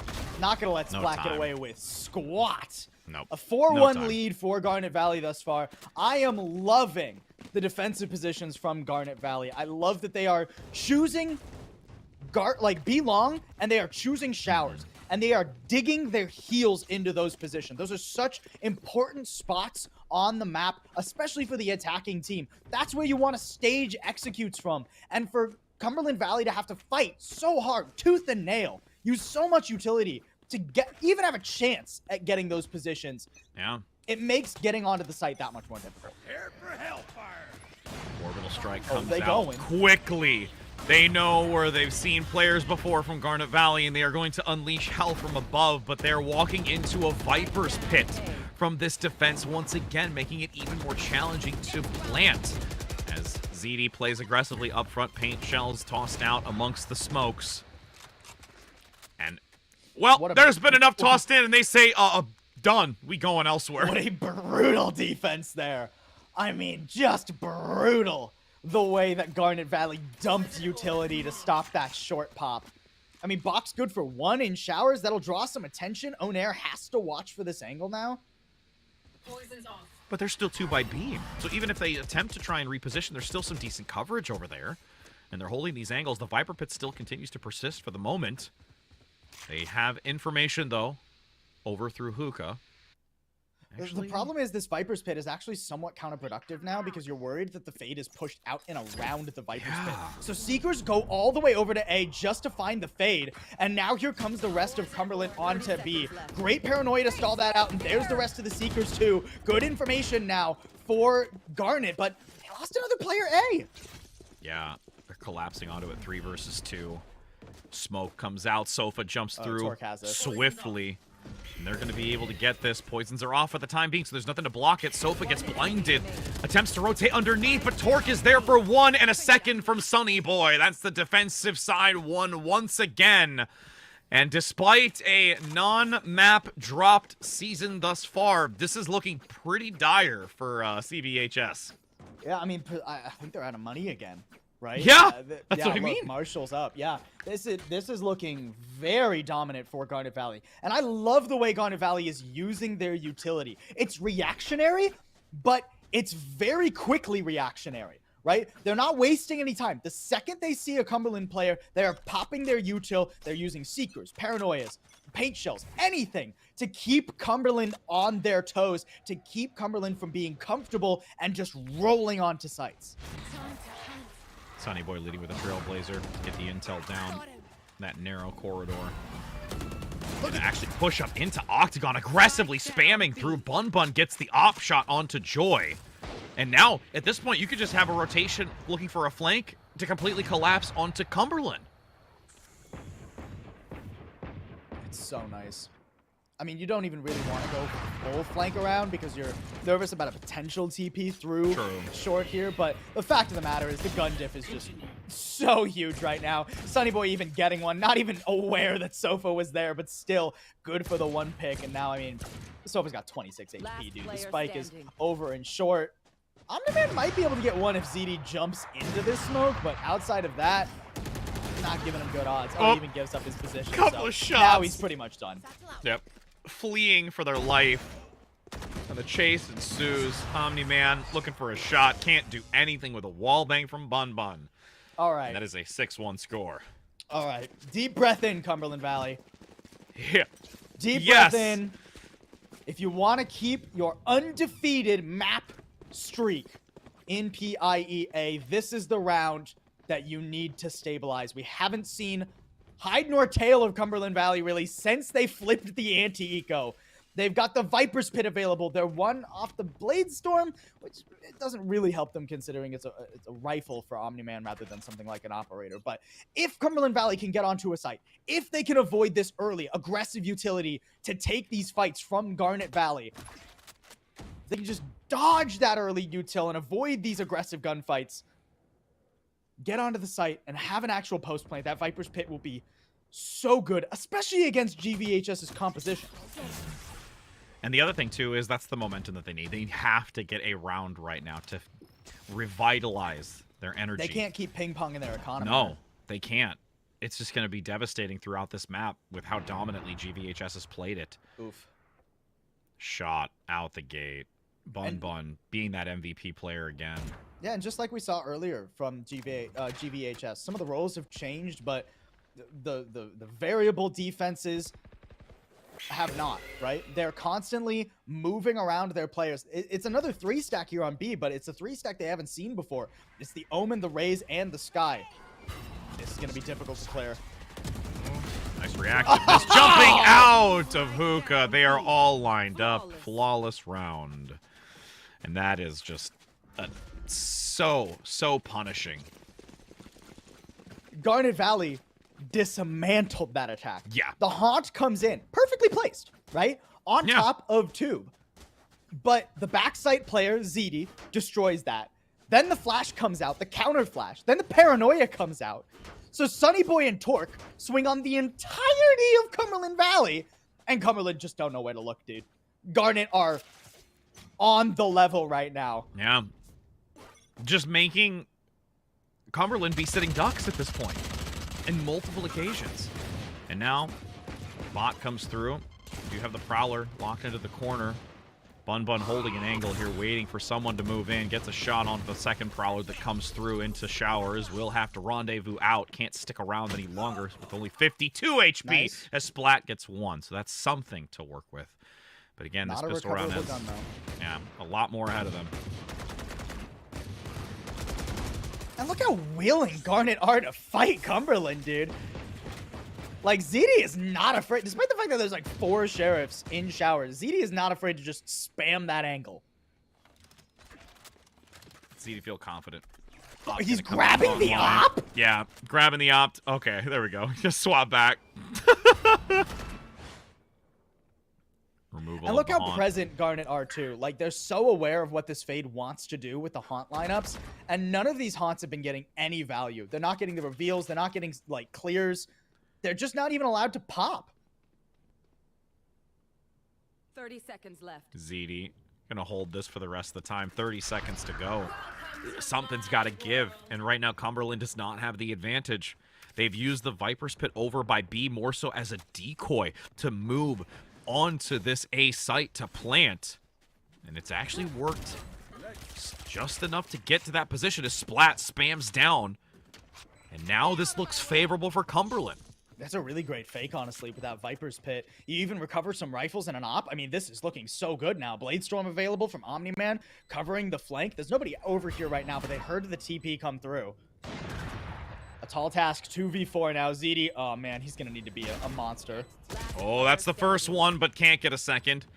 Now it's all up to 1 for Torque. The captain, as we've seen before, pull out some miraculous plays, but this is not an easy feat as that time shrinks quickly. You can hear the escalation of that beeping. And now we'll just abandon ship. Not going to stick around. Going to save what they have. You will see this is a point given over. That's fine. Thrifty round. Done and dusted. Still 7-2. Garnet Valley's going to keep what they can, which is not much, to be honest.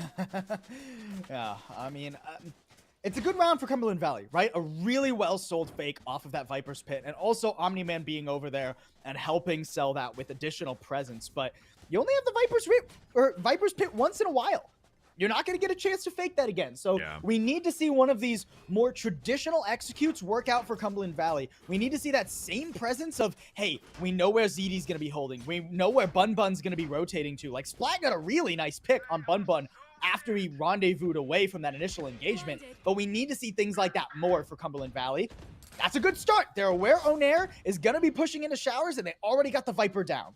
And at least they're adapting to that, because that's been consistent throughout so far these initial rounds, that it's always that Viper inside a Shower, with now the Octagon Sunny Boy playing aggressively again. The flash doesn't come out fast enough, so they will be able to pick it up. There is at least ZD with the Showstopper to eliminate one into the corner onto Splat, but this is still a very challenging position. And the spike, though, is left up front. Oh, no. Omni, man, you gotta be careful how you swing this smoke, buddy. The spam What? works out really well, but no one expects ZD that close. Oh, and Omni Man's just spamming, praying he can find it, but as the smoke expires, ZD rips his head off. A 2v2. Box did spot Bun Bun, I'm pretty sure, but Bun Bun doesn't go back to that angle. He just wants to group up with his buddy ZD over in long. Sofa and Box, the last two. Paint Shell's back up, by the Attempting. way, because Yeah. ZD got 2 more kills. Yeah, gonna use it to flush that out. Goes for the swing, a maniac. What? That's gonna cost him. Sofa now has the chance with assistance. There is a shot from the Tour de Force. Left a slow zone over top of it. But Bun Bun gonna play back. Isn't gonna risk this. They know the time is dwindling. 15 seconds. And you need this position onto the point. Quickly, Sofa gets shut down despite picking it up. Beautifully done. Clutch factor comes through. And now an 8-2 scoreline. ZD's a maniac. Yeah. ZD is a monster, dude. The fact that he not only does Sonny Boy just like the trap that was set in Octagon get completely dismantled by a good adjustment from Cumberland as they expected forward play in Octagon, but ZD still stays. He still swings. He resets his paint shell, goes for more. ZD wanted the 4K there, dude. Yeah. Like the straight up 4v1. And he nearly gets it. I mean, that is absurd. ZD is on a tear right now, too. We're 10 rounds in. He's got 16 kills. And once again, we're out of money for Cumberland. They're banking on this Tour de Force to get them something. I was going to say, yeah, the Tour de Force you did just hear come out, and that's the only thing that they can really bank on. Box in showers aggressively. As ZD holds Box, waiting for them to move in. This is such a devastating angle to try and turn into from showers. Wall's going to come up. Really just have to wait it out. I mean, imagine if ZD just gets any info here. Yeah, the paint shell's up already. Oh, no. Inside of it, they almost actually get the damage to remove that Tour de Force, but will be able to recover falling back. They don't lose it just yet. Only 75% of that HP remaining for... I'm looking to see I mean, how they're that gonna could have change. gone worse for Cumberland. It could have. It could have. But they don't get anything out of this, right? Other than the fact that they now know that there's no raise utility, they still don't have a good way onto the site. Box. No one yet wanting to step their toes into this open space. A nice shutdown through the smoke. There's a couple of others to follow through. Splat gets a Tour de Force shot onto ZD, but everyone else falls. And you will have only one remaining. Box looks for a decent flank, but can't really get much more. The weapon upgrade is helpful, but it isn't the defining factor that's going to change this up. And with these 6 seconds left and the spike not near, that's a defensive hold once again. And Garnet Valley is really putting it to him. Last round. That's the best way to put it, honestly, Rich. Garnet Valley is really putting it to them, dude. I mean, ZD on this... We saw ZD earlier on the Jet. Phenomenal Jet player. Yeah. I have loved this Raze. Raze play thus far, dude. ZD is using all of the Raze utility perfectly, right? Like the paint shells, the boom bots. Completely devastating to Cumberland Valley right now. And it's worth noting, Cumberland Valley, like, they don't have flashes. They don't have a way to stop ZD from holding whatever angle he wants to, from challenging super aggressively off of his paint shells and boom bots. The best that they can hope is they maybe tag him with a prowler, but that's not enough. No.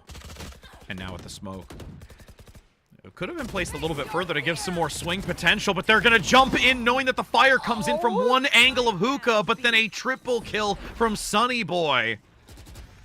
And now it is once again before the half, a last-ditch effort. Flash comes through, Box gets a couple of shots along with Sofa. Oh, no. But now the showstopper comes into the octagon, landing and blowing him to Kingdom Come.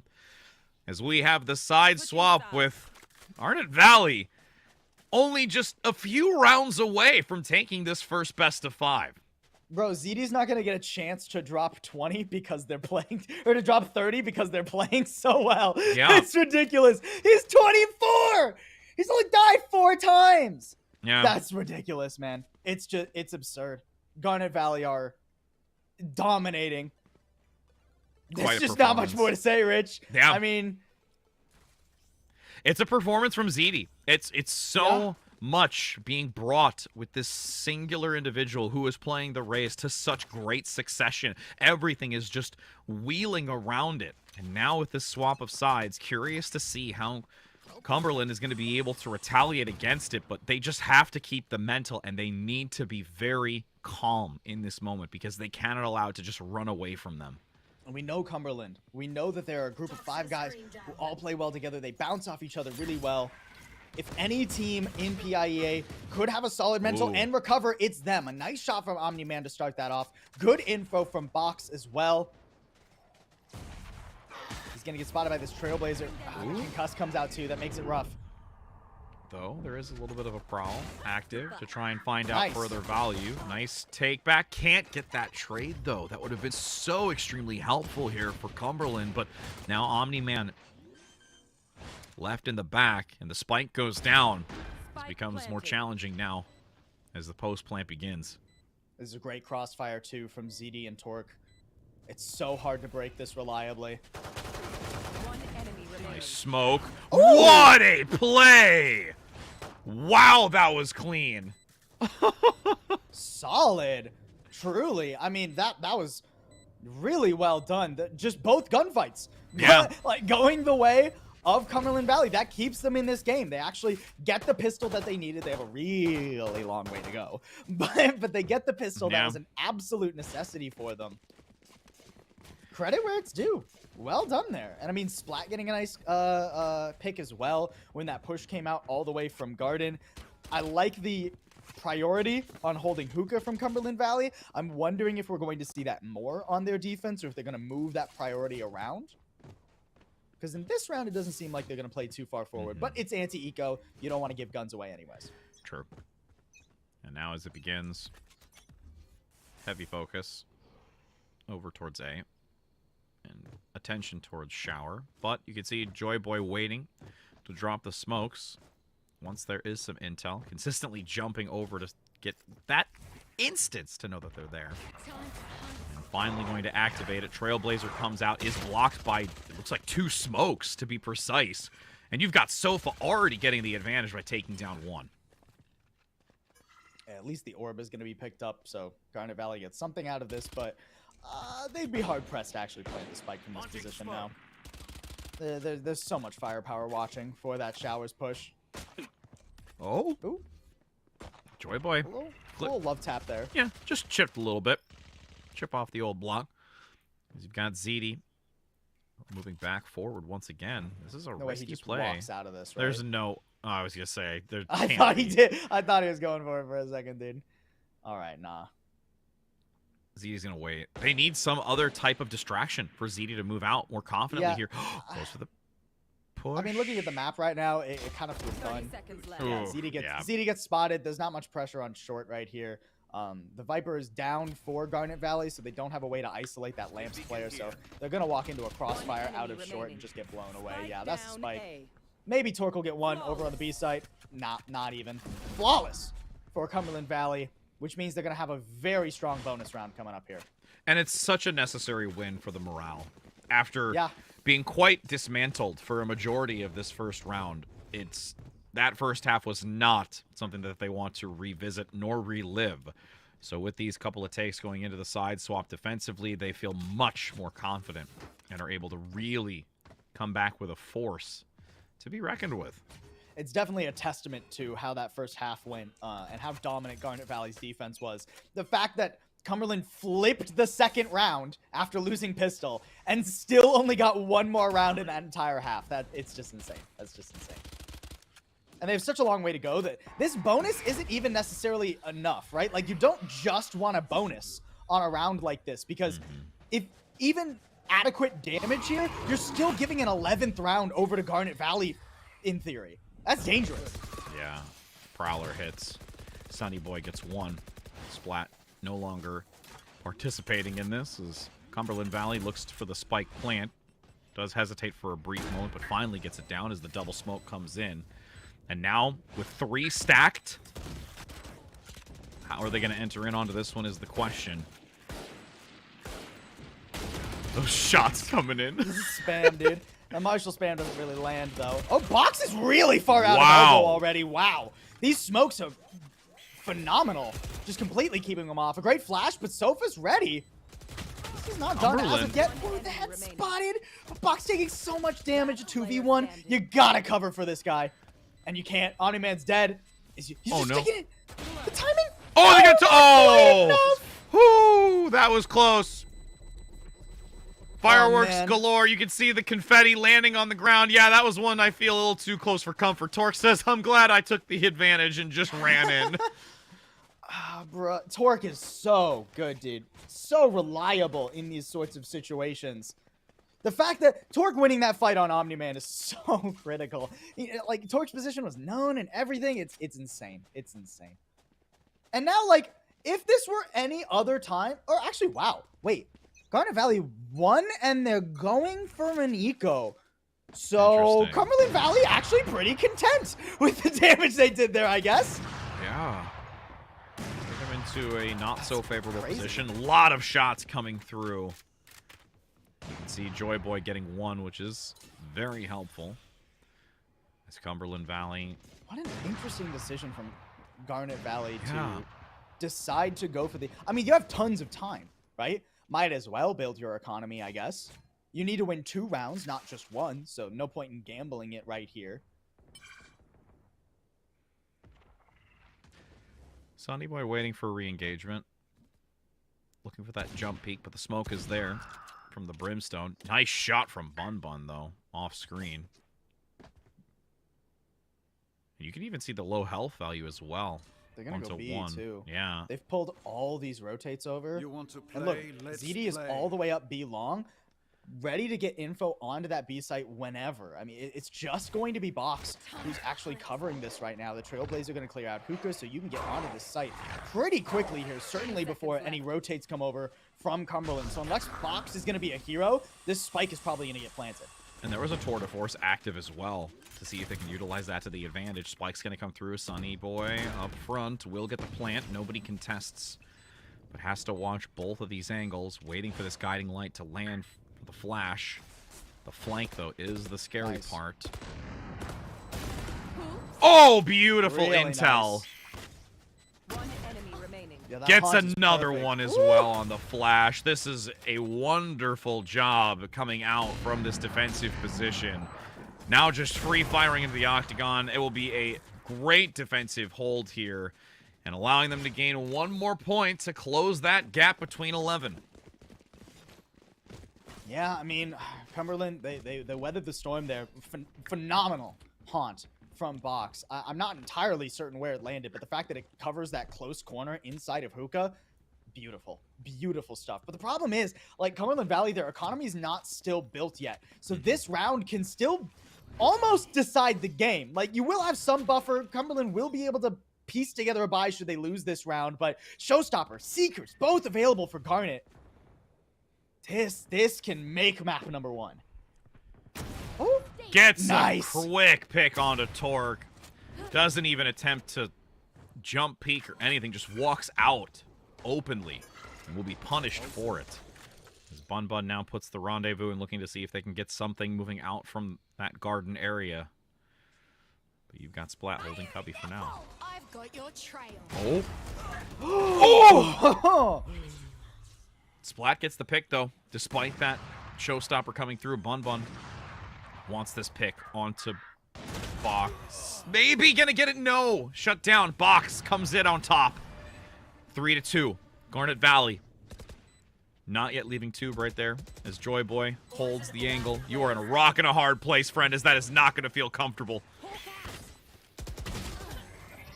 Yeah, nothing that Sunny Boy can do there. Another really phenomenal defense from Cumberland Valley. I loved the way that they held on B-side. I mean, shout out to Splat, dude. The fact that he's able to trade onto the showstopper there, pivotal. If Zed is alive in that post plant, it is so much more difficult for Cumberland Valley to actually assault and retake the B site. But the fact that you don't have to worry about a paint shell, about a boom bot, about ZD just running in your face, it really, really helps Cumberland Valley get on. And honestly, I think the timing there could have worked a little bit differently. I was surprised that the showstopper went in before the Seekers. The Seekers can be valuable information so that you can get a pick out of the Showstopper without having to face check angles like that. So a little bit of a crack in the armor for Garnet Valley, and with Torque going down, with Garnet being on an eco again, even with that pick on an Omni-Man, this is still a very favorable position all of a sudden for Cumberland Valley. They're 5 rounds down, but they have the momentum. And that momentum is so key for them to be able to do things. ZD holding this corner into showers. Can't quite find the shots necessary as Sofa gets the cleanup. And now Onair has to fall back. Doesn't have anyone to really assist in this position. And will go over towards that bath area. A couple of guns recoverable in showers here. So definitely a winnable position for Garnet Valley. The problem is getting out onto A is impossible right now. But the great part is they don't need to get onto A. Look at the other side of the map. They just got Bun Bun chilling in B. Yep. He's all the way deep through elbow. He's going to get vision into spawn here. And they won't be ready for it, too. If they try and push in, Box is going to get caught out. I mean, it's just all gonna about wait. timing here. Yeah. Box is aware. Box is aware that somebody could be on B. They know that they've given up this position, and with just the one trademark in Hookah, they don't have any information. Now they'll see the smokes. Box says, hey guys, pretty sure it's coming to A. Orbital strike to buy a few more seconds with 15 left. Committing also the fade to it as well. They've put so much into this. They do not want this to go into that 12th round score, but Garnet Valley gets a great takedown onto 2. Joy Boy attempting for their life, knowing that Bun Bun is in cubby. You see the Seeker chasing him down. Joy Boy knows, dude. He's never in that cubby position. He knows this crossfire, but to fight both angles is so difficult. He swings on the first. He goes for the second. And eventually gets the headshot. Isolated perfectly. Sunny Boy steps out at just the wrong time. And Cumberland Valley refuse to give that 12th round to Garnet. Nope. They do not want to, and it was all... We've talked about timing, and that was a timing moment where it was just off. You didn't have it coordinated. You saw a little bit of a wider swing go towards the back of Tube, thinking that they wanted to take a different angle, but should have just held position and waited for them to move forward and take advantage of it. But because of that hesitation and lack of coordination in the moment, or communication even, it all falls apart. That's a 50-50 that Joy Boy wins. There is a chance that he goes and actually pushes the Tube player, right? That's not necessarily an angle Bun Bun would have seen from Cubby.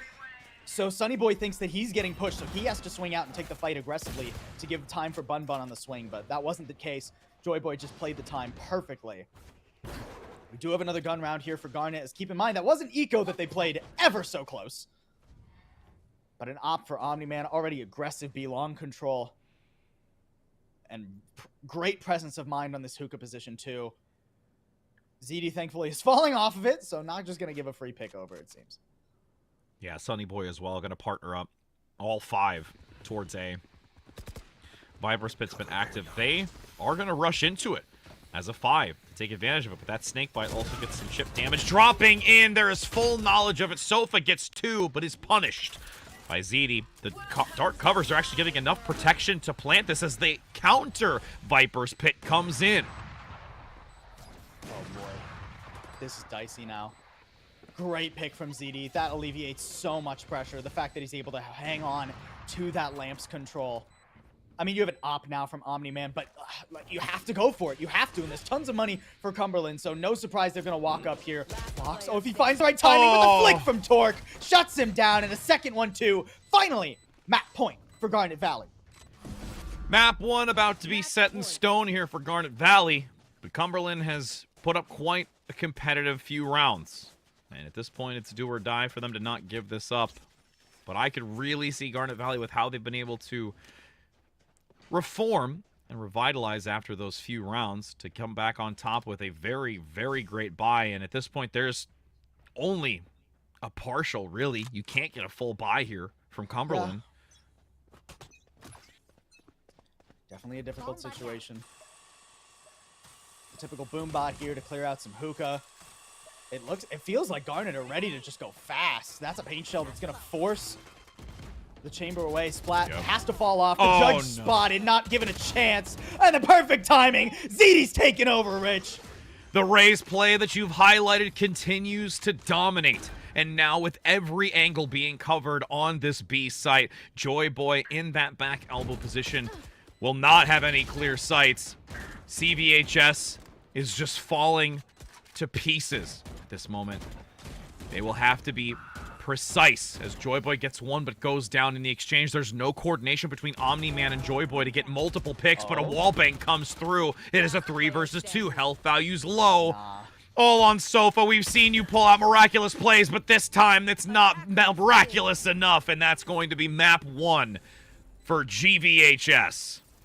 A valiant effort on the defense from Cumberland Valley, but the defense from Garnet was just sublime. It was utopia watching that defense. Garnet Valley, the way that they played aggressive into Cumberland and held on to map control, I wish every team did that. Really. I think it is such an underutilized tactic to play so forward on bind when it comes to places like B-Long and Showers. The fact that they were able to constantly maintain presence over both of those powerful positions of the map and then not really let much else go like toward Cumberland either. Like, it's not like they were taking Showers but giving up Hookah. No, they were all over the map. They constantly had everything, and they wouldn't give too many picks over most of the time when it came to the executes that Cumberland were going for, right? Good awareness, great trades, perfect utility that was aggressive but responsive, so it was never wasted. It was just perfection from Garnet on their defense. And some highlight race play, which highlight race yeah. play, dude. ZD's so good. I could just sense it every time you'd see ZD start going into that direction of dominance, and you're just like, oh my gosh, race play, I love it. Because it's true, absolutely. It was so well coordinated. And something that we haven't really seen as much of, I mean, ZD's been playing out of their mind anyways, but on this race specifically, it has been something really, really enticing for us to watch. Yeah, and I mean, to get that kind of value out of Raze, out of your duelist, out of your entry, that's everything you want. That's everything you want. You want your entry to be top frag and popping off, just clearing the entire map for you so you don't have to worry about doing anything. It's perfect. It's perfection. Already a strong start for Garnet Valley. That's map number 1. But we got a long series ahead of us, Rich. Yes, we do. And the next one is going to be on Haven. So we will get to see these two battling out on a map that we have seen previously already from both sides today. And with this one, again, we've noticed that Bind is more of a very Raze-dominant type of selection. We can potentially see it going into this next one, but would be curious to see if there's some adaptation from Garnet Valley to continue being able to keep their opponent on their toes, but also find a coordinated, play that's a little bit unique. And we could potentially see the same type of composition that we saw earlier as well. Haven's definitely an interesting choice for Cumberland Valley too, right? Considering that we saw Garnet Valley earlier on Haven, and their Haven looks really clean. I'm a little bit surprised that Cumberland Valley aren't taking us to Ascent, honestly, considering how dominant Cumberland Valley were on Ascent earlier, right? Like, they looked so good on that map. I'm a little bit surprised that we're shifting onto Haven here. Don't get me wrong, I think it can definitely be a good map for Cumberland Valley, but not as decisive as I was expecting. A little bit more favorable toward Garnet than I necessarily expected. I'm almost wondering if it really comes down to it, because again, this is a best of 5 versus a best of 3, that could truly be maybe that ace in the hole, that if they're, checking them onto Haven and they don't really feel that they might be able to take that as well, they keep Ascent, which is potentially one of their strongest maps to play, as that equalizing opportunity to potentially try and swing it back. But again, this is all just, theory and hypotheses in that sense. But the issue with that is you still have like Icebox, yes, and you still have like the completely unknown map of Split, right? Like, and you just saw ZD's Raze. You don't want this to go. You don't want this to go all 5. Right? If this ends up on a split and ZD gets to play the Raze again, I'm a little bit worried for Cumberland Valley, because ZD's Raze was really good. We haven't seen Omni-Man pull out a Raze thus far, right? All 3 maps that we've seen from Cumberland Valley, it has been that Jet. Jet's looked pretty good. I mean, Omni-Man getting a lot of value out of the Jet, but there are some maps where Raze is just objectively better if you have a good Raze player. So Garnet Valley definitely feeling good about how the early stages of this best of 5 are working out for maps, and to be put onto Haven as map number 2. It's certainly not an uncomfortable position for Garnet. And ZD is filling that void of a good Raze player in all aspects. Great, to say the least. And this isn't even talking about the rest of the heat that Garnet have brought, right? I mean, like, Bun Bun has been super impressive all day long. Torque has had his moments. That was our first time seeing Sunny Boy instead of Onair. I loved that Sky play from Sunny Boy. He was able to play counter flash, very effective, like just, well, I guess it's not really counter flash because there weren't any flashes for Cumberland Valley, but he played inside of smokes and waited for the entry and then flashed to disrupt. Executes a lot of the time. Great play there. And that's something that can also translate onto Haven very effectively too, right? That monumental Sky play, whether it's Onair getting subbed back in or not. It's great. And even just with that, you know, kill stat that we've got coming in, 83 kills that's across plus 3 maps. today's. Yeah, that's 3. Okay, that's almost to be fair, 30. that first map was 32 rounds. That's basically 2 maps of Valorant in and of itself. True, but I will say that ZD, though, was the late bloomer, and that was coming up a little bit further in the tail end of it, too. So, you know, they're playing a little bit of a catch-up. But, you know, the other thing really to highlight, too, is that the fact that Cumberland brought in the Fade, and I truly don't see it yielding as much value as I think an alternative pick could have. There was still some benefit on occasions, but I don't think it was enough. I think that Fade is a potentially viable agent for competitive Valorant, but I still think there's a little bit of work that needs to be done just overall to coordinate Fade play, right? Like, we see some pro teams incorporating Fade, teams like Cloud9, teams like TSM, and there are some rounds where it's like, oh my god, the Fade won them that round. And then there are some rounds where you're like, wow, Fade was useless there. So there's still, it's one of those things with a new agent that isn't just like completely straightforward to play, like isn't Neon, isn't Chamber, or actually Neon's not that straightforward, isn't Chamber, essentially, right? Where you just stand there and shoot heads. When there's a level, when there's a skill ceiling to an agent that is just brand new to the game, it takes some time to fully incorporate that pick. And we'll see what the composition has in store for us as we enter in onto our next map. So far, Garnet Valley High School able to take the early lead on this map 1. But now entering into Haven, a place that both we've seen already once prior. You can see the selections coming in quickly. And no surprises, I think, from Garnet Valley High School, but we're still hesitantly and on bated breaths waiting to see you. Well, Cumberland's going to select since they've not locked in anything just yet. I'm surprised that we're getting a Fade hover right now. I thought we were going to be getting a Breach. We saw Box's Breach earlier, way back on Ascent. Really great. It was stunning. Sofa might be picking up the Breach. Okay, sure. I'm okay with that. I maybe would have liked to have seen like Breach KO instead of that. I think that would have been really good for Cumberland. But I'm not totally against this composition. I like the Cypher pick as well. Cypher is a great pick to just like anchor one like part of the map or split up those trademarks all over and avoid different pushes, get lots of good information. So definitely still a more unorthodox composition from Cumberland Valley, but I don't dislike it. No, I don't either. And with us going into this, I really do have to see more from the Fade, though. Like, that's the biggest thing and how it's going to synergize with the rest of the composition, because I'm concerned that that's something where you do have Cumberland trying to put in, you know, this unique flair or flavor, or potentially trying to catch off your opponent that might not yet be comfortable going against the Fade, which, as you mentioned in regards to usage, it's also something to play against as an opponent. Are you ready to compete against that?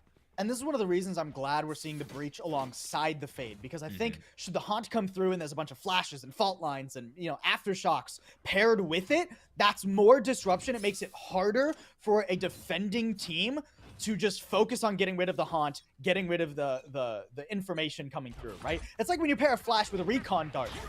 You're not worried about shooting the recon dart if you're worried about the fact that you can't see anything on your screen, right? So I like this combination for Cumberland Valley. We need to see that util paired together. Curious. They do have a 3-2 split now for the moment for Cumberland moving into this. A little bit slightly divided as well. Torque going to hold down over by C. And really just wait for them to move in. Guiding Light is just teased for the moment, but no one's really pressing forward. It's this slow, methodical play from CVHS. Pretty split across the map too, right? This C fake is actually fully sold Torque on the idea that somebody is hanging over here, so now you can quietly creep across the map all the way back to A. The problem is there is an alarm bot as well as some nano swarms here, so the second you pop onto site, somebody's taking a lot of damage. No charges. Active. Oh. Walking into it, that's so much damage onto Sofa, and can't even get out of it fast enough. Almost gets 2, to be honest, with a couple of decent shots, but Garnet Valley, in the end of it, defensively manages to hold on to this. No aggression will be able to give value to Cumberland, as that is a round 1 defensive win. Pistol in favor a second time for the second map. Can we just talk about the game sense that Bun Bun is sporting right now? The timing on that 0 point, dude. It was picture perfect. A second later, and Cumberland Valley are on the site already. A second sooner, and they can just back up and not worry about anything. But the timing on the 0 point is perfect. It causes the maximum amount of disruption. Half of Cumberland thinks this means it's time to go, and they die to the Killjoy and the rest of the players sitting on A. And half of Cumberland gets completely separated and forced to sit back. It's just, Garnet Valley are playing so well right now. And this is the type of play that you need in moments like these, the grand finals, the best of 5, with Eric's up top in the window. The smoke is covered. There are multiple angles to try and collapse onto that, but still gets shut down. Ooh. That's an upgrade, though. And the Cypher Cage going to be able to block over through that choke point. That's a nice shot. Actually, the Spectre hasn't been recovered as of yet, especially with Torque coming around. Great read from Eric, too, to anticipate the one player coming through mid. I don't know if they're aware of this A-lurk, necessarily. Actually, Box seems to have recovered a rifle from somebody, so I think they are aware. I think they know exactly where Box is, especially when there's the haunt out, and they have 3 players watching for him. Well, again, it's what we anticipated when they went into the eco, but now we're going to have a decent buy coming through to try and compete. And a little bit of a scatteredness from Cumberland, where I almost would like to see a little bit more of a gathered group tactic, potentially looking to try and consistently push on either to A or maybe B, because I don't think C at this point is going to be viable for them, because it's just so much coverage coming out from GVHS. I think Cumberland would do well to fake toward one site early, draw a lot of that utility, and then consider their options on the map. It looks like a pretty heavy A lane right here. Oh boy, how much does Torque get? Torque spots him. Well, Omni rushing forward. No charges. Oh, Nair, you've been sought out. Box is actually going to get 2 here, pushing up, and that's a massive opportunity to get to this plant. Bun gets a nice angle. Beautiful flash. But once they turn, they are left vulnerable to 2. Splat gets the shutdown. Eric now being harassed as well through this doorway. Can't get too much with the wall bang, but actually finds it later on. And with the reposition, this is going to be real challenging, but Eric's going to do what they can to try and bait it out. Nice peek, but goes down. Still pretty solid damage for Garnet Valley. Yeah. They get 2 guns and they break armor on 2 other players. So Cumberland not going to be feeling super comfortable coming into this following round. We got 2. No, okay, yeah. I was going to say, don't you dare double op round 4, dude. Don't you dare. All right. 1 op for ZD there in the light armor to pair with it. This is a very good round, potentially for Garnet Valley. No ults for anyone yet. Nope. What? Just a couple off for some Cumberland players, but no ults actually online as of yet. A very heavy ceiling here. Torque, once again, Torque's got to be kind of the man of the hour. A nice deep flash gets info that there are some players down C-long. With the haunt up front. Can it get value? Doesn't look like it, as the Prowler comes in shortly after. Still acknowledging that there is only one. A ton of gunfire through that smoke, so everyone from CVHS is just going to run back and see if they want to attempt either B or A. Actually, no, they're going to trick it and go back to C again. Yeah, CVHS, they look like they're fumbling a bit. They don't know where they want to go. They get spotted by that flash. Torque even sees them. This is going to be a nice aftershock potentially. Timing here is everything. Yeah. Gets it. Torque. Oh, wow. Just stands in it. Doesn't even abandon. Now with the vision being blocked, Bun tosses out the flash, tries to get around the corner, gets it, but Box gets 2 despite it. This is an opportunity finally for CVHS to dominantly go into a post-plant position. You really see the power of Breach on Haven in this round. The fact that you're able to flush Torque out of that corner so effectively with just the click of a button. Excellent job. I think Torque wanted to get far enough back to where he could tank that for a second and then go for a flash, but there was a smoke covering him there. The smoke wouldn't have necessarily saved him, as he probably would have been spammed coming away from that corner too. So definitely just a difficult situation for Torque, regardless whether he tanks that aftershock or not. And at this point, Spike will be allowed to detonate, and that will be a 2-2 scoreline. Again, GVHS is going to hold on to what they can, as you just have Onair acknowledging their fate. They don't even want to risk it. Why bother? And that will be a 2-2 scoreline. And now we can start looking at what the ultimate economy is going to look like, though, from these two, and see what they can start committing into this. It's 2 at least online here for CVHS. Cypher with the Neural Theft. They also do have Box with theirs to contribute into this, but the Null Command is the big one that sticks out for me from Bun. Yeah, I mean, the only problem is that it's an eco here, right? Just the one Hero Vandal that was saved for GVHS. So unless... I mean, they're going for that one push that won them Haven last time we were here. They're going all the way out mid, but Cumberland look aware of it. What? Oh, wow. What a shot out the gate. Bun getting an elimination. But as we say that, it lights up red. And now Cumberland Valley will most likely take this C area. As ZD good reposition. will try to, respond to it. A couple of decent shots, but gets chipped away with only 60 HP left to their name. I mean, ZD, they know exactly where ZD is too here. Ooh, timing? No, not quite. Ooh, flash. Tries to get out there. It sets up ZD for at least one more. But the spike is in garage, so they're just going to sprint all the way to A. ZD does recover a rifle, so can look to do some pretty decent damage. Even potentially win this. 1v2, low health on Jug. Not an unwinnable scenario. The real problem is that Jug is going to plant this spike and then have the orbital strike online. Yep. So the timing here I don't think quite works out for ZD. On the Prowler's Prowler! This close angle. Yep. Molly to keep him through away, the door. and then they're just going to retreat. And hold the angle. At this point, ZD, it's a far cry. It's patient peeking from now. They're very far back. This could get a half diffuse. Draw one of them closer. Orbital strike. There it is, as you commented. Isn't going to be able to do much. Doesn't even need the orbital strike at this point, but it does its job, is forcing him away. With now Garnet Valley actually behind for the first time in, a while. Literally ever. Yeah, the first time literally ever. Yeah. The worst Garnet Valley has had in this series thus far is a tie. It's a long series, though. Even after this map, we'll still have at least one more, if not 2 or 3. Garnet Valley, that was just an eco for them, though. I think they can be pretty comfortable in the fact that they got 3 guns taken away. And also the orbital strike. You don't have to deal with the most powerful post-plant tool that CVHS have in their composition now. Rolling Thunder is not half bad either, but you have a null command of your own to counteract that potentially, should you get in a hairy post-plant situation. Ooh, look at this A push now from Garnet. They haven't done this ever. No. Not when we saw them play Haven earlier, and certainly not on this map right here.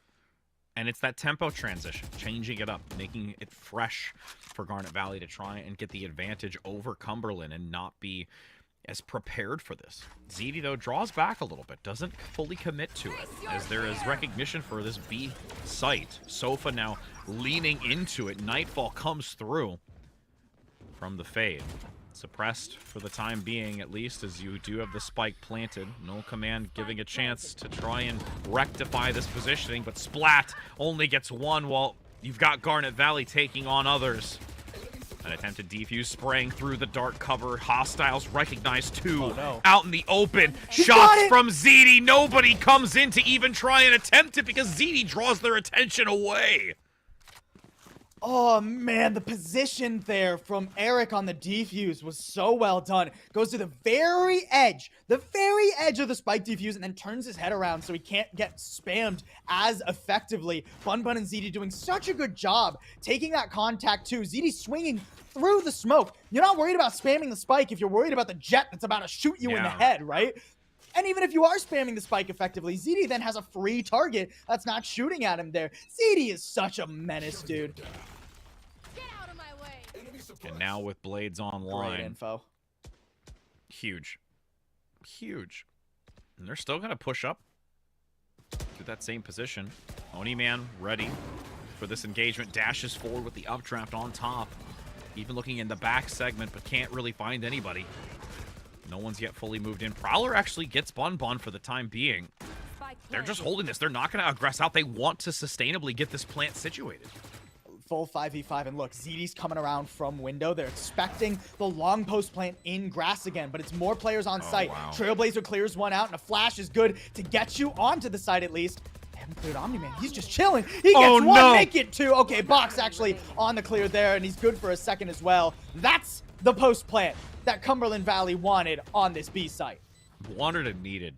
Just, again, every time that they can get an exchange like this to keep them ahead is going to make them feel better about it, because the first map was quite devastating. And now going into this, they've at least been able to take the lead and consistently stay in the lead at this point. With a couple of ults still online, they do have the Rolling Thunder. They've got the Neural Theft. They've forfeited out the Blades and even Nightfall earlier in that round.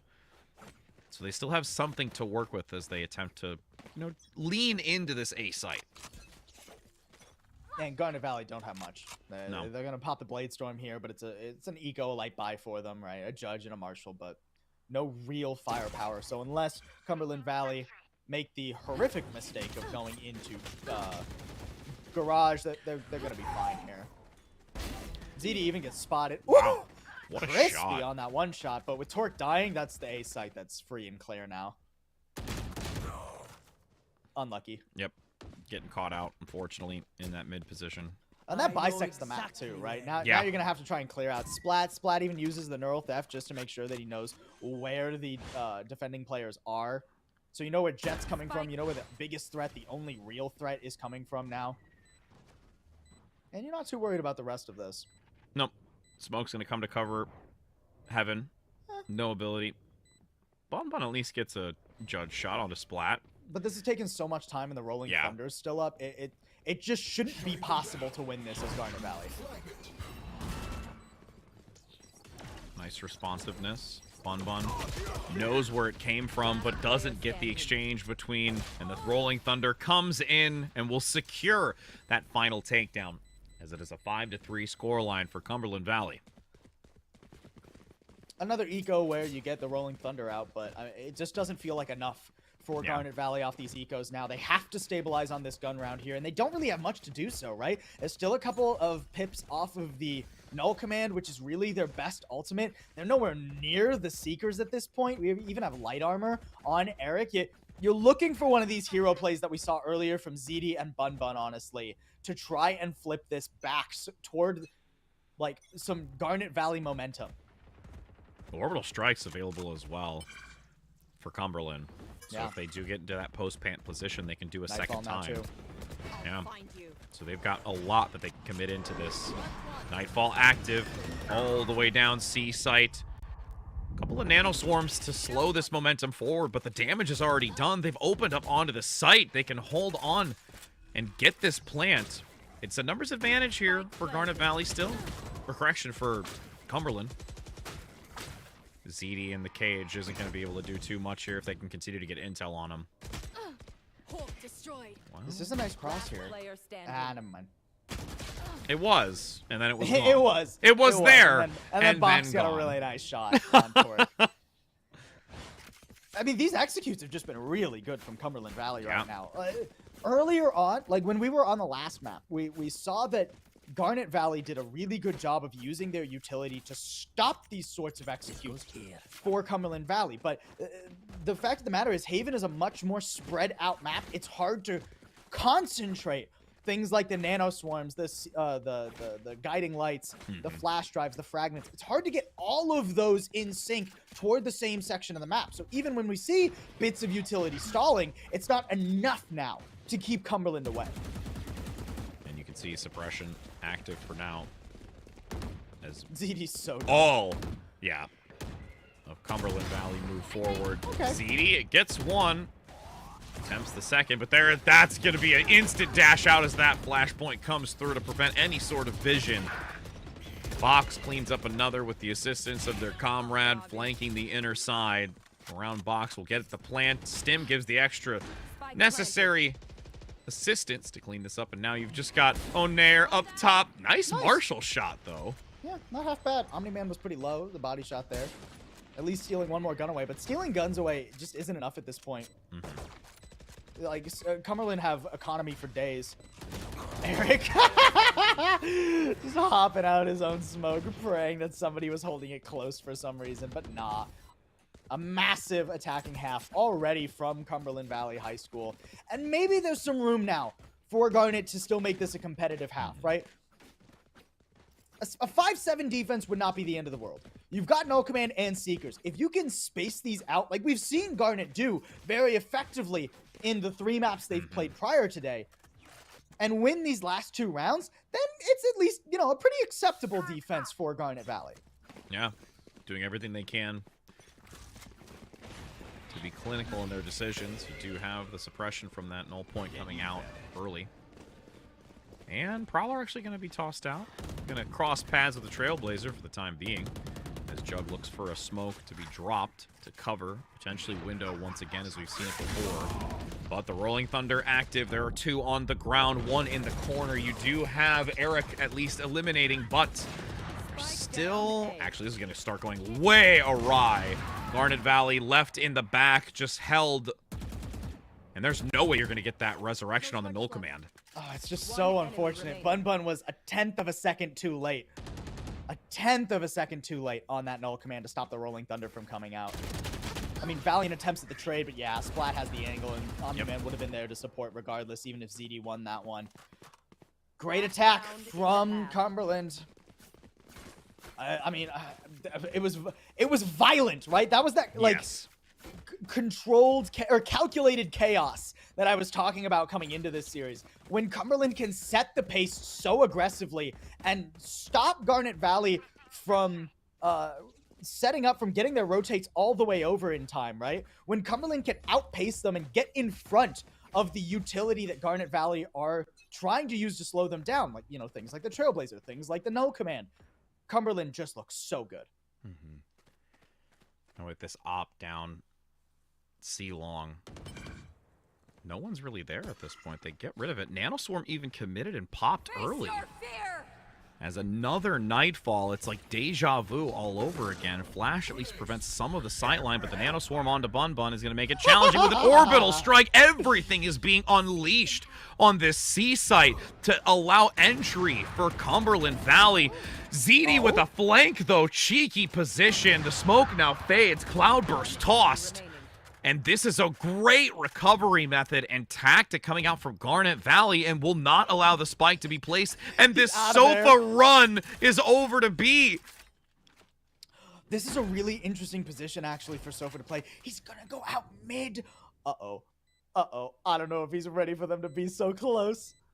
They have to go together. There's one. Oh, no, in the second. Way! They don't give any sort of coordination to that. Unfortunately, they go out one by one for Sofa to get the pickup, and that makes it a 9-3 score in the side swap.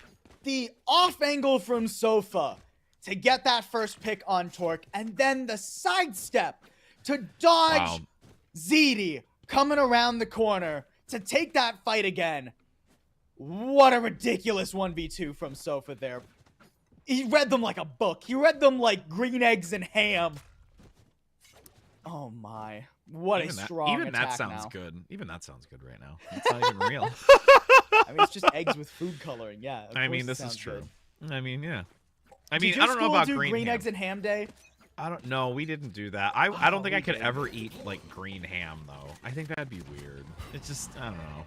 Isn't it just the exit? Whatever. Doesn't matter. Point is, I'm saying, well, you said Garnet food. I'm the thinking, point is, Rich, Garnet Valley have to take this pistol on their Yes. attacking side. And they're Or- spotted all the way down C long. That'll pull the rotates. This is going to be hard to breach now. and Sofa waiting to unleash. Already leads with 1. And actually only commits the single. Control for now. Second comes through. Great ZD play for 2. We've highlighted them before. It opens it up. Plant comes through. Garnet Valley now has to watch their angles and corners, specifically as the Trailblazer comes out, but Box comes in with a mid takedown. Just by... Ooh. Good turn here. Watching one angle, but nope. Splat says, don't worry, friends. I'm going to try and do some work, and then Eric cleans it up. Yeah, good pistol round there from Garnet. Loved the pace from ZD, right? They wait out that fault line, and then ZD's just in. And then ZD's doing ZD things. That's the kind of performance we need to see from ZD. I mean, the fact is, they're 5 rounds down, and the dude's still 14-11, right? Yeah. He's still crazy. I really was impressed by Box positioning, too, just holding on to Garage there. I loved his presence of mind to find Onair, but it just wasn't quite enough, and it wasn't quite perfectly synced for Cumberland Valley when they were going on to the site from that position. I think if they had waited another second for Box to apply that angle in Garage at the same time as the players coming from back site, it might have worked a little bit better, but oh well. Oh! Couldn't quite get him. Oh, unlucky there. I think that's 1 health. 1 health on Torque. Yep. Box was hoping for a double shot to get 2. Falls shy and doesn't get any. Azidi has 3 to their name for this push. And we'll be able to easily take this back. The attack has been quite substantial. And when you especially have that gun advantage, it makes it that much easier.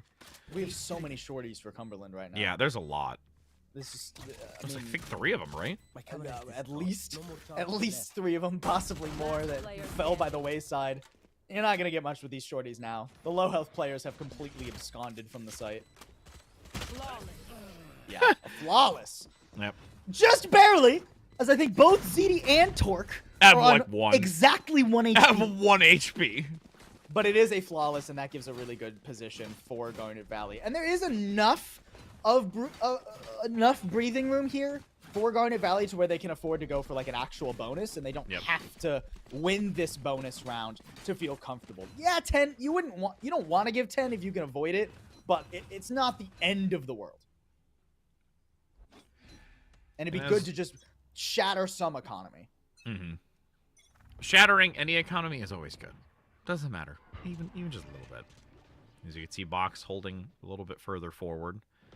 Just by doors. Get out of my way. Couple of shots. Bring them But down. again, just patient Prowler. Lobbed out.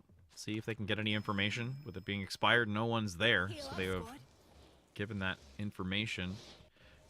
Torque gonna heal up, though. Getting a couple of decent shots on them from that B site. This jump peek, I think, is actually being heard by Eric in C-Long Cubby. So they know that Jug is here. The question is, how do they actually manage to punish him? Nah, ZD's just got to run across, and that means Jug's just going to back up. A lot of util being invested. It seems like Cumberland are fully convinced this is a C hit. I mean, that's 4 committed into that. But now, you can see I mean, a little this bit is really nice util. Yep, Setup cam action nasty. has 1, looks for a second. Trailblazer rounds the corner, doesn't manage to get it. At this point, you sacrifice Splat, but there's an even trade with Omni-Man as ZD has the daggers ready. 2 dark covers, 2 major points of entry contested for the time being. Cloudburst is well committed. No wide flanks of any sort as Box with the rest of the team. Stim active. This is going to be a cheeky haunt up top. Blind comes through, though. ZD just cleaning up with the daggers, and that will be another attacker's 1. 6-9, the scoreline.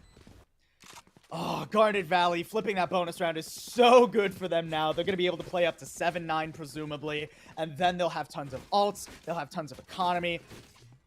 This map is going to be very competitive still, guys. Even with a 3-round deficit right now, even with that massive win streak Cumberland went on. Shout out to ZD, dude. I mean, just dragging his team through the mud Stepping right it now. More than double the amount of kills of the next player on the team. That is insane. He's well earned it too. I mean, these last 2 rounds specifically. Oh yeah. Oh yeah. Ooh. Gotta be a little bit careful. Dangerous. Splat in a really strong spot here too. Oh no, he loses the shot and now his position is known. He's still good for 1 though, actually. Hold on. It's a spike. Oh, they'll be able to get it back now though. Guys, okay, Garnet, you forced another team into that trap before. You don't have to fight mid, guys. Just go A. You know how that goes when you fight mid. And ZD with the spike, taking that high ground position to get information if anybody's going to move through. Spike's finally been planted, and now we basically take a side swap because of how CVHS is rotated. And you've got this bun positioning down A long. If Omni-Man or Sofa's going to push out, couple of shots. Gets rid of the armor at least, but there is a great flash in return. Both are hit, spraying in the midst of it, and gets 2 of them despite the vision being hindered. Great pull there from Garnet Valley. They pull Torque over 2 assists the second that Bun gets any sort of vision, but they leave ZD, right? Because they're not 100% sure if maybe one of the players wants to pivot towards sewer, or maybe you just get sprayed down there, right? So they leave a backup on the site, but then go for such a strong flash, and that flash over the box, I mean, it's impossible, literally impossible to dodge. Maybe you could turn it if you have the reaction time of a god, but not going to be the case for Cumberland Valley. 4 rounds in a row. If Garnet Valley get a 5th, then Cumberland are going to be sorely hurting. They have an op here toward A, but it's watching sewer not long, and that's where Garnet Valley are applying the pressure. ZD gonna swing in. Actually gonna hesitate. Bun gets covered by the smoke, so they can guarantee that they get the orb. And actually just gonna abandon ship. They're not gonna want to stick too close to this. They've got what they've came for. Right? Yeah, I think they got it. You do have the op retreating all the way up into heaven. So we can't dry peek this corner. You need to see a smoke. Oh, he's left. Oh, no. They put a smoke in there anyways. And now everything's through. It's a free sight. Yep. They put the smoke up there anyways. The Trailblazer comes in from down on. Oh, that's theirs. Yeah, that's right. They're not going to be able to find. I'm like reverse side here. Just to be safe. It was a 1-for-1. The null command does get them onto site, but it doesn't stop CVHS. They've got the Nightfall, and they've got some great util. Oh, wow. Sofa gets a pick, though, onto ZD, who's been the significant factor for Garnet Valley. And since that elimination comes through, that gives them even more hope. As so many smokes are contributed in this, they walk into it, but Splat gets 2. And that will allow the defuse to come through for this defensive side as Cumberland brings it to 10. Cumberland recovering a little bit. Garnet Valley will still have plenty of economy to play for these future rounds, but I love the way that CVHS played that round specifically. Even though Garnet Valley, they thought they had the read, right? They knew that the Nightfall was coming through. They knew they wanted to play mostly off the site, but that one pick that Sofa got onto ZD is just such a game changer. You don't have anyone to dash back out onto the site. You don't have anyone creating space, taking contact now. You have to play more forward inside that smoke, and it was not difficult for CVHS to read that. Phenomenal job. ZD has broken over 100 kills in 4 maps that he's played today now. Yeah. We're not even done with this one yet. No. Just insane. Insane.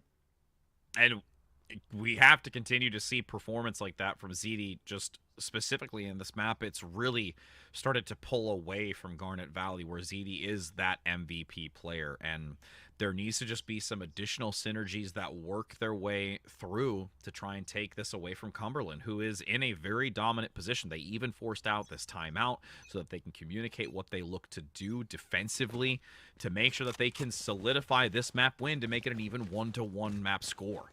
And this is a difficult situation for Garnet now, too, because despite the fact that they have the lockdown, it's not necessarily enough to just get the lockdown and get the site. We saw last round, right? Sure, the no command got them the site, but the retake ults were just too strong for CVHS. There wasn't a chance for Garnet to actually get any picks, and then when they played into that final post plan, it wasn't nearly enough. Oh boy, Sofa. Oh, he's just going. Oh, wow. He's going to throttle with it. looks for the pickup, gets one, Jug gets another. Huge opportunity to utilize that Rolling Thunder. Prowler comes in to make sure that there is nobody still within the space as the smoke blocks the doorway. Sofa at this point happy with what they've gained and can just draw back. And look, the op is still set up on C, so there's not really an entryway right now for GVHS. They don't have an opportunity to just punish the aggression on A because there's still a very stalwart defense over towards C. I mean, 3v5, you're praying for a pick right now if you're a Garnet Valley fan, because otherwise this round already feels done. Mm-hmm. And just look at the positioning too. ZD over towards A long. Might want to try and grab the orb at this point to see if they can get it after they swing. But nobody quite there yet. Eric's going to push up to give assistance from 2 positions as the 30 seconds remain. Smoke will come out. Op shot from Omni, just getting an elimination onto Bun Bun. They've got to just rush this to plant and just hope for the best. With an orbital strike, though, to shut it down, will eliminate Eric's. ZD gets one. He's so done. There's no the way. Spike's not planted for him. He can't do anything. He no actually way. can't do anything. He has to just try and save his rifle. Maybe can steal away the op. Yeah. Ooh. Eventually picks that up, but like he's not gonna go over to the op. Yeah. He survived the firing squad no. at the end. That was 3 players swinging him, and he's still alive somehow. The ghost. ZD the ghost. Dodging bullet. Either that or Neo. Just dodging bullets for days. Just doing that. But now we've got a decent ultimate economy here to kind of talk about. We almost have ZD onto the blades. We do have Seekers available to utilize lockdown as well. So the synergy and rotation has to come through for these ultimates, as you've commented before on, to get them into a position to close this gap since it is nearing that match point situation. Such good early info, though, in the cyber cages, too. ZD's totally isolated. You just have to run through the one-way smokes. You're aware of where one player is. Splat gets totally caught out there. That was great from Garnet Valley. They don't quite manage to wrestle away garage control, so a good staging ground for Cumberland, rather. But a 5v4 in favor of Garnet. Oh, they're actually going to utilize the lockdown as well. I love that. They're committing it to make sure that they can secure this. Omni has to play far back and just can't be anywhere near it because they don't want to get it. Yeah. Operation Waste Their Time 2022 has succeeded. Box now just playing for some exits. Has no idea, though, that ZD is just snuck around. I mean, this is a cheeky trap, right, to try and grab these exits here. The flash on the closed box. Yeah, that's gonna be... it's not quite a great swing. It doesn't catch everyone. Yeah, Sofa just gets dominated. Now, I mean, guys, you don't have to swing that. You don't have to swing that, guys. Don't do it. Don't do it. Just chill. Keep your guns. You need them. There we go. I think they heard you. But I mean, look at the committance here that came out from Garnet Valley. They had to use 3 of the ultimates that they had online, and now solely, yeah, it's wild. Yeah, it was a lot. I mean, the good news is there's not much available on the other side either. True. Right. Cumberland, so far not getting much done in that for those exits. Right. Doesn't get close enough to the Rolling Thunder to where it's can be like expected to come up this round. Great gun advantage now too for GVHS outside of a few of those saved weapons like the operator. Oh, you gotta be careful of Splat. Oh my. Splat does get smoked out. Able to take him down. Omni-Man with some shots through the darkness. Has no idea where they're at. Does have the Blade Storm if you really want to go for this. I'd almost like to see him hold it. It's a little bit tricky now too. Ooh, okay, Zeely does get stuck in here, but he still takes Box's head with him. Oh, jeez.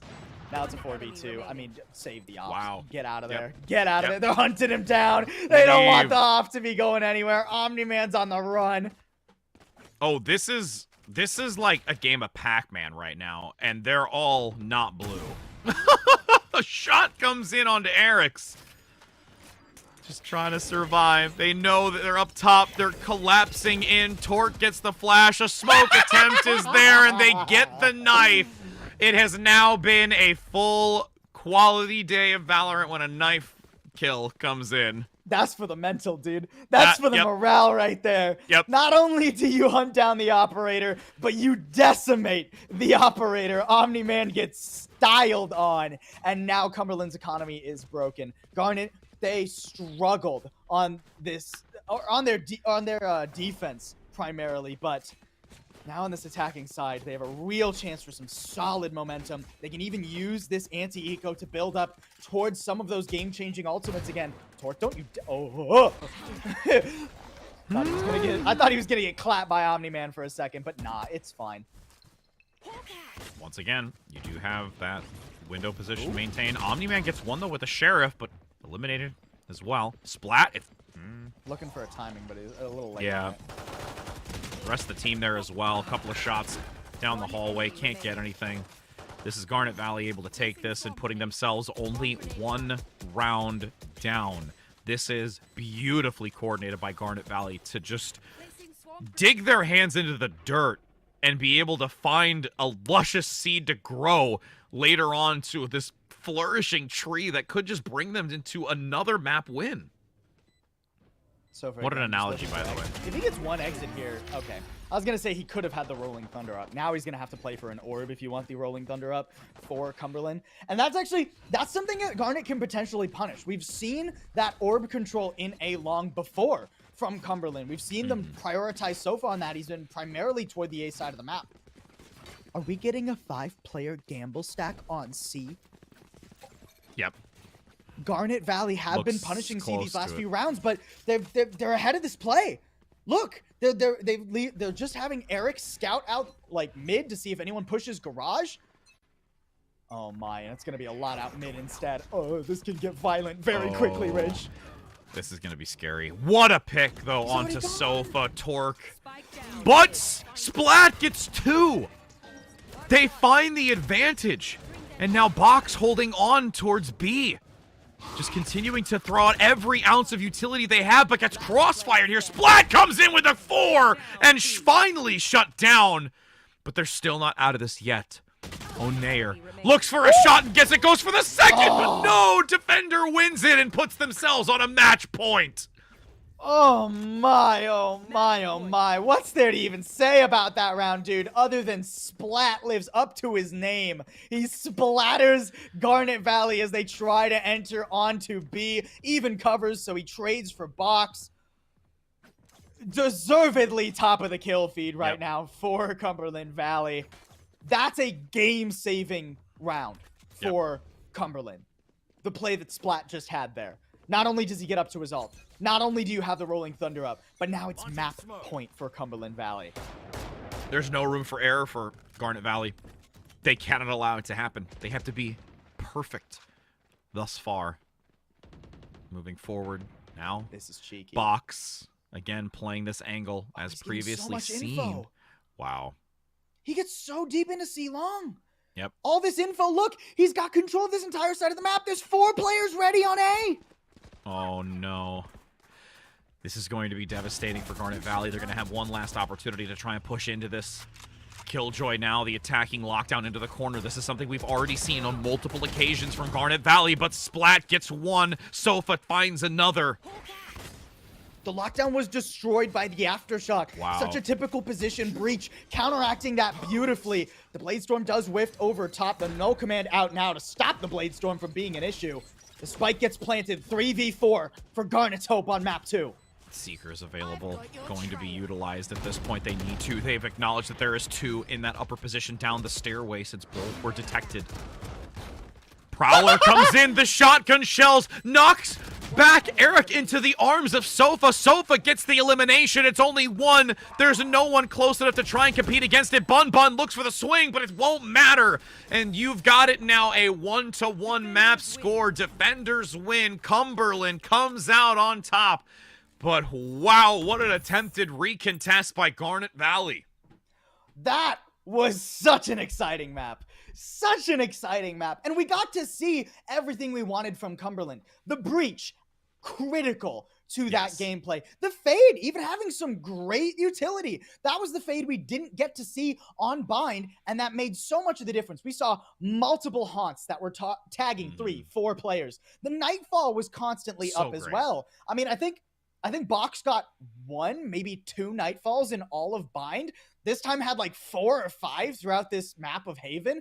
So good. Such great work. And we got to see Splat come alive too on the Cypher. I think now that Chamber is nerfed, Cypher is such a valuable pick, especially on maps like Haven, where you need that spread out coverage. You need multiple lanes of the map where you have solid information and you don't have to worry about sticking a player there. So you can pivot some players onto other sites and get good leans, good defenses. A great defense, a great offense is what we saw from Cumberland Valley. And like you said, we're now tied up 1-1. And we'll see if it continues, or you do have Garnet Valley able to say, all right, we shall have this halted for the time being. But before we continue on to our next map, we'll be heading to a short break, so don't go anywhere, friends, because we're curious to see who continues and takes this next map.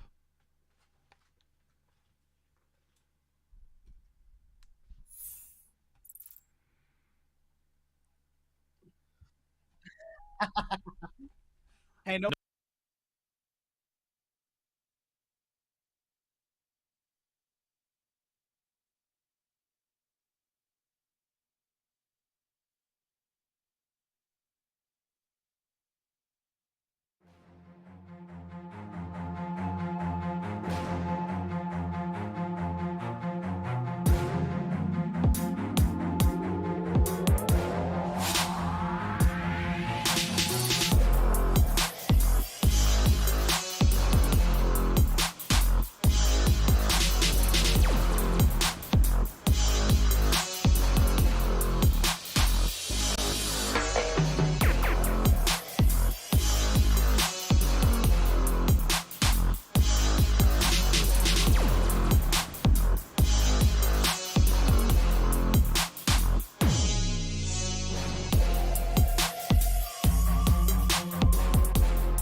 Welcome back, everybody, to your PIEA 2022 Spring Championship, brought to you by all our amazing sponsors, including Widener University, the United States Navy, and of course, Sonics. We couldn't do this without them. Everybody, please, give a big thank you in the chat to these amazing folks.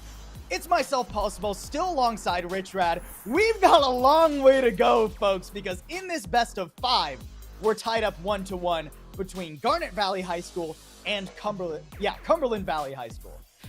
It's gonna be an adventure. It's been all day, and we continue on, my friend. It is a sight to be seen between these two, where you had, Cumberland able to take this second map, but there was some, shaky moments here where Garnet Valley was able to recover. They pulled together. They found themselves cycling, a lot of these rounds that were favorable to them, and a couple of really key pivot points that they were able to grasp, but towards the very tail end of it, they couldn't grasp that most significant one, fell short, and that's when Cumberland was able to take advantage and be able to take this map. And I think there are 2 key points, well, a third, as we got to point out Splat, who had a phenomenal Haven. I really think his Cypher made the difference on a lot of those defensive rounds in particular. But 2 other key points that their interaction has determined this series thus far. It comes down to tempo, utility, and how those have interacted, because Cumberland want to play fast, especially on their attacking side, but also when they're going for these retakes. The question a lot of the time has been, does Garnet Valley have the necessary utility in place to shut down that aggressive tempo, right? Can they use things like fragments, nano swarms? We saw paint shells used to great effect back on map number 1 of Bind that caused Cumberland to take it a step back, right? Slow down a little bit and think to themselves before they continued on. So as we go on to Split, as we get ZD back on the Rays, I'm excited to keep a close eye on Garnet Valley and how they're using that utility to disrupt what Cumberland Valley are going for. And Omni is actually going to come out onto a Rays themselves this time. They're not going to allow it just to go unchecked and utilize it themselves with this composition. And as we do wait for that 5th and final selection, you see the hover onto the Brimstone for that smoke and controller, and it will actually be locked in for this squad. Yeah, surprisingly enough, we actually have almost mirror compositions between these 2 teams. The only difference being their choice in controller. Eric going for a little bit more of the well, I can't really say Omen is the more aggressive pick, but you get the paranoia alongside it, right? Whereas with the Brimstone, you get the ability to deploy all of your smokes all at the same time and then stim in and run that down. So slight variations in composition, but the main point of these comps is definitely going to not so much be the controllers, but I'm looking at these raises, right? ZD has had such a phenomenal day thus far, especially on Rays. But also like on everything. ZD's just been top fragging like almost every single map. He's dropped over 30 on some maps. And we gotta see if Omni-Man can find that same kind of value. Can Omni-Man be as disruptive as ZD was earlier? Only time will tell, and see if that disruption can be mirrored, because ZD was quite a force, as there is some very dominant positioning towards this A site. Instantly just going to rush onto it and try and take advantage of it, and keeping an eye onto that ramp's position. Nobody there. Nice prevention with the breach, slowing this aggression forward so they can give some information to the rest of the team. But once the paint shells land and they start to spray, this is going to be ZD able to move in with the rest of the team to put down that placement, and GVHS gets 2 as well. Yeah, nice work from Onair there. Onair there. There you go. Onair. Either way, it's 3v5 right now. Jug taking a nasty tag too. Yeah, Onair finally gets traded out, but Bun good to answer back. And this doesn't look very favorable. These angles are very difficult, and Omni-Man just gets spammed. GVHS with yet another pistol win. I feel like they've been getting the better end of that the majority of the time thus far. Yeah. If I'm not mistaken, that's the 3rd out of 5th? Yes. Or out of 5 pistol rounds that they've won? Correct. Yeah, that is accurate, where this pistol round, they just play it so well. They just know how to enter onto a position or know how to revolve around one, whether it's attacking or defending. And that's been really, really helpful to them, especially going against this team, Cumberland, has not been able to take any sort of pistol round against them. And I mean, now with Spectres and light armor in hand, they're just going to fly straight back toward the A site. There's not much stopping them either. Like, maybe Splat gets a cheeky pick here with a Headhunter, but nah, the Paint Shell's going to force him off before he even has a chance. ZD really deep right now. Yeah. Kind of dangerous. Splat only good for the one, though. And ZD Wow. aware of the other player coming through. Doesn't quite have enough ammo to stop that, but Paint Shell will at least stop him from getting pushed. I mean, this is just confidence. This right here is what we talked about earlier. Just, even though, again, they're down in weaponry, it's just ZD throttling. Finally gets punished for the aggression. Omni-Man will be shut down with a crossfire and assistance from Torque onto Jug. And now it's just simply Box. That's all that remains as the attacking side gets the second point as GVHS pulls ahead. Yeah. 3 players alive, too, so Yep. pretty comfortable bonus coming up. I'm wondering if GVHS are just going to try and bully this A side. It looks like they're going to try and bully this A side. It's not a bad tactic. Where's Jug going to be setting up with this Judge? Jug. Jug. Yeah. We're getting a lot of those right now, but oh, he's dropped the Judge. Okay, never mind. 3 players this time over toward A, it seems. Jug ready to pivot from the from vent over to help out Heaven over toward A. ZD's just flying in yet again. He's just going. This time, he runs straight into Splat. So that's Green not means gonna go go. very well. Green means go, but at this point, there is a great halt to prevent it from getting any more value. Splat just working in tandem with Sofa right now. Flawless round. They just were a waterfall into bullet fire and did not get anything for it. Yeah, that was maybe a little bit ambitious from Garnet Valley to think that they could just swing out into that potential cross without using any utility. Didn't see a fault line, didn't see a flash, didn't see another flash from this guy, right? A little bit odd how laissez-faire they were with that push, but it was just a bonus. It'll come out in the wash. The fact of the matter is, though, that means that CVHS have tons of money, so Splat can now go deep into mid and not really be too concerned about this. Splat there to respond with a beautifully timed rendezvous as well to escape with no retaliation. And now, minute and 30. Numbers disadvantage for Garnet Valley as they move through Garage. ZD attempting to swing, peek out, jiggling. Attempting to find somebody, but nobody's there as we now focus towards that mid control. They are waiting, but again, they're going to have to push into this, and I don't like this corner. This is an opportunity. Guys, you need the spike. Guys, you need to go get the... That guys, too. It's all the way back in Ramen. Here's guys, the Judge. Okay, well, it doesn't matter. Judge comes around. Eric does trade for 1, takes a lot of damage. He's going to have to loop all the way back through B main, and I don't think you're really getting out of B main too easily. ZD at least good for 1, but Box will trade that back, and Bun Bun gets spotted there as the flash comes around from Sofa. Actually, did he get spotted? I feel like he did. He's getting hurt now, certainly. He's stomping around. Oh, wow. All right, good shot there from Bun Bun. We're in a 2v2. This is winnable now. And now with the spike planted up top, 2 in that Heaven position, get a transition over to ramps.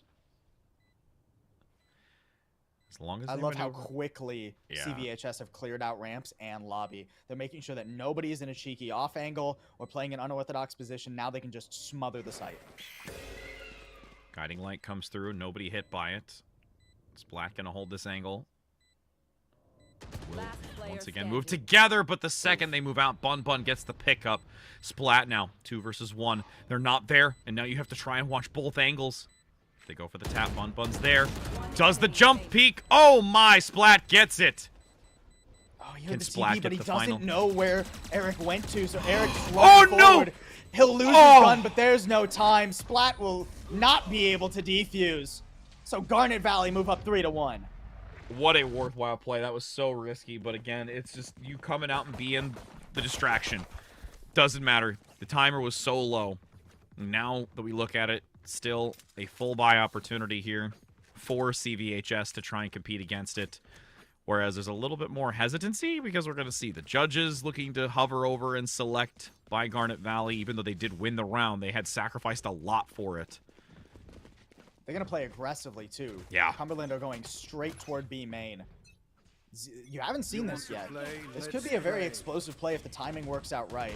Tour de Force just watching for it, though. Yeah, and the flash didn't land on him. Jug immediately hits the floor. Box is set up deep in B main, but you should be clearing this. You heard the flash. You should be clearing. Oh no! You should be clearing that. Oh, it's 2 no! for 3. Box left alone. You gotta check your corners, and it's those small micro things that you should know from the inception of the game that's gonna just punish you. Splat, I don't think he's fully cognizant of this playthrough vent yet, but he's starting to consider it. The problem is he doesn't have anyone covering him right now. The flash comes through. He's looking for it, but has to rendezvous away. Doesn't get hurt! Oh, wow! My word. Almost gets one there with the headhunter. Eric eventually picked up, and Onair's in trouble. Now it's a 1v3. Sofa, just play together and don't mess it up. As Torque gets one onto Oni. Okay, there it is. We were a little nervous there, Rich, but it's fine. It's fine. But Box in the corner, they don't even check it. That's still a moment. Moment of silence. That's for that one that Garnet are going to be kicking themselves for later. Luckily, they still, well, no, not really. No, I was Not looking really. at CVHS. I was looking at CVHS. Yeah, there's no money for Garnet. No luck to be had. Oh, it's just so, it's a brutal oversight there. And the fact that Splat 2 gets away and gets so much damage down after rendezvousing, that you can hear that sound cue. A couple of strange oversights for Garnet, but they have a long map ahead of them. They still have a little bit of a lead. Oh, that flash. Oh, nope. No, it doesn't. Yeah, they just get annihilated. That's going to be a round just tossed to the wayside. It'll be a 3-3 score here. Yeah, I mean, the spike's on that side of the map. I mean, CV don't know that, but they don't need to. Up. Oh, almost. Eric, you were so close. Oh, pick the gun up.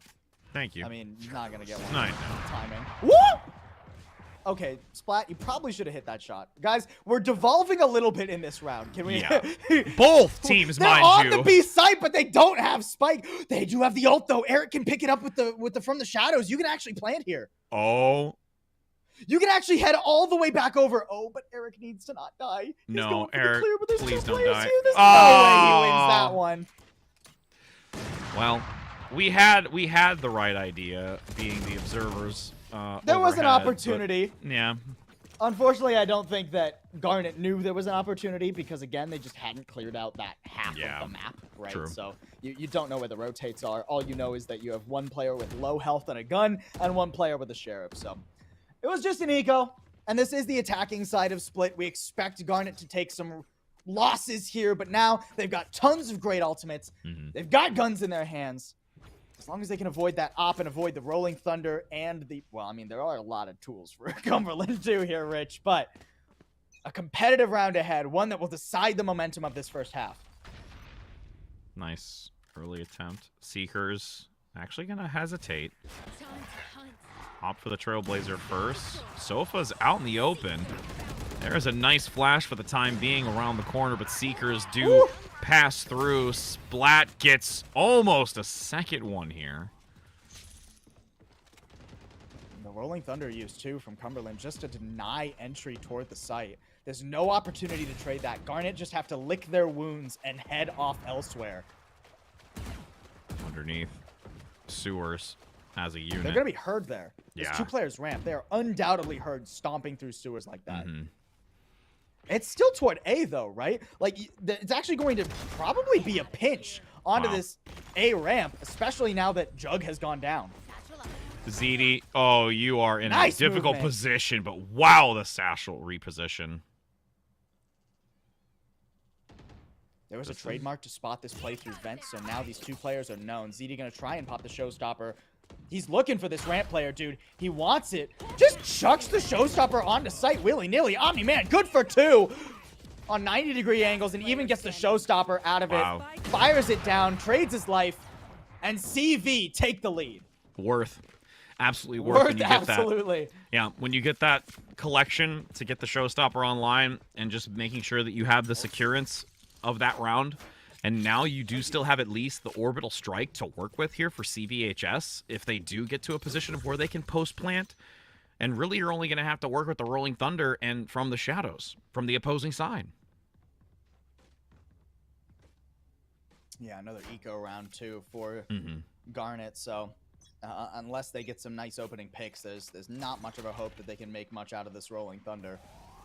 Splat is going pretty far out. Oh, but he's just wow. gonna get the one in Rendezvous. He's been doing that all day long.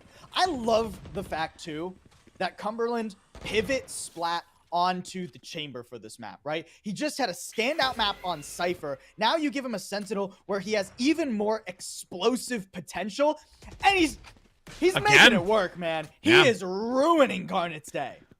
Second time. Now you're going to see, make sure that they check that corner. Garnet Valley, not going to risk it a second time. As Torque looks for these shots onto box. But what an omnipresent positioning gets to Garnet Valley, just being crushed right now with a flawless round for Central. The For good news for Garnet Cumberland. Valley is that this is attacking side of Split, right? Yeah. They've got a Rolling Thunder up here. If they can get one more round now, potentially, maybe even if they get one more round, it's fine. If they can get two more, that's great. That's all you could ever ask from an attacking side on Split. Oh, the intensity Splat's continues to having a arise. day too, dude. Yeah. Look at that, 12-3. Nutty. Yeah. Splat's been coming on. I mean, there's been a lot of independent players that we've been seeing elevate to each respective map. There's Honestly. been someone all the way around just escalating and reaching this plateau, and it's great to see the level of competitiveness from these players across the board.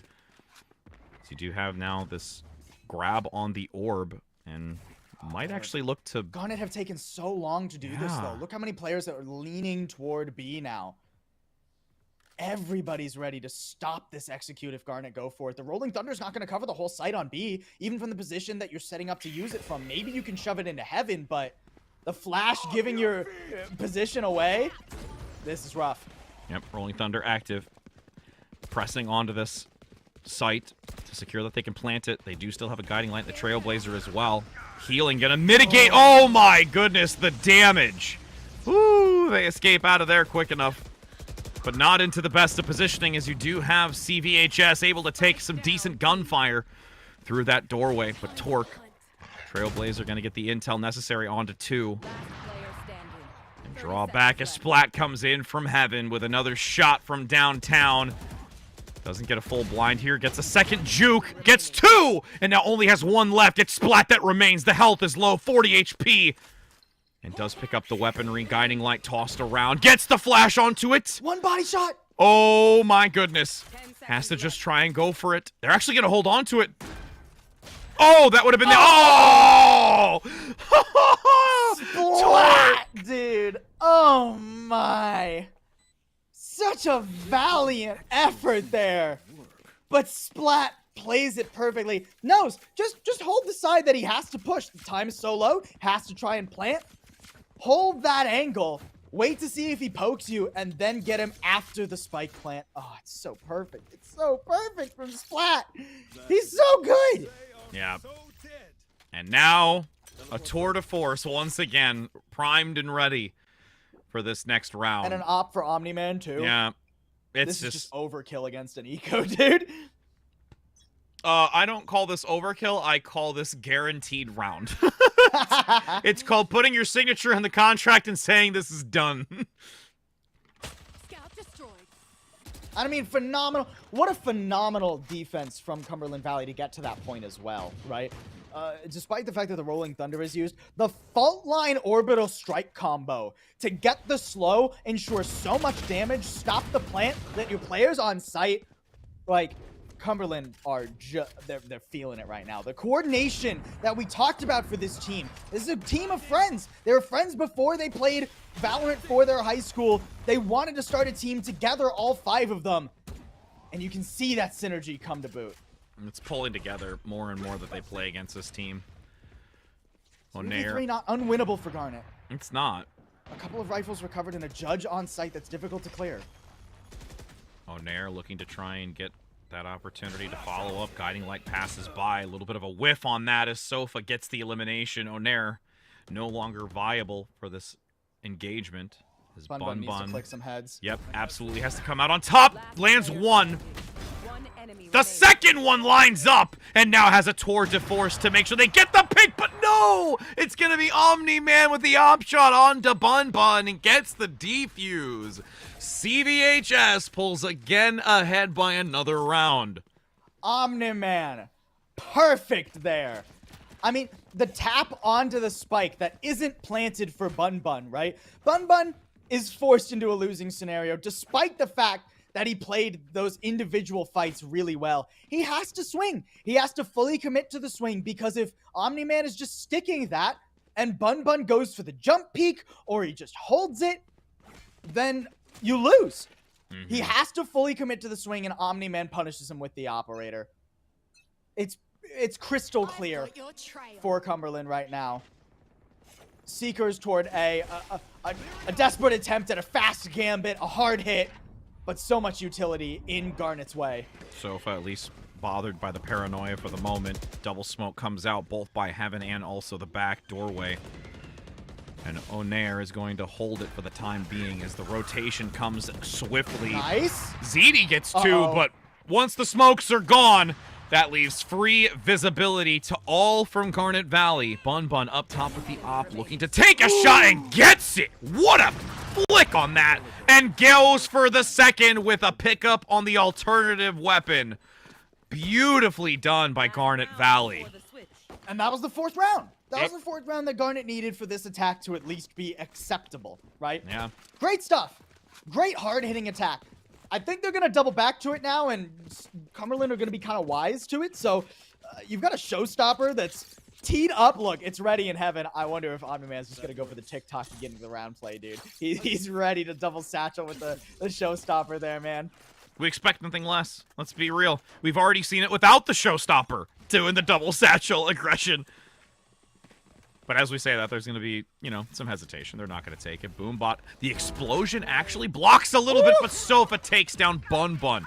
They do still have the showstopper, though, which is beneficial. As it is online and ready to go. Looks for the shot. Goes wide. Doesn't get close enough onto Oni-Man as they get two with a wallbang for Torque. He just spams the angle. Oh, no. And ZD. Sofa good on the cover, too. ZD had the right idea trying to punish that, but never going to happen. A 1v5. Eric doesn't stand a chance, even if he sprays them all down right here. And no, can't quite transfer his spray. An 8-4 defense.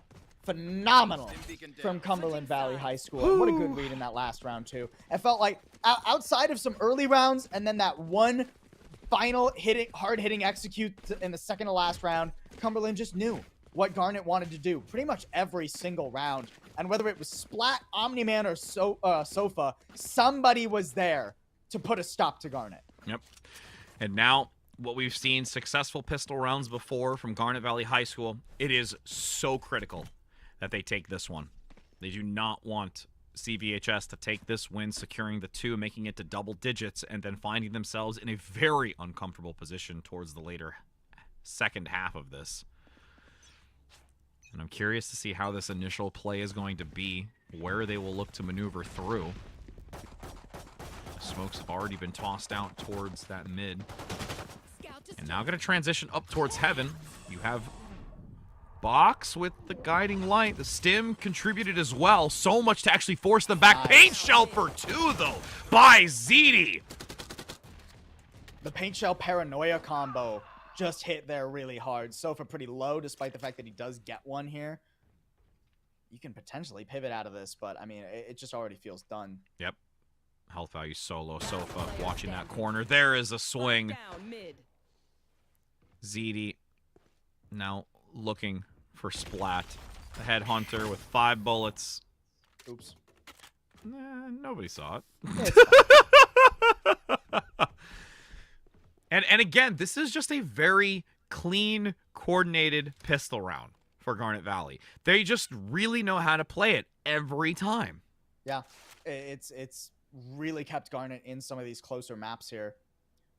And I just want to talk about the one difference in our compositions here, right? Omen versus the Brimstone. I actually think Omen has real potential to come to life on this defending side. I think some of those paranoia angles are a little bit harder to secure when you are on the attack, right? You don't necessarily know where everyone is, but paranoia is great as a defensive tool because you can, especially on a map like Split, You can hear where they're coming. Yeah. You can guarantee value out of that Paranoia. And just in that first round, the Paranoia hitting so many players. Actually, because keep in mind, the Paranoia deafens as well as blinds. So they had no idea that they were going to get blown away by the paint shell there. So that's a nasty combo that ZD and Eric can look to leverage on this defensive side.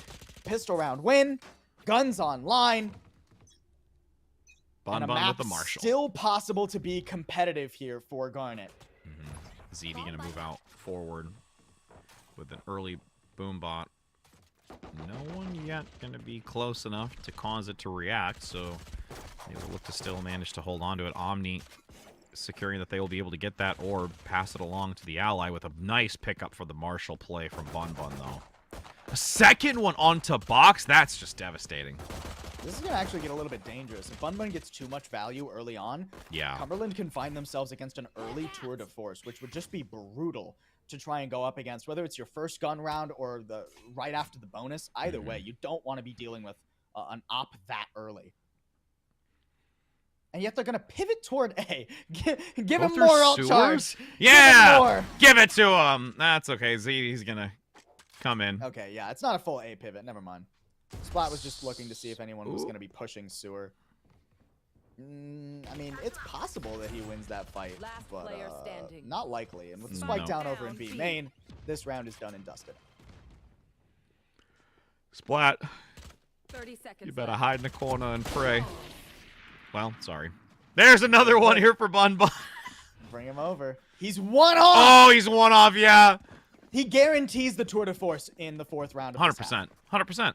Because he either dies and gets the pip, or he gets a kill and gets the pip. Like, there's no going back. Either way, it's a win-win. Yeah. Great stuff. Great stuff.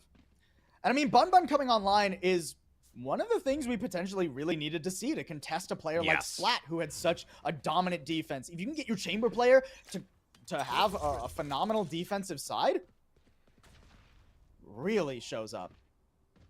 That flash, not going to land. Neither of those flashes do, actually. Guiding Light passes up to rip ramp. someone's head off. Ooh! Okay. Doesn't get it. Oh, that's going to be a quick rendezvous for only 43 HP left. Up top, though, ZD will hide in the cover of the smoke for now. Until the rest of CVHS moves in. There's the shot. The tour de force is available. And he does. So now... I don't think you want to go anywhere near A now, dude. No. Bun Bun is just messing with him at this point. Spikes down deep in ramp. You have to try and somehow recover the spike and get all the way through vent here now. Omni. Woo!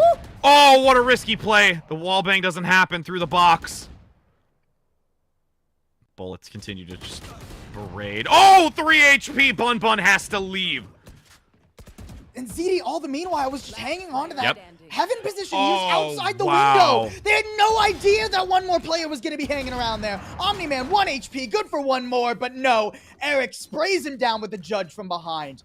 And Garnet Valley already off to a stellar start on their defense. Yep. And the best part of that, too, is when you use the tour de force in that sense, it's not like you were opting to purchase into an operator that early, and then you're going to lose it. It doesn't cost you anything. Like, yeah, that's what I mean. It doesn't cost you anything. You got that tour de force so quickly because of the consecutive finds that you had for Bun Bun on the Marshall, and now you can come in fresh with another op. You've got a very solid buy, full buy across the board here for Garnet Valley, and CVHS at the disadvantage. This should be an even 8-8, and then Garnet Valley still in a very dominant fashion can move forward and take that advantage finally.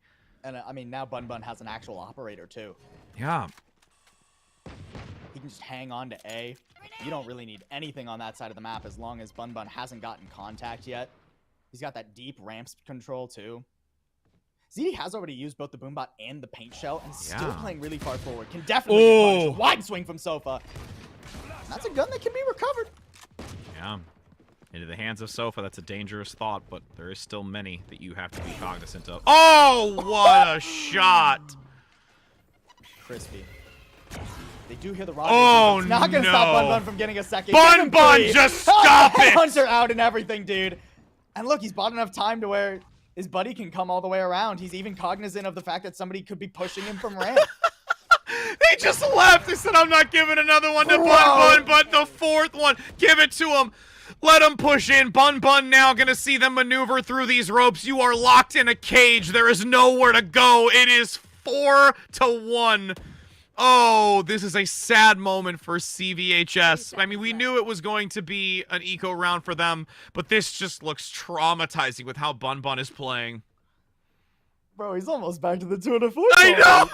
He's got 4 out of the 7 orbs necessary, dude. There's the shot gonna come through. Oh, and we're at a tied game. We are already at a tied game. Yeah. Cumberland has not made a dent on this attacking side so far. They're going to get one more chance here, one more good chance, I should say, here. They got a Rolling Thunder and 2 orbs off the Showstopper, but if this round falls by the wayside, Cumberland, they're going to be very far down, back in an economic pit too. It's not now or never, but it's now or 2 rounds from now or never. I was going to say, yeah, including this one, 3 rounds. It's like it has to be. You have to not let this get away from you at this moment. It's so pivotal for CVHS. They're going to be very careful in how they enter into this. I mean, you just don't go anywhere near A. Yeah, you don't. Bun Bun's been hanging out of A. You just don't go anywhere near. You use the Rolling Thunder to get yourself into heaven.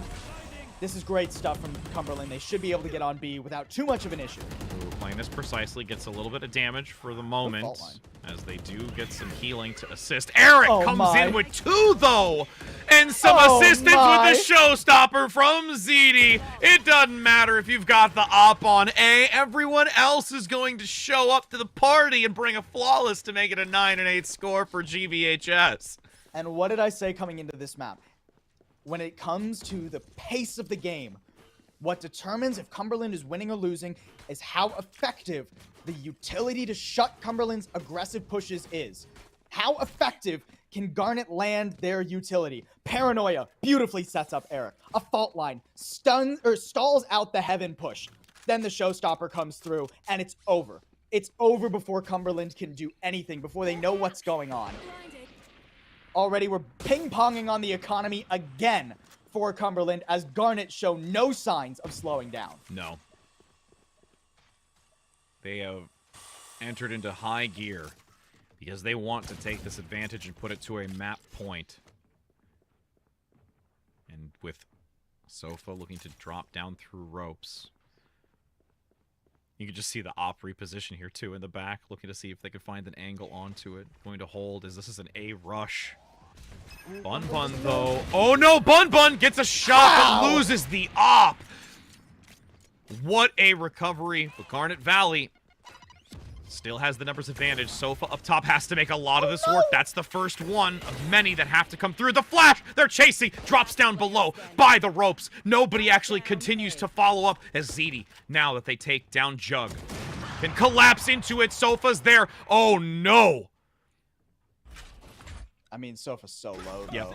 It's so low. I mean, ooh, that's a good stun. ZD's pretty low, but unfortunately can't quite hit that Sheriff shot he would have needed to make this a potentially winnable round. He doesn't have the spike either, so there's just no chance. I cannot believe that Bun Bun was allowed to live so long. He was stunned. 2 players swung him, and he still gets a pick with the operator? That's insane. The cool under pressure that Bun Bun has to be feeling. I mean, smart from Sofa, honestly. Yeah. You don't want to let them have the operator if you're going to damage their economy even slightly, right? You got to check that off. He dies for the ult orb rather than having an op on attack of split. Yeah. That's all you can do in that scenario as Sofa. But the fact of the matter is Garnet just fully in control. That op hardly makes a dent in their economy, rebuying it for Bun Bun. I mean, this sheer... I was going to say, there's got to be a timeout. Yeah. There has to be for this. I mean, it has gone so far outside of level of comfort right now. On Garnet Valley High School, we have to give them major props in the way that they've been playing this. And Absolutely. Bun Bun has stepped up so much in this. We've seen this focus in performance sweep across this team, and the spotlight is now on Bun Bun in center stage. And it's just... well, there's only 2 options for Cumberland right now. You can either dump everything to shut Bun Bun down and hope that gets you onto a site, or you can dump everything on the other side of the world and hope that you don't get caught on a ratty angle or an unexpected position, that the rotates don't come through in time. Like, when a player is popping off this hard, it feels like a lose-lose scenario to play against them, right? Because even if you go to the other side of the map and you leave Bun Bun alive, then Bun Bun's alive. And you got to deal with them later. And if you try and push into him, maybe you can land a flash, maybe you can hit him with the stun, maybe you can even take him down. But maybe he dodges everything. Yeah. And maybe he gets 4 more, right? And with what we've seen already for the ability to dodge out has been a lot. He's certainly sidestepped a lot of this util nimbly. Doesn't get caught by the flash there, but there's no fast push to punish him. And even if there was, you have support from your breach backside. Nice sidestep on that second guiding light. It looks like it's actually somewhat of a fake, at least early round. Yeah. Has drawn some attention over toward A, but it's not a full committal. No. Garnet are doing a good job reading this. They're just playing calm, cool, and collective right now. And there is an opportunity here to hear that footsteps through sewers. How close forward to mid into that lobby area. This Eric's is going to hold on to this. The dark cover comes out. Paranoia ready. They don't have the opportunity to synergize with the paint canisters. The Seekers are active.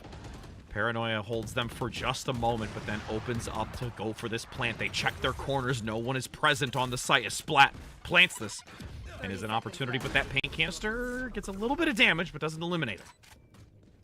It does destroy his rendezvous, though, so Splat has nowhere to go. Here comes a showstopper, just to try and stall Garnet out on this retake. Bun Bun looking for an angle. Up top forces rendezvous. There is a nice potential crowd control up front. A shot comes in, goes wide. CVHS has the advantage. They just need to eliminate Bun Bun before he gets retaliation. It is only him that remains. Jug, Orbital Strike will hold it back. They have no way of doing this. Forcing him away, 20 HP in a dream. Headhunter has to go back in. It's going to come up short. Yep. Oh, no, and they steal it away. Can't even get out with the op. But it costs every gun. Everything. It costs every gun that CVHS had. Look at their economy. Oh, my. The fact of the matter is everything went right in the early round there for Cumberland. So for it to be that costly, for them to be on an eco now, after they just won their first round in so long, is their first attacking round costs them every bit of their economy. Yeah. It's brutal, dude. Yeah, it's after brutal 6 what consecutive Garnet are able to- losses. The entry from ZD? I mean, we haven't talked about ZD that much because it's been the Bun Bun show on this defense thus far. But ZD's still a nut. He's still a monster. Even when you avoid Bun Bun, get onto the other site with all 5 players and make Bun Bun retake with the op. ZD just flies in and gets 2. It's brutal. And now, once again, This is a good the position, weight at least. is on the shoulders. Sofa looks quickly for something, along with their ally. Going back up towards mid, often to transition up to this heaven position to compete against it, but there is one still waiting as Bun Bun takes the opposing angle. Different time, but the same result. Jug actually died before the smokes could come out. Like, you're going to try and rush down Bun Bun now. Good luck. Here comes ZD to support as well. Bun Bun good for one more before he finally falls, overwhelmed a bit. But it's just over. I mean, Tour de Force, maybe it's not over. Sofa has picked up a rifle as well. 30 seconds left. Rolling Thunder available. Sofa playing off-site, but he's about to get pushed by Eric. He needs to win this fight. Just barely. 8 HP. That's all that's left. A shot comes in by Splat with the Headhunter. It's 1. That's all. Torque tries to bait it out and goes down as they get a huge takedown with the Tour de Force from Splat. It is a 10-10 score, and that was absolutely needed by CVHS. That's a huge round, not just for the sake of the game, but for their morale. Yeah. They lost 6 rounds in a row. They lost all their guns on the round previously that they finally took on their attack. Finally. And in a low econ round, they get a somewhat comfortable win. They manage to leverage that position. They manage to overwhelm Bun Bun and get onto the site, trade well on the entry rather than just leaving all 5 members alive. Those are the kind of rounds that bring you back into a game where you could feel it slipping out of your fingers. Now it's an arm wrestle yet again. 1 minute and 30 seconds. You could see that there is a spread attack across the board for Cumberland. But they're just waiting for an opportunity to maybe see if somebody presses out. But at this point, Garnet Valley can just play so defensively and wait for somebody to come out. A little bit of utility contributed with that Trailblazer. Nobody even going to be seen with it. So Splat can now press forward. They've had that audio cue. Bun Bun holding the angle, waiting. They know he's here. here. Move in. They do. Shot doesn't get anything, goes wide. Off your feet! Oh, and the Rolling Thunder. This is a it doesn't chance. get all the way back. Bun Bun's still good to shoot here. And a counter Rolling Thunder, too, keeps them off site, but it's a fake. Look, B, there goes the spike. Splat gets one onto ZD. Again, huge factor removing ZD, who's been still a performer alongside Bun Bun. Jug now rotating back. Sticking close. Eric's looking for that dark cover as a Paranoia primed and ready. Shots come out. Bun Bun gets this close shot with a quick scope. And that's Smoke looking to see if there's anybody that's going to push out. No, there's a side angle. The wall bang as well. CVHS comes out on top, and this is going to really put them into a position where they are feeling so confident. We had all but written off CVHS based on how this attacking side started. Now the economy of Garnet is broken, more or less. I mean, there's no tour de force up for Bun Bun. No. They're basically on they're on a force buy here. Bun Bun's gonna be using the Headhunter and trying to bring this through. And CVHS, they're just one off match point. Their defense was so good, they only need a few on their attacking side. I mean, the fact that you do at least have the Seekers up and available, that's an opportunity defensively that they can try and just utilize. And they're also one away from the Showstopper. Seekers come out aggressively, though, from CVHS. Already getting intel onto Bun Bun, who's up top in that heaven position. This is going to be a swift movement onto A. They will get this planted, and now it's all up to GVHS to try and retaliate.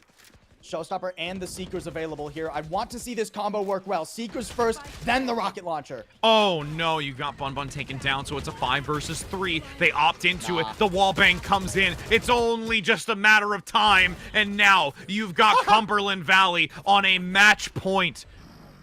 They just have to get rid of Eric. Please do so. There it is. They got him. There it is. Woo! Wow, How? the moment on the attacking side of Split that you start to take effect is at the tail end when we all think it's not gonna happen, friends.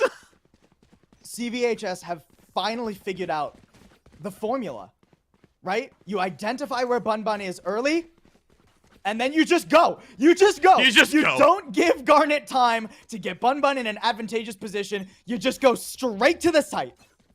Don't need anything else. Go to the site. Make Bun Bun try to retake with an op or a headhunter, whatever he's got going. This time, though, they're changing it up. They're not sticking to what's won them the last couple of rounds. They're going a little bit slower. It's that fake again. Look, so much pressure toward A has drawn 4 players to that side of the map. Eric is alone here. Yep, it's only the one. Paranoia does land. Eric, though, gets taken down by Jug. But you've got ZD on the opposing side gaining 2. Sofa and Omni-Man down. And with This is insane. we might find ourselves at some more overtime You have rounds, to go my so friend. fast here. Orbital Strike is available. Garnet, they have to go now. Oh no! That's Bun critical. Bun. You've eliminated the site player. Bun Bun ain't done yet because Torque's coming in. The Orbital Strike is going to completely consume. But there is a pickup onto Jug inside a garage. The defuse will come through, and Garnet Valley High School still holds on. One more defensive round, and we go to OT here, Rich. Map number 3. We still have at least one more map after this. Oh my!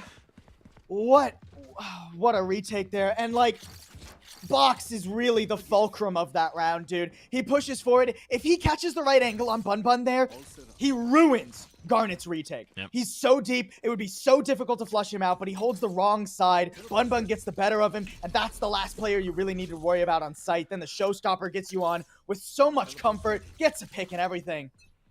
Bun Bun now using it, doing a one-time maneuver. He is in a very cheeky angle. Someone's got to clear this Trailblazer before it spots him. It doesn't go to sight. No, it doesn't. It went up ramps instead. So they are unaware of this, and that could be a massive value if they push through. Guiding Light actually just bypasses. They don't even get the blind. They have no idea. Nope. If they Still move no out into flashes, this, though. They have a breach. if they move out to this, Bun Bun is going to take full advantage of this. Omni-Man. So careful. Look how nervous Yeah. that Cumberland are. The fact that Bun Bun hasn't shown his head yet. They're so nervous about what angle he might be holding on A that Cumberland have actually made the right decision. They've left A completely. They're going to the other side of the map, which is much more vulnerable right now.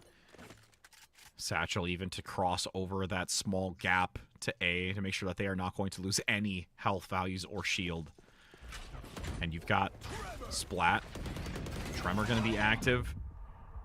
Oh, this is going to be super aggressive. The picks are coming through Paint Shell. Does enough damage in the AoE. So you've got Garnet Valley cleaning up. It's only Omni-Man. They're going to rush. Take him down. But that's going to be ZD eliminated. A little too overzealous for that moment. And at this point, you just have to hold on to it. The spike's sitting out in the middle of nowhere. You can't save that for OT, Omni-Man. Seconds left. I mean, Showstopper would have to do something insane. He's not even going to be able to pop it. It's the swing. It's the stun. There's no time to plant. It's done. And we go to overtime on Split. Deja vu moments. This might just be something revolving around Garnet Valley. They like to bring it into extra innings. It might not have been the first map so far for this team, but it sure is heck gonna happen as they now get their full buys and curious. And now we just reset everything. Yeah, everything. Right? Who can get their first attacking round? Which of these chambers is going to pop off harder coming into overtime? Will ZD still be the standout Raze, or can Omni-Man really take it to him? There's so much on the line. Bun Bun didn't opt for the op. No, they're on the attacking Oh yeah, that's side right. That's now. right. That's right. It swapped. Okay, I was Splat's gonna say. going for it, Splat's though. going for it. Yeah. Torque gonna come in quickly with that Trailblazer up ramp, opting not to go toward. Oh, they do get intel on one at least. They didn't see the second though, further back where Splat was located. So that's helpful. Omni-Man plays up top into heaven, gets one, looks to drop down with the pistol, but is picked up by Bun Bun in close encounters. Oh no! And once they have to swivel out into the open space, there's somebody to ask. And now, this is just going to be a clean opportunity here for CVHS. It's only one that's left. Eric's gets the plant though. Oh no, actually hesitates for the moment. Op still here for Splat. Nice cover too. There's a lot going into this. They could still potentially pull something out. Splat's going to beat him to that position back through screens, though. So the operator's going to hold that angle, and Jug is now just watching, waiting to push onto the site. They know that Eric hasn't left A. And it doesn't have... Behind the sign, too. And it doesn't have... Planted. Yeah, it doesn't have From the Shadows either to escape. He's so low, 42 Yeah. HP. Oh, the drop. He hears it. Oh! That's one already done. He needs the headshot. The From the Shadows. Does he actually get it? No, and Red Jug. No! Perfectly played. And it gets Cumberland Valley up to their first lead of overtime. We saw, though, earlier, Garnet, they are no strangers to being behind in OT. No, they're not. 4 extra rounds, taking the pass and then completing it for their own victory. Yeah. That was so long ago, Rich. That was all the way back at our first map of the day. Yeah. And there's going to be a timeout called. I really like this from Cumberland because let's keep in mind, like, technically speaking, both sides were even. Both teams picked up the same amount of rounds on attack and defense, but Cumberland felt like they had a much more solid read on their attacking side outside of like those last couple of rounds, right? for Garnet, it was some early momentum and then one miracle round at the very end. I think Garnet's going to struggle way more to get that attacking side. So the fact that they don't get it right off the bat, that it's Cumberland with the first advantage, if they can, they're using this timeout beautifully. If they can analyze what went wrong in those last 2 rounds, and the fact that Garnet were able to shut them down with their utility, that Cumberland took a little bit too long, right? And they were a little bit too readable on a few of those rotates. If Cumberland could just outpace that this time, they can shut this down. They can be on map, match, series, tournament point. Yep. Because they had 7 consecutive rounds of where they did get it on the attack. Like, that was significant for them. So if they can figure out those subtle changes, take a look at it. Now with 4 seconds. Bun grabs the op. Of course he does. Yeah. My, oh my, oh my, oh my. It's a, oh, don't tell me it's a fake again. Look at the split Same that they have position. on the map right now. I don't know if that would have had enough. They didn't spot Bun last time, and I don't think it saw him. The flash does come through, though, and that'll force Bun away. Nice. That was so critical to get rid of that. Because I would agree with you. I don't believe the Trailblazer would have had enough radius to actually see up top. And now you're worried about the cross through lobby as well, right? There could be players on ramp. There could be players deep in lobby. Oh, boy. No, they're going to try and go for a fake toward the other side of the map. Look, the spike is staying here. Box is staying here, but everybody else is going toward B. But Bun's not buying this right now, and there's a deep B main position. And as they move into garage, there's going to be punishment 1-for-1 trade. Torque now falls back. The spike! Oh, no. They're going to peek, and they're going to be blown to bits here. Bun's just waiting ever so patiently. There's no flashes. You've lost your breach and your sky. How do you get Bun off this angle? But your body. Seconds left. For the first one. You sack one player to swing. Nice, nice. 43 HP. They've almost got... What a shot! What a shot! Paint canisters come in, though. Garnet Valley High School take the advantage. The spike is down, but it's a 3 versus 1 with such minimal health to work with. 30 HP from Splat. And doesn't survive. 13-13, another round. Deja vu for Garnet Valley. Fakes only work once. They only work once, and Cumberland used their fake this time around. Now it's a timeout for Garnet, as they know they need this attacking round. And they don't want to be in another quadruple overtime where ZD or Eric or somebody, maybe Bun this time, bails them out. Neither team wants it to run away. Shot, dude. That shot was on nuts. Jug. I wish I could get that in slow motion. Like half speed, quarter speed even, for that one. This is the 10th round just today, in just overtime. Yeah. That's an entire half a map of Valorant almost. Yeah. Yeah. And Garnet have played in overtime today. Sheesh. Bro, I love these hoodies that they sent us from PIEA. Yeah. But I am sweating. Oh, because of how intense this is. What are you talking about? The Oh my game is goodness. just so heated, dude. Oh my. Got my cardiologist on speed dial. I'll have one near you just in case. Got him right there. Bibbity bop bop boop ring ring. As the overtime dwindles now. So what Garnet is Valley. the plan? Yeah, that's Garnet the real Valley. question. What do you think that you can accomplish on this attacking side? Where is your focus? What map control are you going to look for? It's the lurk from Bun all the way toward A. Oh, Nair initially putting some pressure, but they're Splat holding this angle.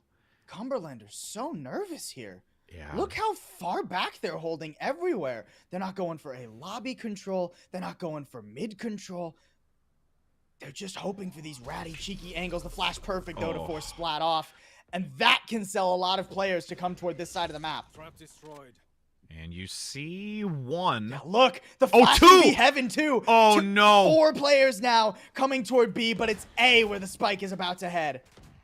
And they've even got a smoke there to try and make it look like it. It's going to be all 5 moving over to B. They're stuck in that back position. Bun now. You've got Omni-Man holding heaven through that window. Going to move forward.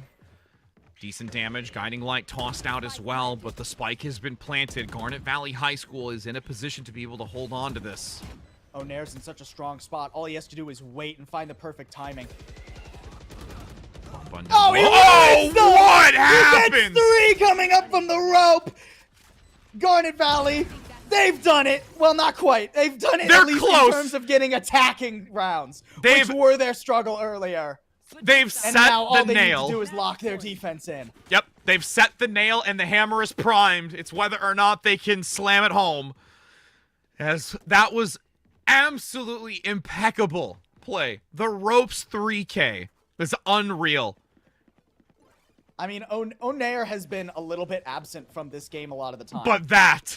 Dude, the same thing happened earlier when we hit overtime on Ascent with Garnet, dude. It was Eric and Ziti who hadn't shown up much on that first map, and then they came out of nowhere. O'Nair with just the perfect positioning, and Bun Bun in such a good spot. He hit the shot. Okay, a headshot returned. Jug punishing the op. That's a decent trade. 4 for 4. Garnet Valley isn't yet out of this. CVHS now, you can see Jug looking to quickly move over towards A. But the spike's still residing near B. Launching smoke. Smokes, active, and tossed. Cumberland have not learned their lesson when it comes to these fakes. The guiding light's going deep onto A, but the boom bop will be heard. These B anchors aren't going anywhere, Rich. They're ready. Yep. And you can see them attempting to try and see if there's anybody on that box to the left-hand side through this doorway. Drawing back, Sofa. Abandoning ship. They're going to... Oh, they've got to take this. They've got to make this decision. Mid? Yeah, they have to make a decision right now with 40 seconds to go, and they have to commit to it. Nair's beat them on this angle, though. He's ready with the flash. That's perfect! Oh! He gets traded, sure, but it stalls them out. Torque finds one all the way toward A. Another beautiful flash. Actually, that was a team flash. Oh, no! Omni-Man's done. ZD cleans it up. And now Garnet Valley are on tournament point. Garnet Valley takes a critical tactical pause to be able to evaluate the moments that lie ahead of them and secure this map of split. Do you want me to call him? I can't. Do you want me to call him? I can't. I see your hand. I see your hand as well. Man. I need, your cardiologist. I need your heart surgeon. I need an injection of something, man. Whatever slows heart rates down, I need that. Yep. Holy moly, dude. I mean, just these two teams, we already said it once when it came to the semifinals for Garnet Valley originally, and now going into this, it's like a repeat. These two are just two titans going hand to hand right now. The competition for Pennsylvania is unreal. We talked about Garnet as a cerebral team. We talked about how they've liked to read their opponents, right? Adapt their defenses, look at adjustments that they need to make, and that last round is just picture perfect of it. There have been so many attempted fakes from Cumberland over these last 2 maps that Garnet, they're not buying that. Not a third time. No. They didn't even buy it the second time. No. Nope. Actually, wait. Technically, the second time this map, they didn't buy it. Wow. What phenomenal play from Garland, man. It is now a match point. Garnet Valley High School is at the position to claim this, but before we go into our next map selection, we do have to head to a short break, so don't go anywhere because this is going to be an exciting matchup afterwards.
We return to bring you more PIEA 2022 Spring Championship action, which is sponsored by Widener University, United States Navy, and of course, last but not least, Sonics.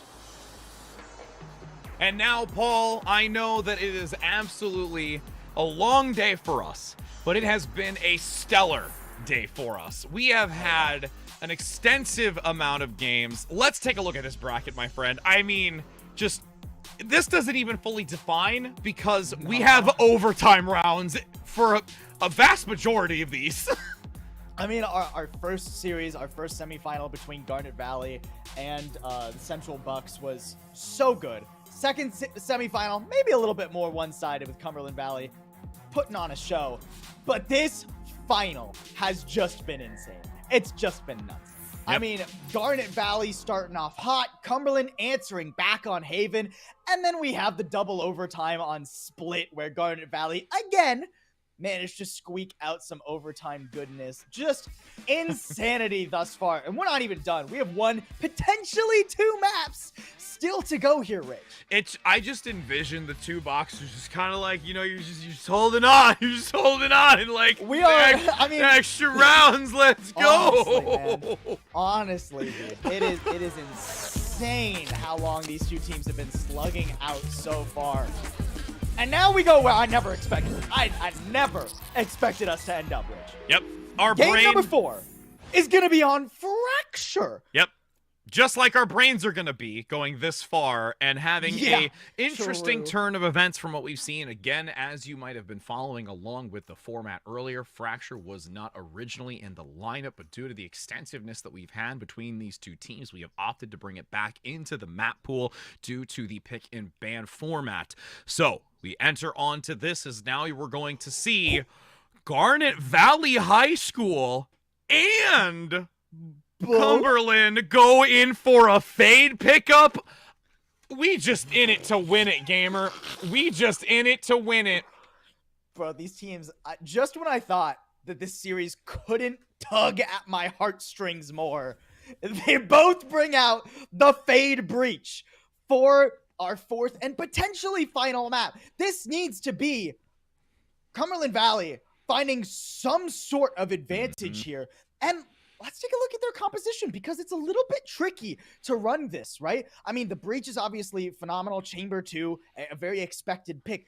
The Viper and the Fade are, as well as the Jet, honestly, are a couple of question marks here for me when it comes to Cumberland Valley's composition. Jet, not necessarily as valuable as the Rays or the Neon here.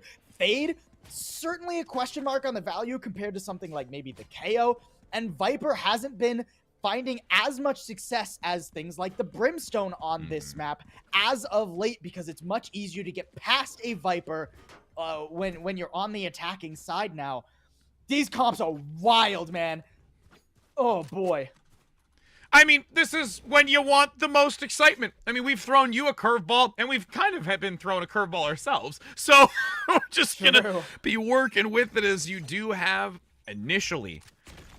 On this attacking position, it is going to be Cumberland first. Sofa going to lead into this. We also do have to take note that we do have Sunny Boy entering in. It is a compositional swap substitute for Garnet Valley to also keep eye on, who is playing this fade specifically for this defense.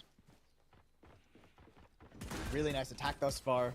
Cumberland Valley get onto the B site and play it without actually losing anything. They haven't even been tagged, really. Sofa good to take down Sunny Boy. That's a lot of information ripped away from the defenders as they come to retake, Rich.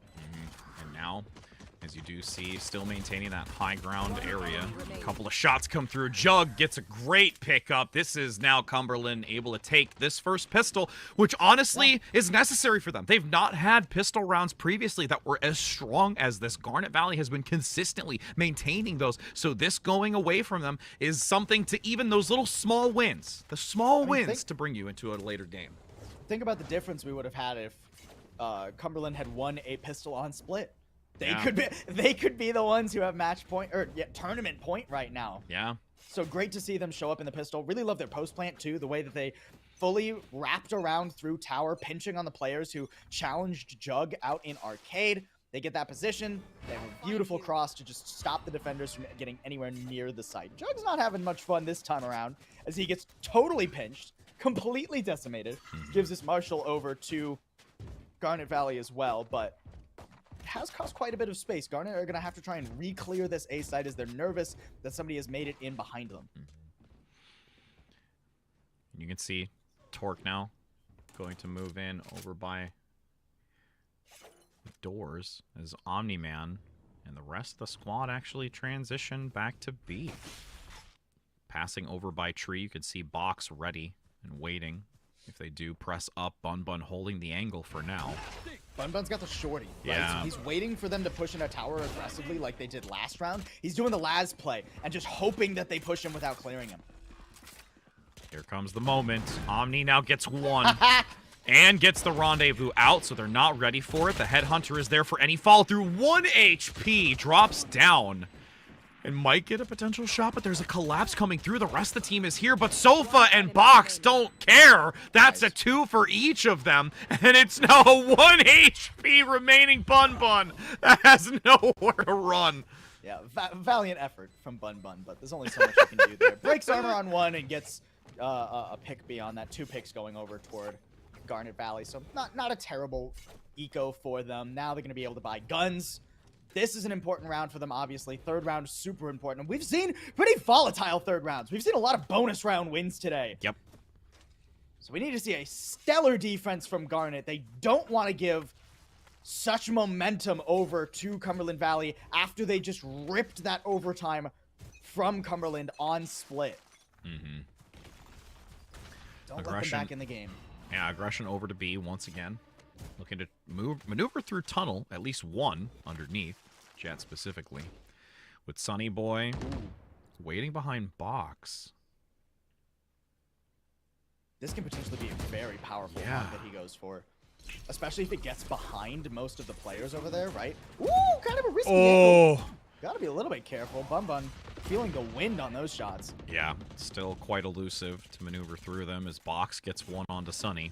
Great It's a clear there, one-for-one right? trade. Yeah. They use the snake bite to clear out that position behind the 2-box. So well done by Cumberland. They look really good on this attacking side of B already. Stim beacon activated. Looking to go right out from tunnel to collapse into this. There's some decent shots. They line up. Oh, no. And Cumberland gets some serious value. Joy Boy specifically with 2. There. Going into a room of 3. Joybox shuts him down at the sacrifice of Sofa, and that's another attack 1 in Cumberland Valley. Coming out strong for this map of Fracture that we honestly would say is a wild card moment for us because this is one of those maps that they might not truly be seasoned on. And this is a map where prep means so much. Yeah. The fact that Cumberland Valley have selected Fracture, that they looked so good on these B attacks already, that they look so clean on these executes, you can tell that they've put in work behind the scenes to make Fracture a viable map for themselves. That's something that not a lot of high school teams have the time to do, much less want to do, since Fracture is such a weird map in general. A lot of utility put in to this A hall position.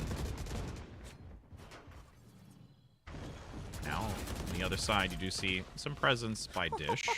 Because, they go through door, they get the advantage onto GVHS. Opening up a chance to move in. Great peek around the corner. Bun Bun with the Marshall gets some kind of value, but still, this is an advantage for CVHS. Sofa finds an easy pick. Tour de Force is actually online for Bun Bun. Yeah, Marshall very shot guaranteed it decision. early. I mean, it's so hard to do this yourself, though, right? Yeah. Like, even if Bun Bun finds one more here, finding all 3 players, one of which has the Rolling Thunder, so if anything really goes wrong, you're just done for. Oh, TP's right back into Box's waiting arms. Great wraparound from Box there, and the door was just couldn't quite be heard, I suppose, for Bun Bun there. So Tour de Force popped in a bit of an ambitious position, honestly. So Bun Bun's not going to have the opportunity to get an operator in this round. 3 really great ultimates for Cumberland too. I mean, between the Rolling Thunder and the Nightfall, just pick your poison how you want to get onto the site, and then once you get there, pop a Viper's Pit. This is not looking very good for Garnet. I mean, yeah, they have a Rolling Thunder of their own, but presumably Still. Cumberland, they're going to recognize that and play a little bit off-site. Or at Just least use them kinda all. Pin down that breach, one or the other. Garnet Valley's just like, just use them all. Don't hesitate, just use them all. Yep. All right. Rolling Thunder now comes out. You can see Bun Bun getting an initial tank down, which is very necessary. But as that happens, Jug gets 2. This is just a significant advantage. Cumberland is taking down Garnet Valley piece by piece, and they're not overcommitting things. They're just consistently finding value everywhere you go. In Garnet Valley, this really does show how they are not prepped for this map. I mean, it's certainly looking difficult on the defense thus far, at the very least. I do think Fracture has some good open. Like when two teams are not prepared for Fracture, I do think the attacking side is a little bit easier to coordinate, right?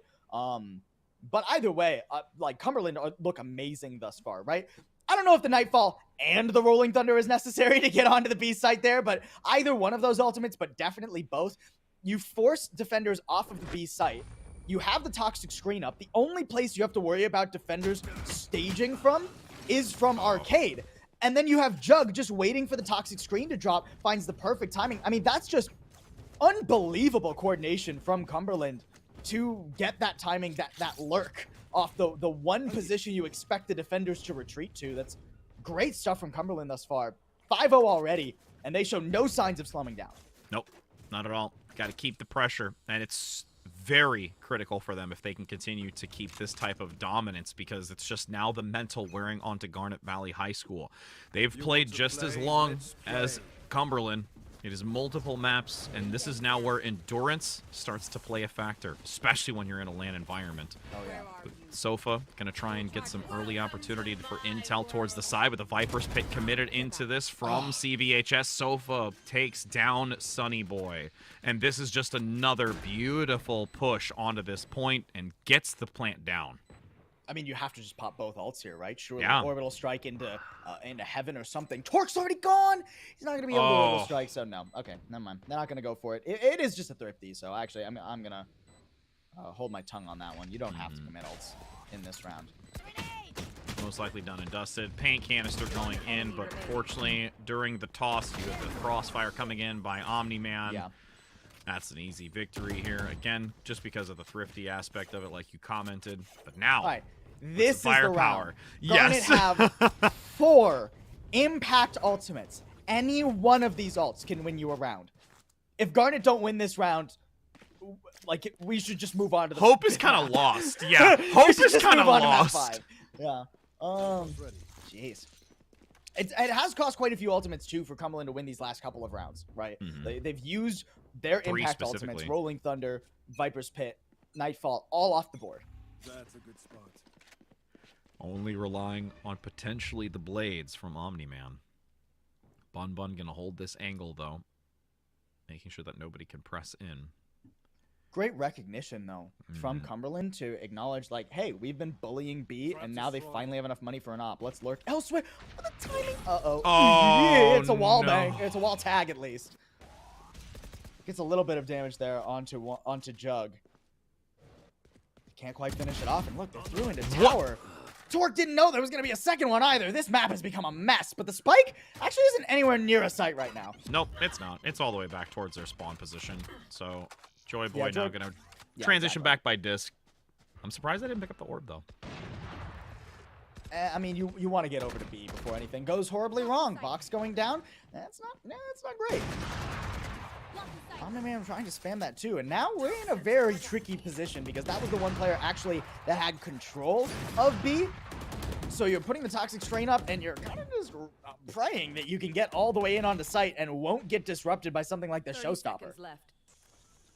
30 seconds. The time continuing to reduce and become only more intense. The second a plant starts, Rolling Thunder, surely. Yep. Bon Bon is blocked for the time being with that Viper's wall. Joy gets the full plant. There is the Rolling Thunder. A little bit late to prevent it from actually being fully dropped. As the shots come through, GVHS get their first and wondrous score on the board. First round against a 6. And it doesn't cost them too many guns. It doesn't cost them too many ults. right? I think they're even going to try and recover. They're looking for an operator, but they Yeah. can't find one. They're They were looking for hoping any somebody kind had of an op. advantage. Yeah, no. Bun actually holding on to that one, so I'm not sure what they were looking for there. Either way, a lot of good ultimates. Still the orbital strike and the showstopper available too. This is stabilization territory. This is when Garnet need to put their foot down. They've got this op still for Bun. I like this position that Bun's going for. The problem is he going to be able to get value once the steamroll comes on this side of the map? We have so many players looking toward B. That focusing red beam of direction is just growing. They're gonna rush past it quickly. You can see Bun holding this A-sign position. Now you have the Nightfall active. Sunny Boy commits it. Also going in with both of those. Every piece of utility committed into this. Spike down. To deny.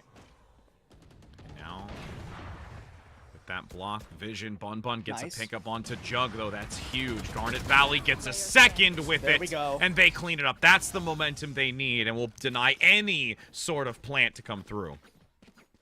Huge round for GVHS. And again, like we were talking about earlier, Garnet have shown all day long, even when the pressure's on, they know what they need to use. They don't overinvest. They don't just lob in Orbital Strike or the Showstopper because they know how pivotal that round is. All they needed to use was the Nightfall. Throw off the attack, the execute from CV. That's all they needed. They still have so many good tools available. A timeout here for Cumberland. Much needed. Yeah, they can't let this start getting away from them. They've allowed a couple of rounds to go by. They acknowledge that they just have to, take these on the chin and come back in strong, because if they can get these last few rounds, or even at least only allow, let's say, one more, they're in a really, really good position when they do have this second half. And I mean, I feel like the difference is definitely the fact that Bun has finally gotten up to an operator, Agreed. right? The amount of pressure he's able to apply there. I mean, you can joke op crutch in the chat all you want, but at the end of the day, if you're winning rounds, that's all that matters. And now we're going to be hopping back in. Well, and now the question is, right? When are Cumberland going to start pivoting towards A? You see this op, and it's disrupting these B takes very effectively. So Cumberland have to show something else at this point, so that Garnet are forced to consider to reposition Bun, and maybe you can hop back over and punish B a little bit more. And they truly haven't done it. And you can see Zeet moving with that boom bot. Gonna play into the smoke. No one there. Drawing back to door, but not going to activate it and hold this angle. Nice shot. Bun again gets value. There is no desire to move towards this A area. Oh, no! The barrel is in sight, but that's going to be Jug getting the quick responsiveness to it. 2 moving through Dish up top. Sofa gets 1. And now they're actually going to retract. I love this. And go to B. They know that they've pulled the rotates. They know that slow play is all that's really necessary, and they still have pressure toward Dish. So they're gonna put the toxic screen up. There's nobody in tower to worry about. There's nobody even on this side of the map. Where are you? Ooh, Sunny Boy. No charges. Maybe. Can they Nah, get not something? quite. Nope. Haunt is 30 destroyed. seconds left. Good work. So they don't get the information. The response was Spike very planted. quick on top of that. So the spike has been planted. Now, CVHS just need to be very cautious in how they play this. They do have the Nightfall ready. They won't look to commit this. I think they can handle it on their own. But as I say that, there is a nice pickup. Jug goes down. Face your fear. Orbital strike right on top of it. There's the Nightfall committed. They need to. Molly tossed into that stairway position up where the ropes are, but you're going to have Bun and Sunny Boy clean it up, and they get the defuse.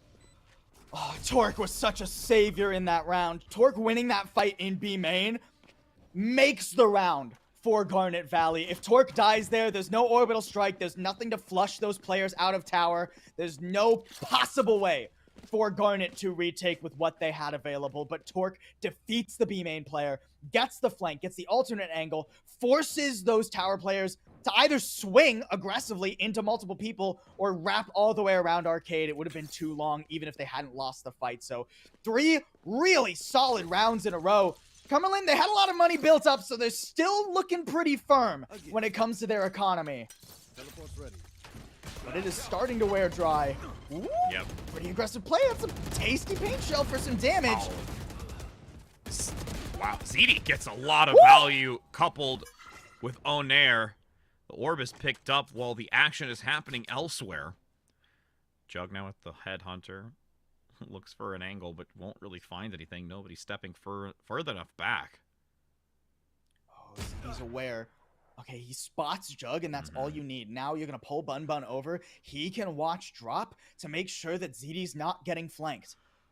Oh, but Joy Boy already so low. They're going to see the gun barrel up front, playing that angle. And now the spike's alone. There's no way you get it. You'd have to just... There's literally no way. Even if Jug somehow gets the headshot on ZD, he's just waving at him. Even if Jug gets that headshot, right? The fact is there's 2 more players and you would have to like drop and then fight them with 1 bullet in the headhunter. It's not possible.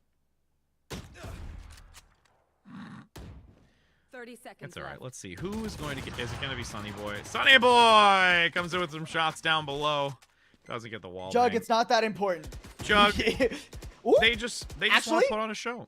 He's thinking about dealing some damage. I mean, the problem is that like Garnet have won 3 rounds in a row somewhat comfortably. So even if he gets 1 rifle here, even if he gets 2 rifles here, 10 seconds I don't think it's quite enough to batter the economy of Garnet. Just bruise it a little, maybe. Yeah. I mean, we've already seen that at this point, CVHS's economy has been battered round after round. They have really nothing to work with and need to play this eco round because, I mean, they had such a great lead, and like you commented, they had enough to buy for that round, but this one, not going to be so lucky. And now Garnet, I mean, they've completely... Are we going to see 6-0 to 6-6? Like, this is getting kind of crazy. This is the last chance. I mean, we're going into the last 2 rounds of the half.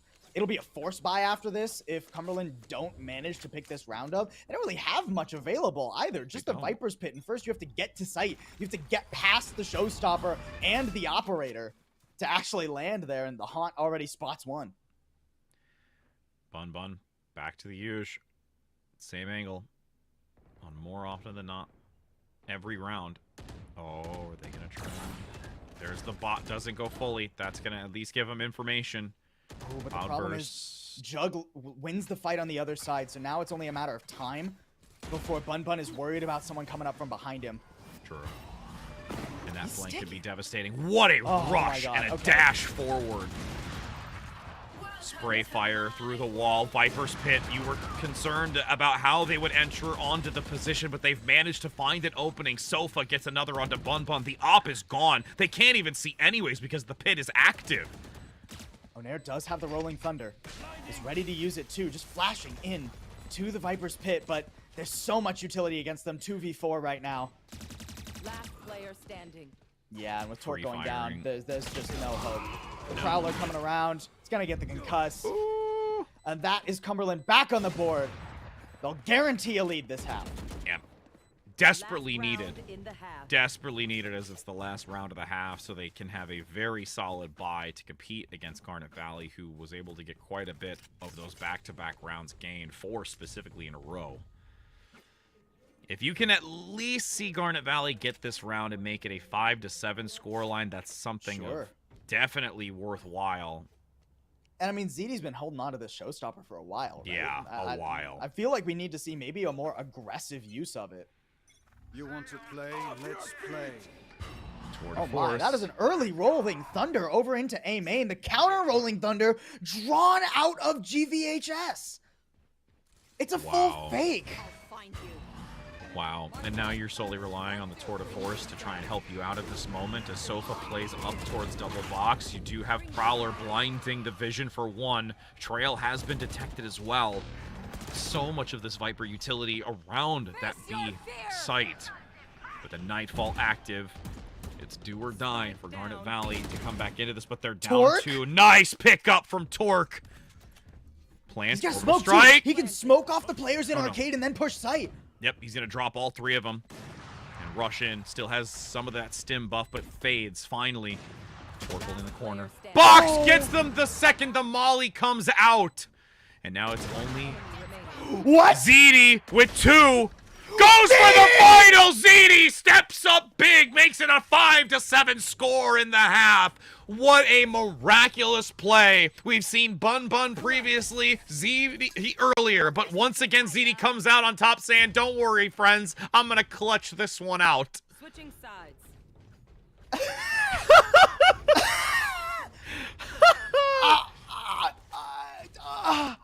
That was Okay, brutal. Doctor, Possible needs help. Possible needs I help. need an ambulance, dude. Oh my.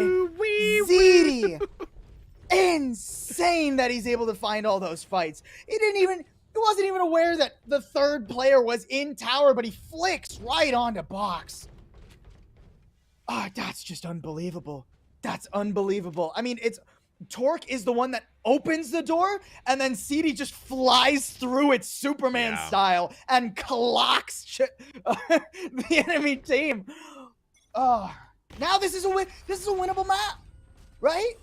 It's still anyone's game.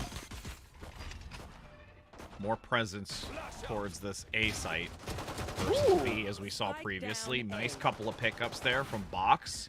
Door going to be open. That sound cue is critical to know that there is this rotation. ZD gets the takedown onto Sofa, which is so necessary.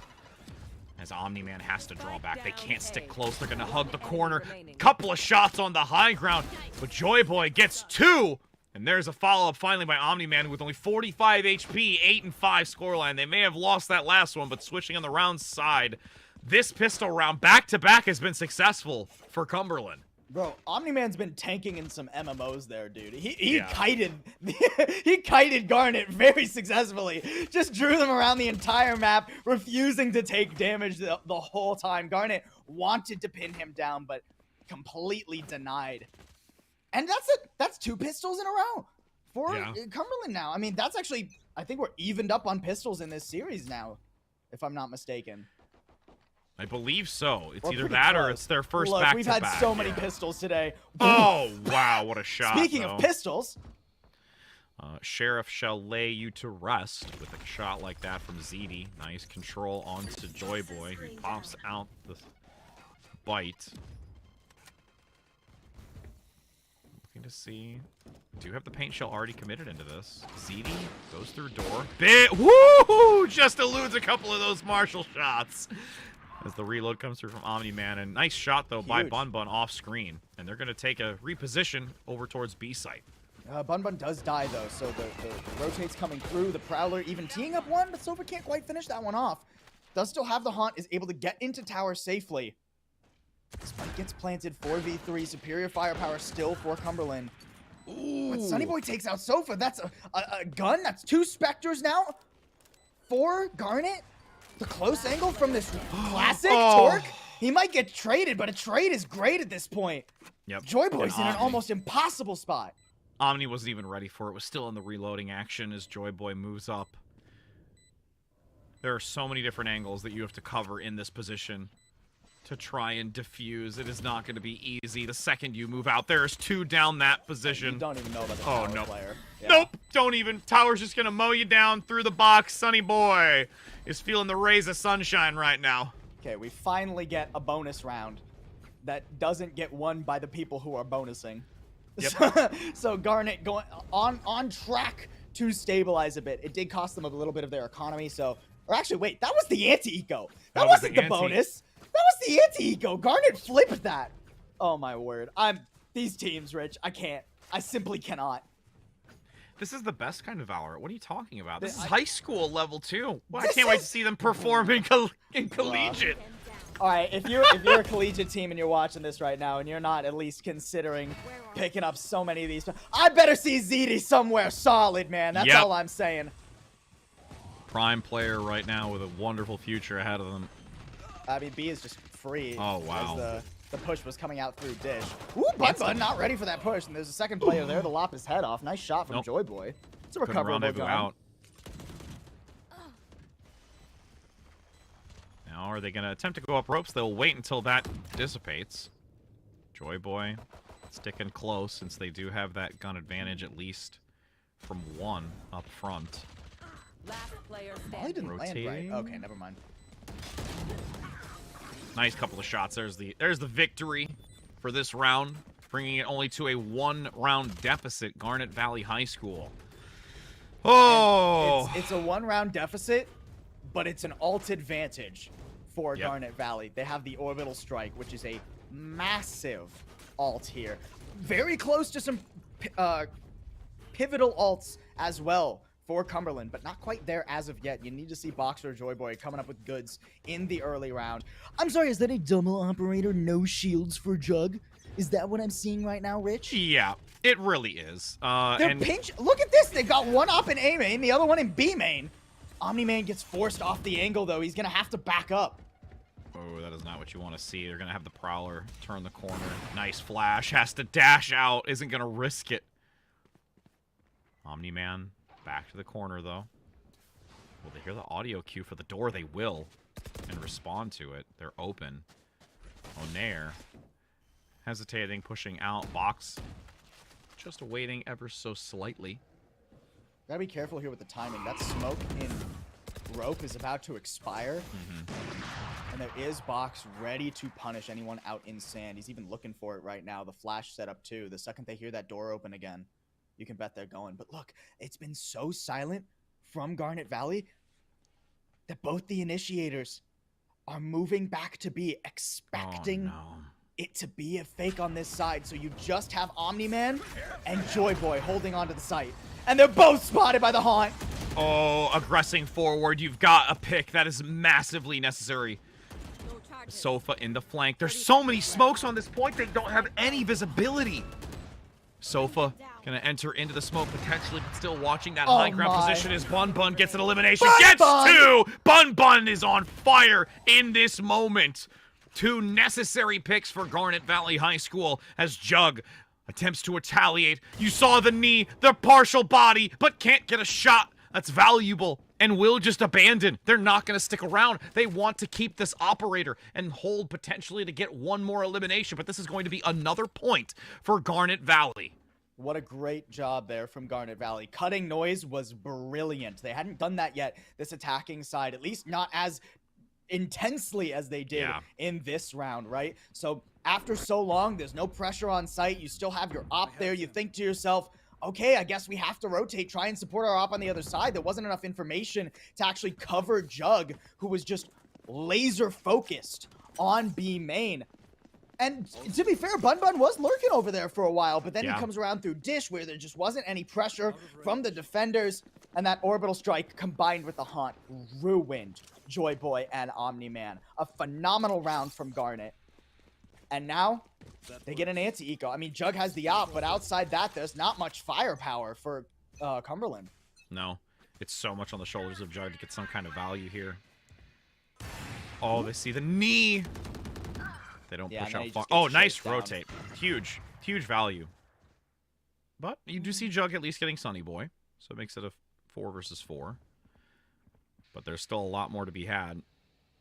Viper's Pit 2, combined with the Bucky, this is a winnable round. Oh, ZD's got to be so careful. He can't afford to push that and give over a gun. No, he can't. Torque has been sought out. Gets some shots around the smoke. Takes him down, but Jug with the second op shot. Triple op shot! This is definitely winnable for CVHS now. Viper's Pit. I mean, what do you do? ZD? Oh. Opens the door. Baits Joy Boy into that position. Oh. The fault line hitting from his own buddy. But it expires, and now Joy Boy has the opportunity. Oh, he knows there's one there now. That's the player with the spike, too. He doesn't push for it. Good discipline. But actually, that discipline might cost him. Box was looking for the fight. And now the second one. Goodbye to the other player, too. They just sneak right past him. Joy Boy waits too long. The patience, not a virtue this time around, Rich. And Joy Boy gets found. It's all on Jug with the op, and his ankle's being held. His Oh! elbow, his leg spotted, and GVHS recover. What a wonderful outcome for GVHS, but that's a moment where you're kicking yourself coming out from Joy Boy. If you just look to play a little bit more aggressive to take that duel, when you've got the Viper's Pit through doorway, mind you, knowing that it happened twice, you had both queues. They were far enough away that it's not like they passed through the same opening. They opened up each time. Gotta just wipe that round out of your mind. It was just a thrifty. It's not the end of the world for Cumberland, but an opportunity missed, I suppose. ZD already with some solid A main control. This toxic screen, not really getting in his way too much. Box, oh my word, the lurk here. They have no idea. Nobody's done this as of yet.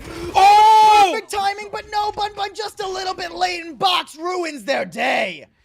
Op down, second for good measure. As ZD at least gets something here.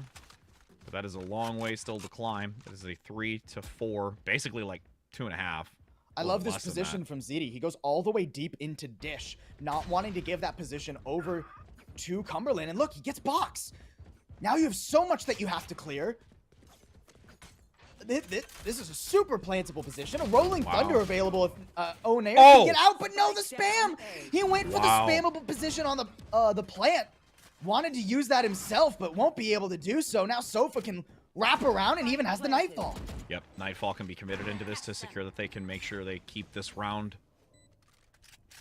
Sofa will move into the smoke. Oh, actually finds it! Oh, the sliver! That micro distance between the wall and the smoke is a viable opportunity. ZD can't get anything from that high ground position, and you will have now a defuse come through. 9 to 9. Do we dare even think to go to overtime rounds? Look, we're still a bit a ways here. That's a huge round. That's a huge round for Cumberland. Not just because they stabilize a bit. They finally get their feet under them on their defense. But also because of the way it was won. Box pushing out with that lurk. Garnet is going to have to keep their head on a swivel. Every single round now, you're going to be worried about Box doing that again. Or about someone else from Cumberland trying their hand at a cheeky one-player lurk like that.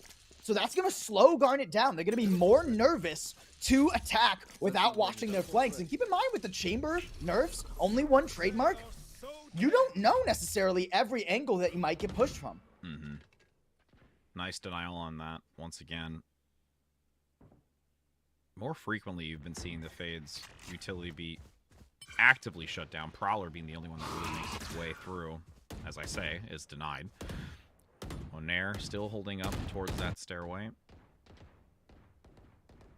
And this is just pins and needles right now. ZD on the lurk again. Can he get this B anchor? If he gets the B or the A anchor rather, if he can get the A anchor of Box, he can either open up the A site or potentially draw rotates at the very least. But they're aware, dude. ZD's been here so many times. Oh, you could just, it's the timing again. Here comes the paint shell tossed out, but no! Ooh. Oh, survives! Doesn't get fully taken down. Oh, that's not going to be pleasant, as you've got the orbital strike coming from overhead. Bun trying to play this angle.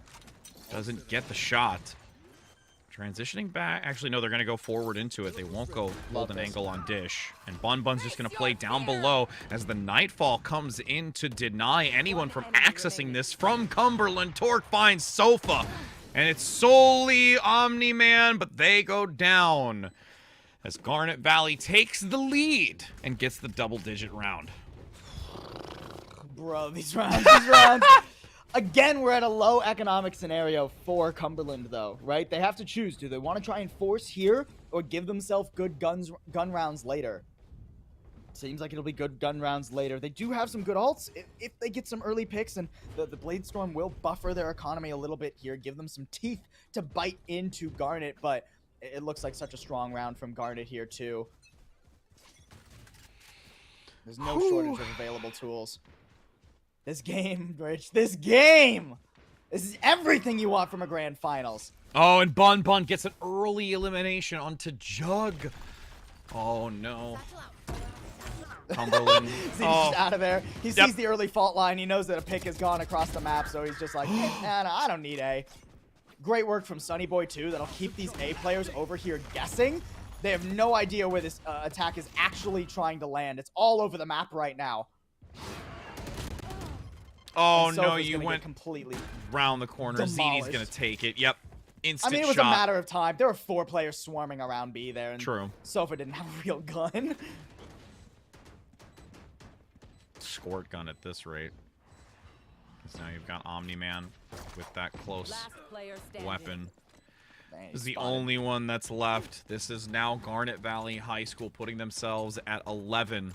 Omni-Man just needs to get somebody for value, but the team ace comes through and is only 1 round shy of a match point situation. Garnet Valley 2 rounds off from being your spring 2022 PIEA champions, from declaring themselves the best high school Valorant team in all of Pennsylvania. And look at how much power they have coming into this round. The rest of the game, they're going to be buying guns, Rich. They have so much money. Guaranteed. And they have so many good ults here as well. Guaranteed. The Showstopper, the Rolling Thunder. Cumberland need first blood. They need to get that first kill.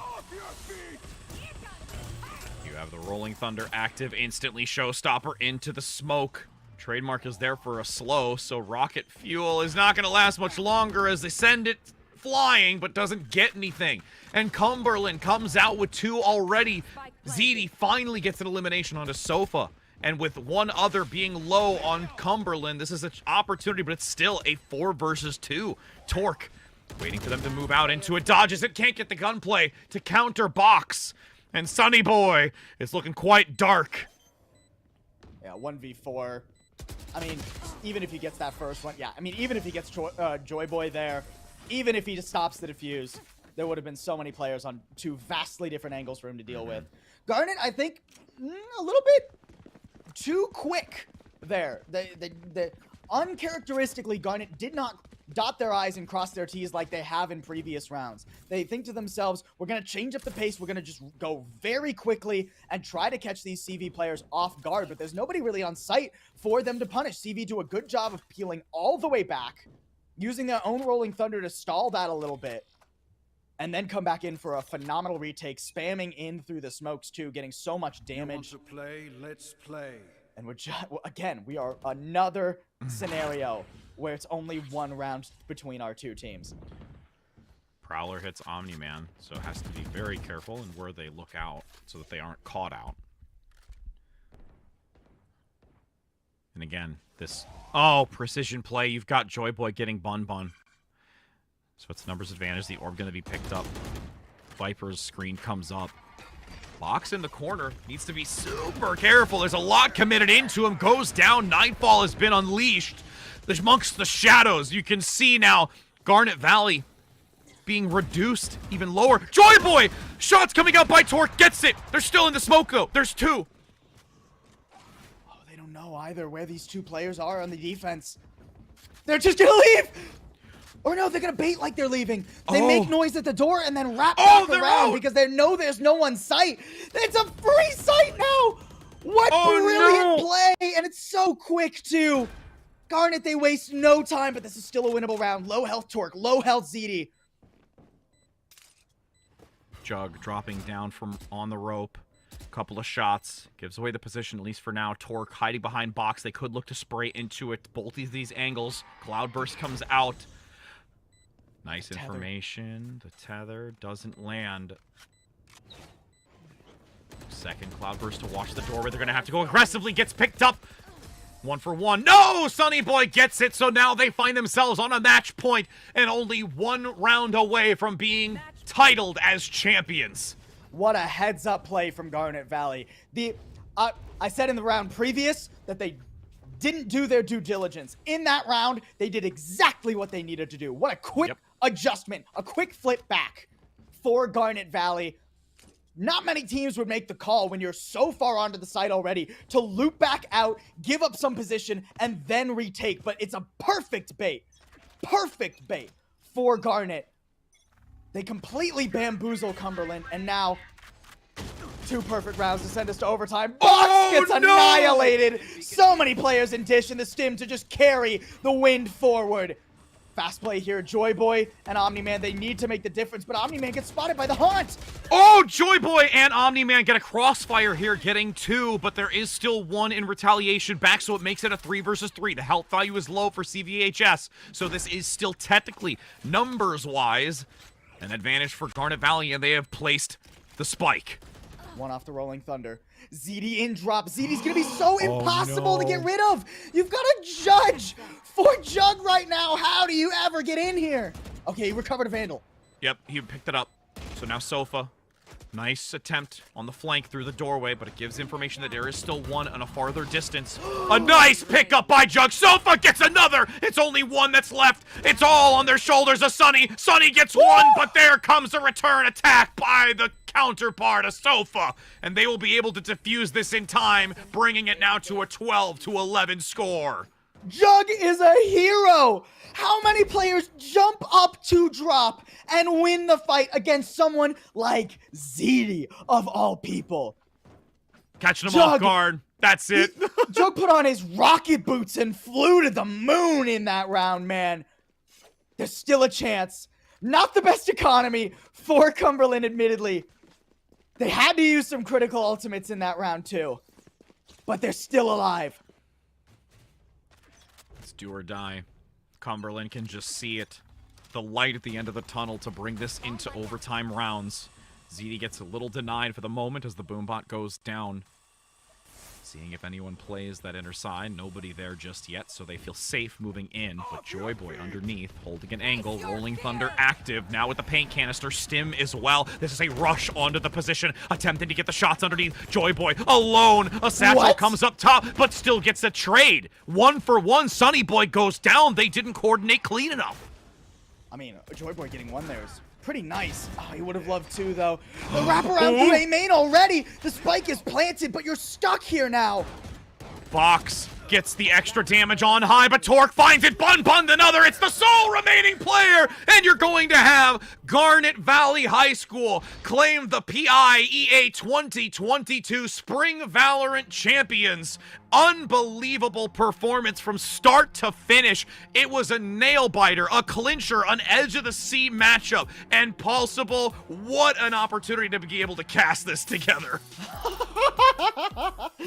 We've been going for almost, what, 10 hours, including our call time here, man? Jeez. I wouldn't have had it any other way. What an insane grand final we had. 3-1 at Garnet Valley High School. Coming out as your champions, but just a couple of rounds, and we could easily have been saying it was instead Cumberland. I want to give a shout out to Cumberland. They played so hard throughout all of today. They had a dominant semifinal and then gave Garnet a run for their money. So many impressive performances from Cumberland. I mean, Box was doing an amazing job. Jug in some clutch situations. Omni-Man really giving it to ZD. But at the end of the day, it's Garnet.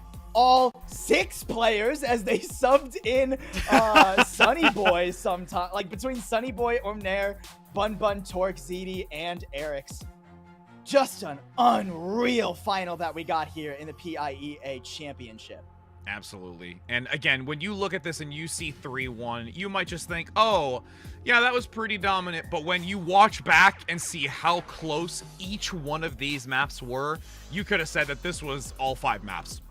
Truly. We only had 1 map that was even somewhat one-sided. And it wasn't a total slaughter, right? When we were way back at the beginning of the series, it was still somewhat close. And then we had a 10-13. And we had a, what was that, a 15-13. Yeah. And now a 13-11. We go all the way in regulation for our final map of Fracture, which was our final map, and it was 13-11. Hello? Out of left field. But, I mean, overall, overall, we have to just really, really commend all of these students for participating in this. Over 30 high schools coming together, and this PIEA scene, I've been lucky enough to cast on multiple occasions. You, I know, coming in to cast alongside me. With what this state has specifically done and the influence that they've had in this esports realm for competitive Valorant, among other titles, is such an amazing, amazing feat. And throughout this day, it has been exciting. This weekend has been amazing, and casting alongside you has been even more exciting. We want to give major shout outs to the sponsors, to our production, and everyone that's been involved across the board. And with that being said, from us here at the broadcast, we hope you have a wonderful rest of your evening. Take care, happy gaming, and until next time, my friends.